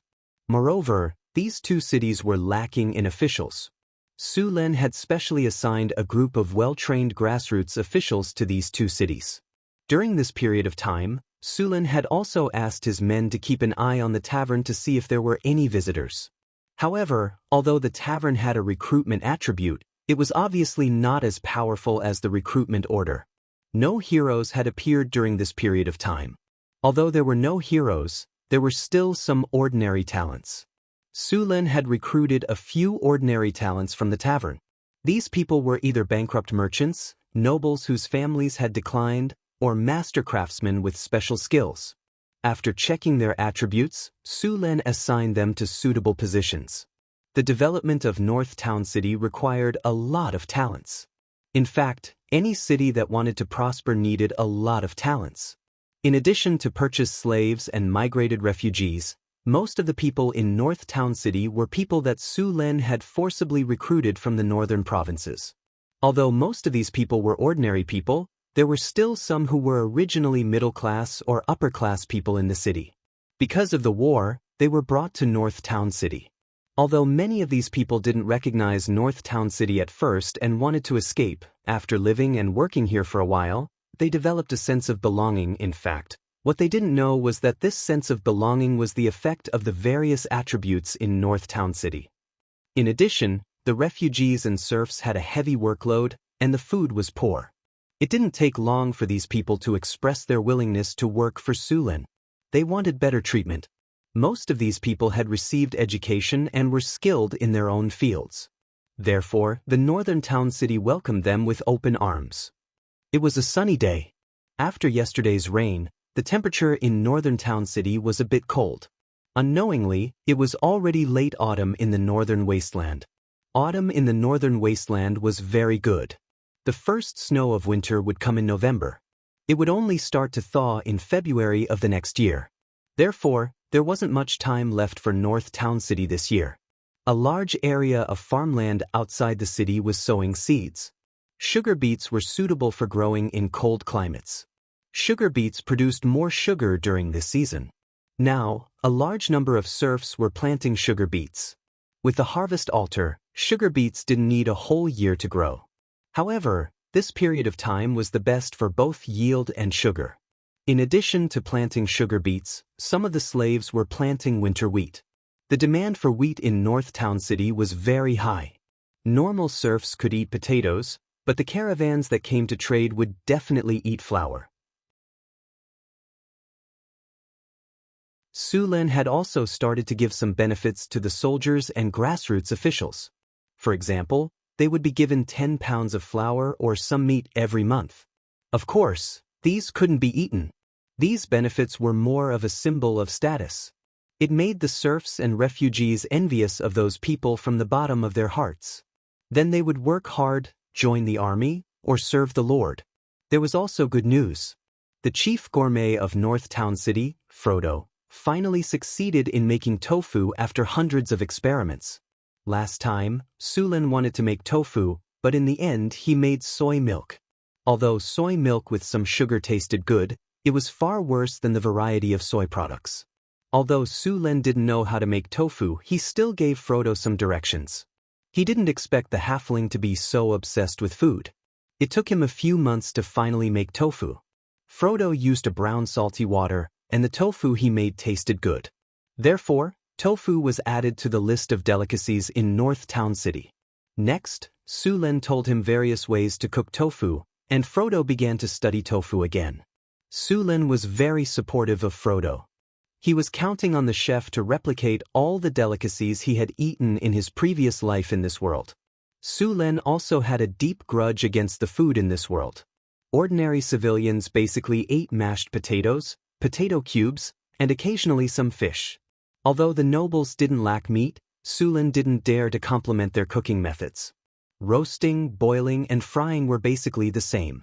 Stargazy pie from his previous life was probably a delicacy in this world. Fortunately, there were halflings, these little guys who liked to enjoy life and eat good food. Otherwise, the food in this world would be even worse. In North Town City, the planting of soybeans had also begun to expand. Soybeans were one of the few crops in North Town City that could provide oil. Sulen drew out a total of 8,000 mu of land to plant soybeans, and built ditches that extended in all directions. With enough labor, the land in North Town City was reclaimed very quickly. Now, there were almost 100,000 mu of farmland in North Town City, and the best land around the city had been reclaimed into farmland. With the 100,000 mu of land planted, the harvest could easily make North Town City self-sufficient. At the same time, there was also a large amount of surplus food to be used for brewing wine, developing the breeding industry, and supplying Mirror Lake City and Centaur City. After being self-sufficient in food, North Town City would have a firm foothold in the northern wasteland. Food, land, and population were all very precious at any time. Although gold was precious, it was far less important to Sulen. As long as he had food, land, and population, it would be easy to accumulate wealth. After the Arcane Garden was completed, several churches had already withdrawn their people. During this time, the Temple of the Goddess of Wealth showed Sulen what it meant to be rich and willful. Compared to most temples that were built with granite and other rocks, such as the Temple of War, which was entirely built with granite. Who asked the Temple of War to be poor? The Temple of Wealth was built with pure white marble. The entire temple was built with marble. Even Sulen could not help but be shocked by the cost. In North Town City, other than the Arc de Triomphe, which was completely built with marble, only the Temple of Wealth was built with marble. Although other churches also used marble, they were not as crazy as the Temple of Wealth. There were thousands of churches on the continent, among which there were thousands of cities that could afford to build temples. If they were built with ordinary stone, one could imagine how much money it would cost to build so many temples. Moreover, the Temple of Wealth was not only built with marble. They also used a lot of gold to decorate the temple. Many carvings, walls, pillars, and many other places were inlaid with gold. These people were not afraid that the gold would be stolen. Su Lin could not help but feel envious. If he had not washed his hands of gold for many years, he could not help but go to the Temple of Wealth to steal some things. The high-grade priest of the goddess of wealth even blinded Su Lin's eyes. The priest's robe was made of high-quality silk with a lot of golden threads sewn on it. It was completely different from the style of the priests of the Temple of Wisdom. The priest of the goddess of wealth had 8 rings on his hand. Did he not feel that it was inconvenient to carry things?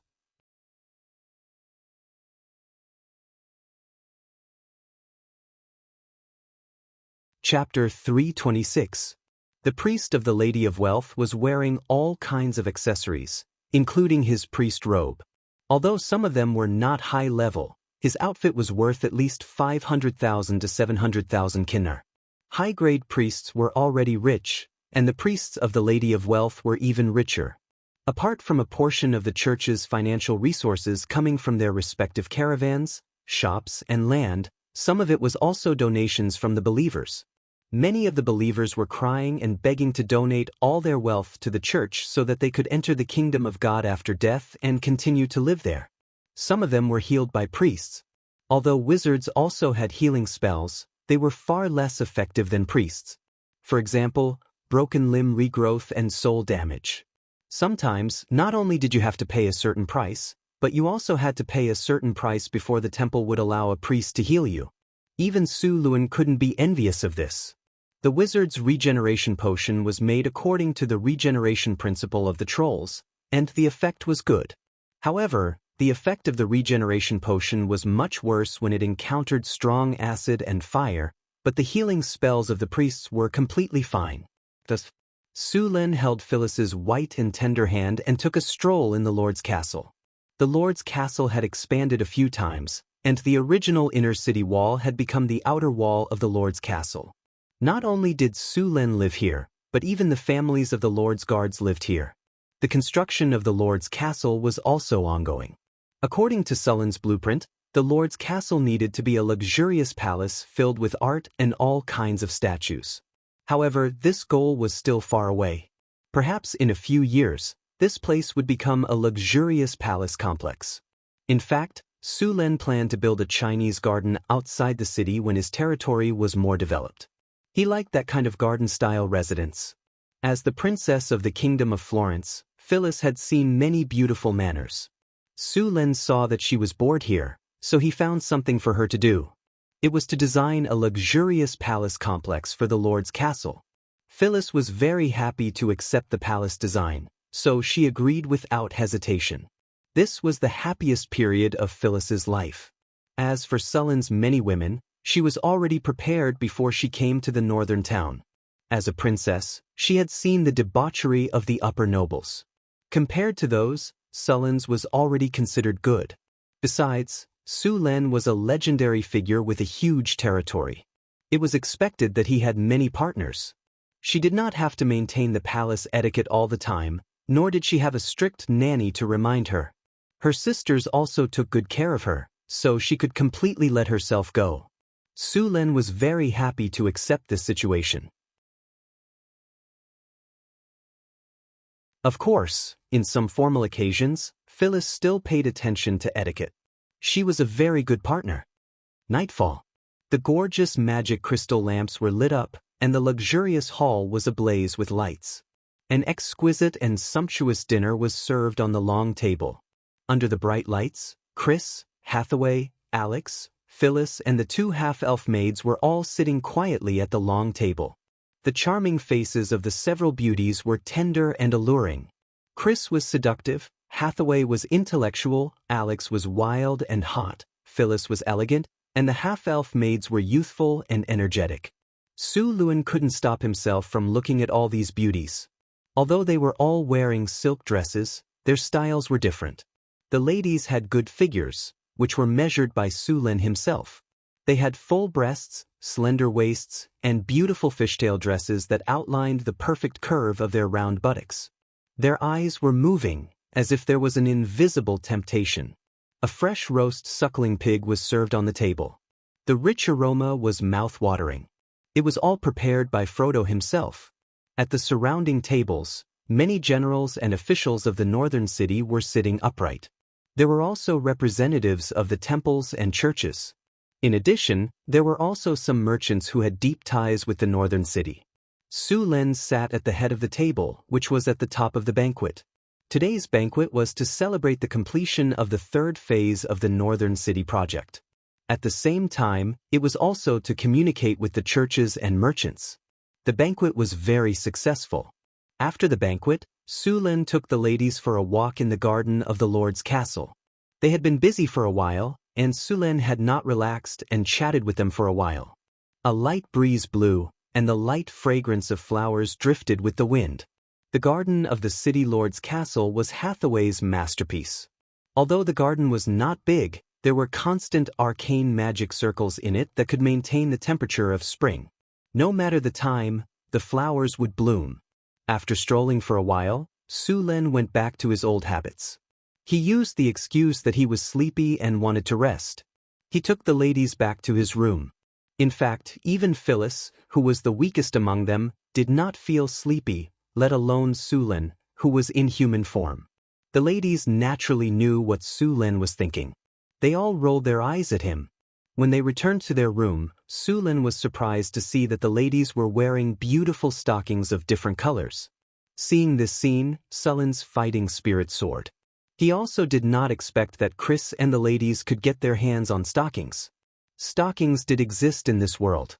Stockings were usually only sold by the drows in the Underdark. They were expensive and made of underground spider silk. As soon as they appeared, they were sold out. Where did you get them? Su Len hugged Chris lazily. His hands could not help but slide down her body. I found some wild underground spiders in the Underdark, so I kept them in captivity, Chris said with a smile. Hathaway used alchemy and a half-elf master weaver to make them. What do you think? Do you like them? Chris felt Sullen's passionate gaze. The corners of her mouth curled up slightly. Her charming face was very flirtatious. I love them. Su Len chuckled. Tonight was destined to be a sleepless night. Time passed by. The harvest festival in the northern town was approaching. Last year, Su Len set the first harvest festival in the northern town as the Harvest Festival. This festival was unique to the northern town. This year, the northern town had a great harvest again. During this time, the entire northern town was preparing for the festival. Currently, there were 3 festivals in the northern town. Other than the Harvest Festival, there was the New Year and Victory Day. Victory Day was the day the Arc de Triomphe was completed. Everyone in the northern town was looking forward to the festival. Because during the festival, even the serfs and refugees were allowed to rest. Furthermore, the northern town would provide all kinds of delicious food, colorful fireworks, and even circus performances. With the arrival of the Harvest Festival, the entire northern town became a sea of joy. Because of the festival, all the streets in the city were cleaned. Many streets were hung with colorful lights. Charming flowers bloomed on both sides of the road. The fountains in the square were colorful under the illumination of the magic lights. All kinds of food stalls were neatly arranged. Countless people and children were enjoying the food with smiles on their faces. Many people who came to the northern town for the first time were surprised by this scene. In this era, very few lords would hold such a grand festival. Among the nobles, festivals had nothing to do with the peasants. They would hold all kinds of banquets and indulge in wine and women in the castle. They would never give a piece of bread to the commoners outside the castle. For this festival, the wizard apprentices who had studied for half a year were responsible for the fireworks. The magic fireworks were made by alchemy. They looked more beautiful than the fireworks Su Len had seen in his previous life. In addition to the magic fireworks, these wizard apprentices had also learned some Circle Zero spells and magic tricks. They could also release some magic fireworks. These apprentices also performed at the request of Su Len. The churches also participated in the harvest festival. For the churches, such a grand festival was a good opportunity for them to gather faith. Naturally, these churches would not let go of this opportunity. The churches prepared a lot of food and specially hired a circus to perform. When night fell, a large number of people gathered in the squares of the city. Everyone looked up at the sky curiously. Accompanied by a sharp noise, a purple ball of light flew up high. Then, with a loud bang, a bright firework appeared in the sky. As this firework bloomed, more and more fireworks also bloomed in the sky. The commoners had never seen such a beautiful scene. They were all shocked and could not close their mouths. When the fireworks ended, Su Len appeared on the high platform and waved to everyone. Warm cheers sounded. The cheers were like a tsunami. At this moment, if Su Len opened the system panel, the value of the people's sentiment at the bottom of the city would be increased to the maximum. People's sentiment changed very quickly. However, the sentiment of the people in the northern town was always around 85. After Su Len appeared on the high platform, he began to distribute a large amount of free food. At the same time, various acrobats in the square began to perform. Some young girls began to dance in the music. Young men and women also went to perform. At this time, the major temples were also doing their best to attract people to believe in their respective gods. In this environment, many people had become believers. Although they were only shallow believers, as long as there were no accidents, many people would become devout believers. The celebration this time was also the day that many churches had gained the most believers. Su Len also took a few women to parade in the city. Today's festival was to celebrate with the people. The group kept waving to the crowd on both sides. Wherever Su Len went, there would be cheers. After the parade was over, Su Len took everyone to play. Because Hathaway cast a spell, they were not recognized. At this time, he did not want to be disturbed. A group of city guards in plain clothes were also around to protect them.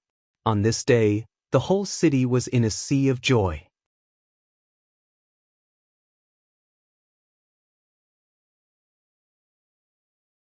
Chapter 327. The grand festival had come to an end, and Northern Town was once again bustling with activity. Su Len followed Chris to the underground world. He was going to try to breed underground spiders. It was not easy to weave stockings with the silk of underground spiders, and alchemy was also involved. The price of each pair of stockings sold in the Underdark was more than 50 kinar. Even so, the demand still exceeded the supply. The main reason was that the quality was not good, and it was basically disposable. Su Len planned to divide an area in the underground world to breed underground spiders, and the silk produced could be used to weave stockings. The drows were very experienced in breeding spiders. Although the drows in Northern Town had left the underground world for a long time and had even mixed with humans, the method of breeding spiders had been passed down. Underground spiders were large spiders with a ferocious appearance. They had 8 limbs and their legs were about 1 meter long. The body in the middle was about the size of a dog. Its abdomen was large, and its body was covered with short, dark gray hair. It looked ferocious and terrifying. This spider had 8 eyes and a pair of ferocious fangs in its mouth. It was the kind of monster that could leave a psychological scar. Although the underground spiders looked ferocious, they were herbivores. They liked to eat mushrooms and all kinds of fungi. Although they were poisonous, it was their weapon of self-defense. There was a silk sac in the abdomen of an underground spider, and it would produce some silk every day. However, the silk could not be used directly. It was too sticky and it had to be processed. After Su Len learned about the living habits of the spiders, he built a large farm outside Crete. At the same time, he sent some drows to take charge of the production. Currently, there were more than 100 underground spiders in the farm, and they could produce more than 300 pairs of stockings per month. In fact, the raw materials for the stockings were easy to find, but the production was difficult. Hathaway could not spend a lot of time and energy processing the silk with alchemy. Fortunately, the alchemy part wasn't a very difficult spell. It was mainly to eliminate the stickiness of the spider silk. It took 2 days to create a runic array, and as long as the runic array was activated, the spider silk would be dealt with. This kind of work could be done by the wizard apprentices. As for the silk stockings, it was left to the half-elf weavers. Although the weaving bureau in Northern Town wasn't very famous, it could still produce silk, fine linen, cotton, and so on. However, due to the lack of manpower, the production was not very high.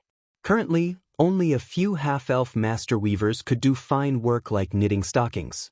Sulen could only let them try to train some weaver apprentices. Just as Sulen was about to build the interior of the Adept Tower with Hathaway and the others, a guard hurried over. "Sir, the security team found some corpses in the city." "Have you caught the murderer yet?" Sulen said without raising his head. In a city with more than 100,000 people, it was not a big deal to have 1 or 2 murders occasionally. Although the laws in Northern Town City were strict, there were still people who didn't believe in evil and wanted to try. "I'm sorry, sir. We didn't find the murderer, and the number of deaths is quite high." "How many? Do you have any leads?" 24. "No leads yet." Hearing this number, Sulen suddenly raised his head. 24 people were killed, and you don't have any leads? "I'm sorry, sir. I'm sorry to disappoint you." "Where are the corpses?" "Take me there." Under the guard's lead, Sulen quickly arrived at the crime scene. At this time, the crime scene had been isolated by the security team. As soon as he entered, Sulen smelled a strong smell of blood. After seeing the corpses on the ground, his face became even more gloomy. "Sir, all the corpses were killed with one blow, and all their hearts were dug out," Harrison said as he walked forward. Sulen came closer to observe. There were both men and women, and they were about 30 years old. They were in the prime of their lives. There were signs of struggle on their bodies. Some of them even had their hearts dug out when they were still alive, so there was a lot of blood at the scene. "Who found the corpses first?" Sulen asked. "It's Bobby." Harrison waved to a middle-aged man who looked a little submissive next to him and asked him to come over. "Sir, you're looking for me," Bobby said, nodding and bowing. "Tell me what you know about these corpses again." "Yes, sir."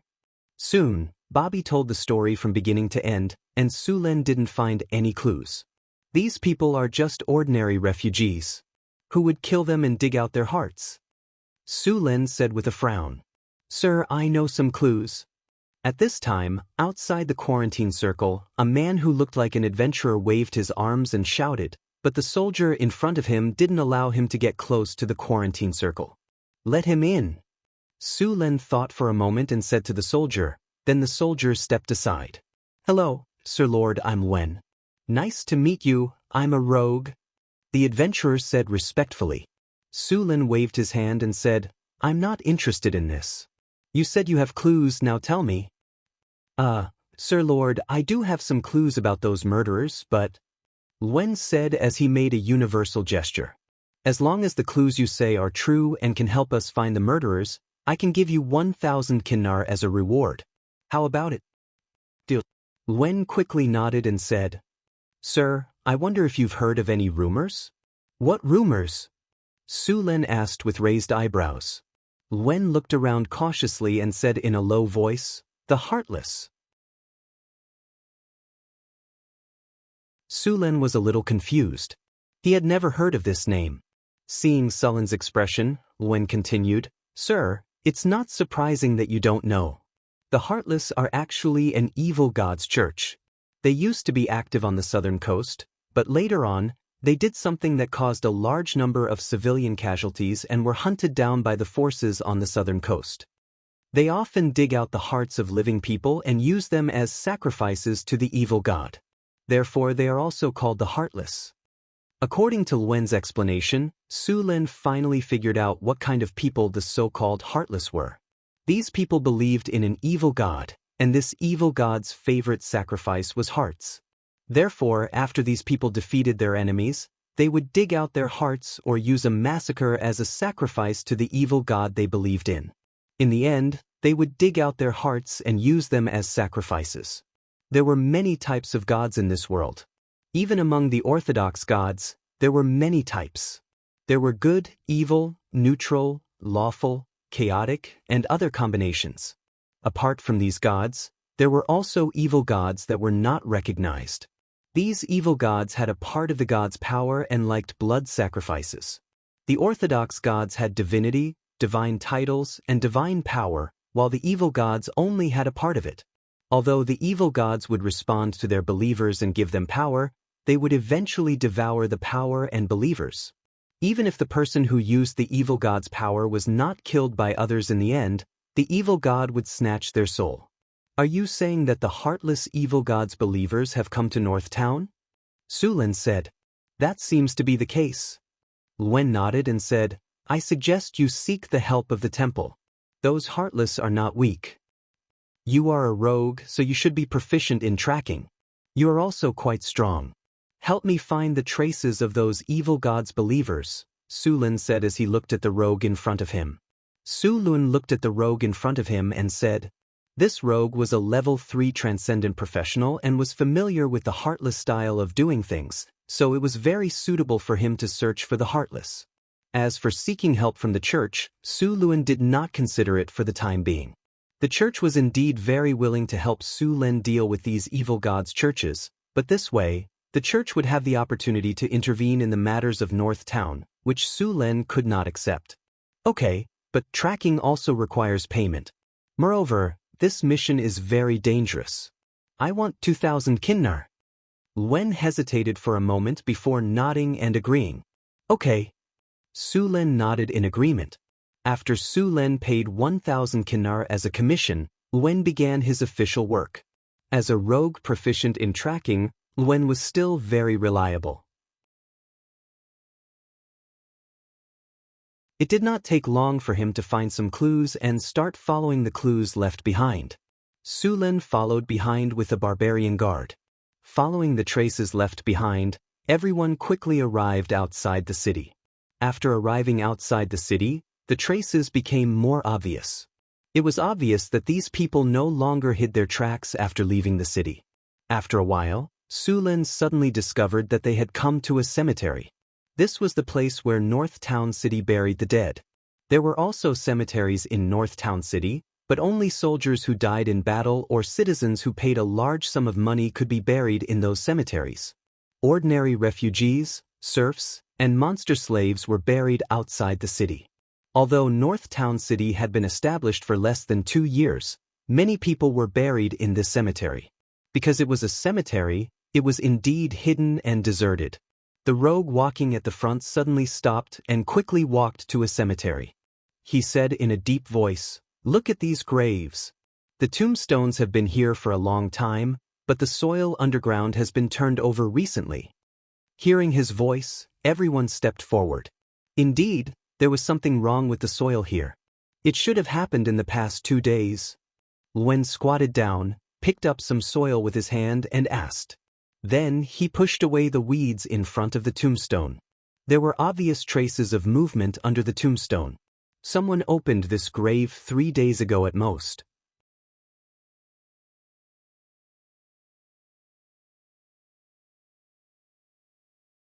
Chapter 328. Someone had moved the grave. In this world, people respected the dead. Normally, they should not be disturbed after they were buried. This kind of behavior was prohibited by the laws of every country. This was also one of the reasons why people on the continent were against necromancers. There are necromancers around. It seems that necromancers are here. Sulin sensed a very weak necromancy aura. "Sir, should we open it?" Wen asked hesitantly. Sulin nodded. "Open it." Necromancers had appeared in this cemetery. This was not good news. The few of them were very fast. It did not take long for them to dig up one of the graves that had been turned over. When they opened the coffin, it was empty. Necromancers. This disgusting aura is definitely necromancers. I still remember their aura. Wen said with a gloomy face. Sulin's face was also a little ugly. He decided to give these people the harshest punishment for daring to cause trouble in his territory. He did not want a large number of necromancers to appear in his territory. Necromancy detection. A light flashed. There were no necromancers around, but the necromancy aura pointed him in the right direction. That direction. The group set off in that direction. They passed through the cemetery and soon arrived at a forest. Wen continued to follow. Soon they found a very hidden cave. There were lush vines on both sides of the cave. If one did not look carefully, they would not be able to find the hidden cave at all. Don't come close. A barbarian warrior wanted to approach the cave, but he was stopped by Su Len. There are hidden sentries outside. With the help of the strategic map, Su Len easily found 2 hidden sentries hidden in a tree and under the vines. The 2 red dots on the map were glowing purple. Su Len pulled Luen and pointed at the vines, then at Luen. He left the one on the tree to Luen. The 2 of them each took care of one of the hidden sentries. This was Luen's old profession. He couldn't compare to the barbarians in frontal combat, but he was better than all the barbarians combined. Unless the barbarians understood the ultimate meaning of the Assassin's Creed and killed all the witnesses, he wouldn't be discovered. After casting an invisibility spell on himself, Sullen's figure disappeared in an instant. Soon there was a slight sound, and then there was no more movement. At the same time, Wen arrived at the target location. Throat cut, backstab, kidney shot. 3 consecutive strikes were unleashed in an instant, and the sentry was killed before he could even make a sound. After clearing out the hidden sentries, Su Len led everyone into the cave. To his surprise, the cave was unexpectedly large. Su Len touched the rock wall and found traces of magic on it. The cave was not naturally formed. It should have been expanded by magic on the basis of the original cave. The air in the cave was not turbid. After Su Len cast a group invisibility spell on everyone, they began to go deeper into the cave. There were not many forks in the cave. After taking a few wrong turns, they finally came to a place similar to a hall. The hall was not small, about 500 square meters. The most eye-catching thing was a building similar to an altar in the middle. There was a blood pool in the center of the altar, and there were several smaller blood pools around it. There were more than a dozen bright red hearts on the altar. At this time, the blood pools were full of blood, and the whole hall was filled with a strong smell of blood. Blood sacrifice. Seeing this scene, Su Luen immediately thought of blood sacrifice. Blood sacrifice became popular after the Witch King era. At that time, many gods accepted blood sacrifice. Through blood sacrifice, they could quickly increase their divine power. Many gods would ask their followers to perform blood sacrifice. Among them, the desert gods liked blood sacrifice. The desert gods might need thousands of slaves for a blood sacrifice. When they held a grand sacrificial ceremony, there might even be tens of thousands of sacrifices. However, later on, many gods found that although blood sacrifice could quickly increase their divine power, the side effects were very big. The resentment of the dead was also absorbed. This resentment was very difficult to remove. Once it accumulated too much, it would have a serious impact on the gods. Just like the desert gods, although they prospered for a while, they soon declined and finally disappeared completely. Later on, the gods gradually rejected blood sacrifice.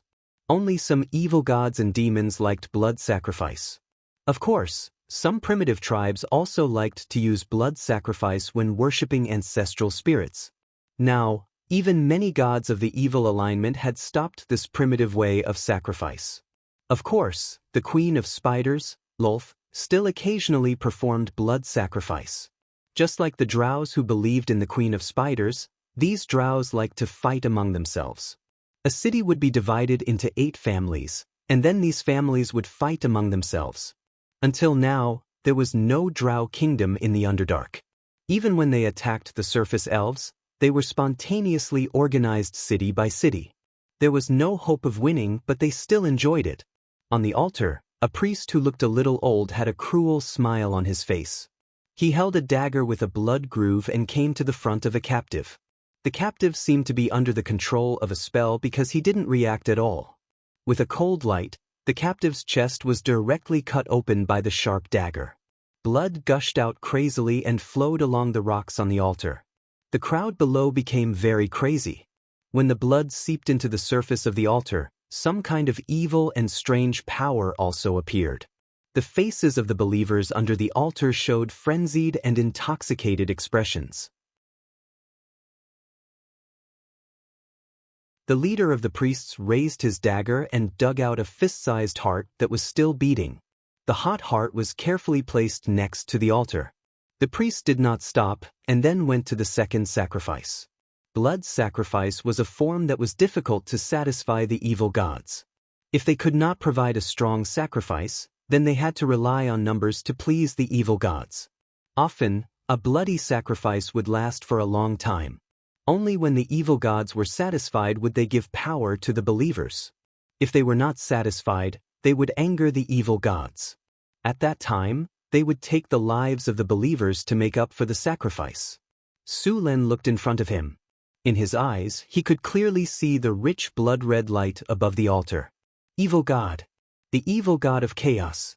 Although Su Lin could not be sure of the strength of this evil god, he was sure that it was the most chaotic and evil thing. I can't wait any longer.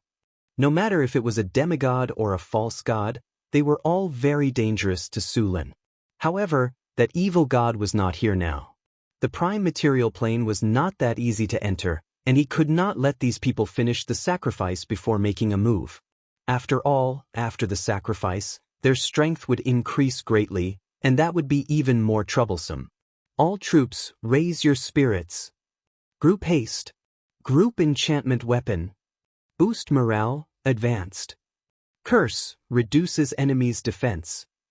Rays of light shone from Sullen's body, and then the barbarian guards were all covered. The barbarian guards' strength increased by a level. Their fighting spirit soared, and they rushed forward like a whirlwind. Charge. Whirlwind slash. Dozens of barbarian guards charged at the same time, erupting with an aura like a landslide. The exaggeratedly shaped axes in their hands instantly swept up a storm of attacks. The outermost followers did not even have time to react, and were directly beheaded on the spot. The moment Su Lin used his spell, the leader of the priests had already sensed it. However, he never thought that Su Lin would move so quickly, and that the barbarians would be so reckless, not giving them any time to react. Damn it, activate the Warriors of Darkness. A few spellcasters in long robes immediately used their spells. In a breath's time, a dozen figures covered in the aura of death rushed out from the corner of the hall. These figures were not slow, and they directly met the barbarians who were charging forward. However, in the face of the barbarians who had activated their berserk mode, these warriors of darkness were still forced to retreat despite their strength. Su Lin followed the barbarians, and with a sweep of his purple dragon halberd, he directly beheaded an evil god follower that rushed forward, and then began his slaughter. Although Bladestorm was a sword saint's specialty, other melee classes could imitate it as well. For example, rangers could dual-wield their weapons and cast advanced haste. They could also perform a similar attack with perfect dual wield. However, the damage was far less than a sword saint's. Another example was the Berserk Barbarian. They had about 50% of the power of Bladestorm, but it was not too difficult for Su Lin. With his blitz talent, greater haste, and his proficiency in spears, as well as his powerful stamina, Su Lin could easily achieve this state. Sullen's body was wrapped in lightning, and in the next second, he appeared in front of a priest. That priest did not even have time to cast a spell before he was killed by Su Lin. The purple dragon halberd swept back and forth, quickly clearing out the surrounding warriors, and then directly pouncing on another priest wearing a mask. These priests had a strong negative aura, as well as some strange chaotic energy, which made Su Lin very vigilant. They were the biggest threat to the barbarian guards. Corpses fell one after another like grass being cut down, and the evil god followers who had already reacted began to frantically counterattack. War roar! A deafening roar suddenly exploded. The space in the underground hall was limited, and in this environment, the power of war roar was even greater. Everyone felt their minds go blank for a moment. The barbarians were fine, as their constitution was high enough, and they quickly recovered, but the evil god followers were not so lucky. Half of them were killed by the roar just now. You're tuning in to the Passion Pages YouTube channel. We're so grateful for your support, and don't forget to subscribe to join us on this incredible journey through captivating stories. Your generosity through donations truly makes a world of difference, as it's the primary source of revenue that allows me to expand and enhance this channel for you. Thank you from the bottom of my heart for being a part of this adventure.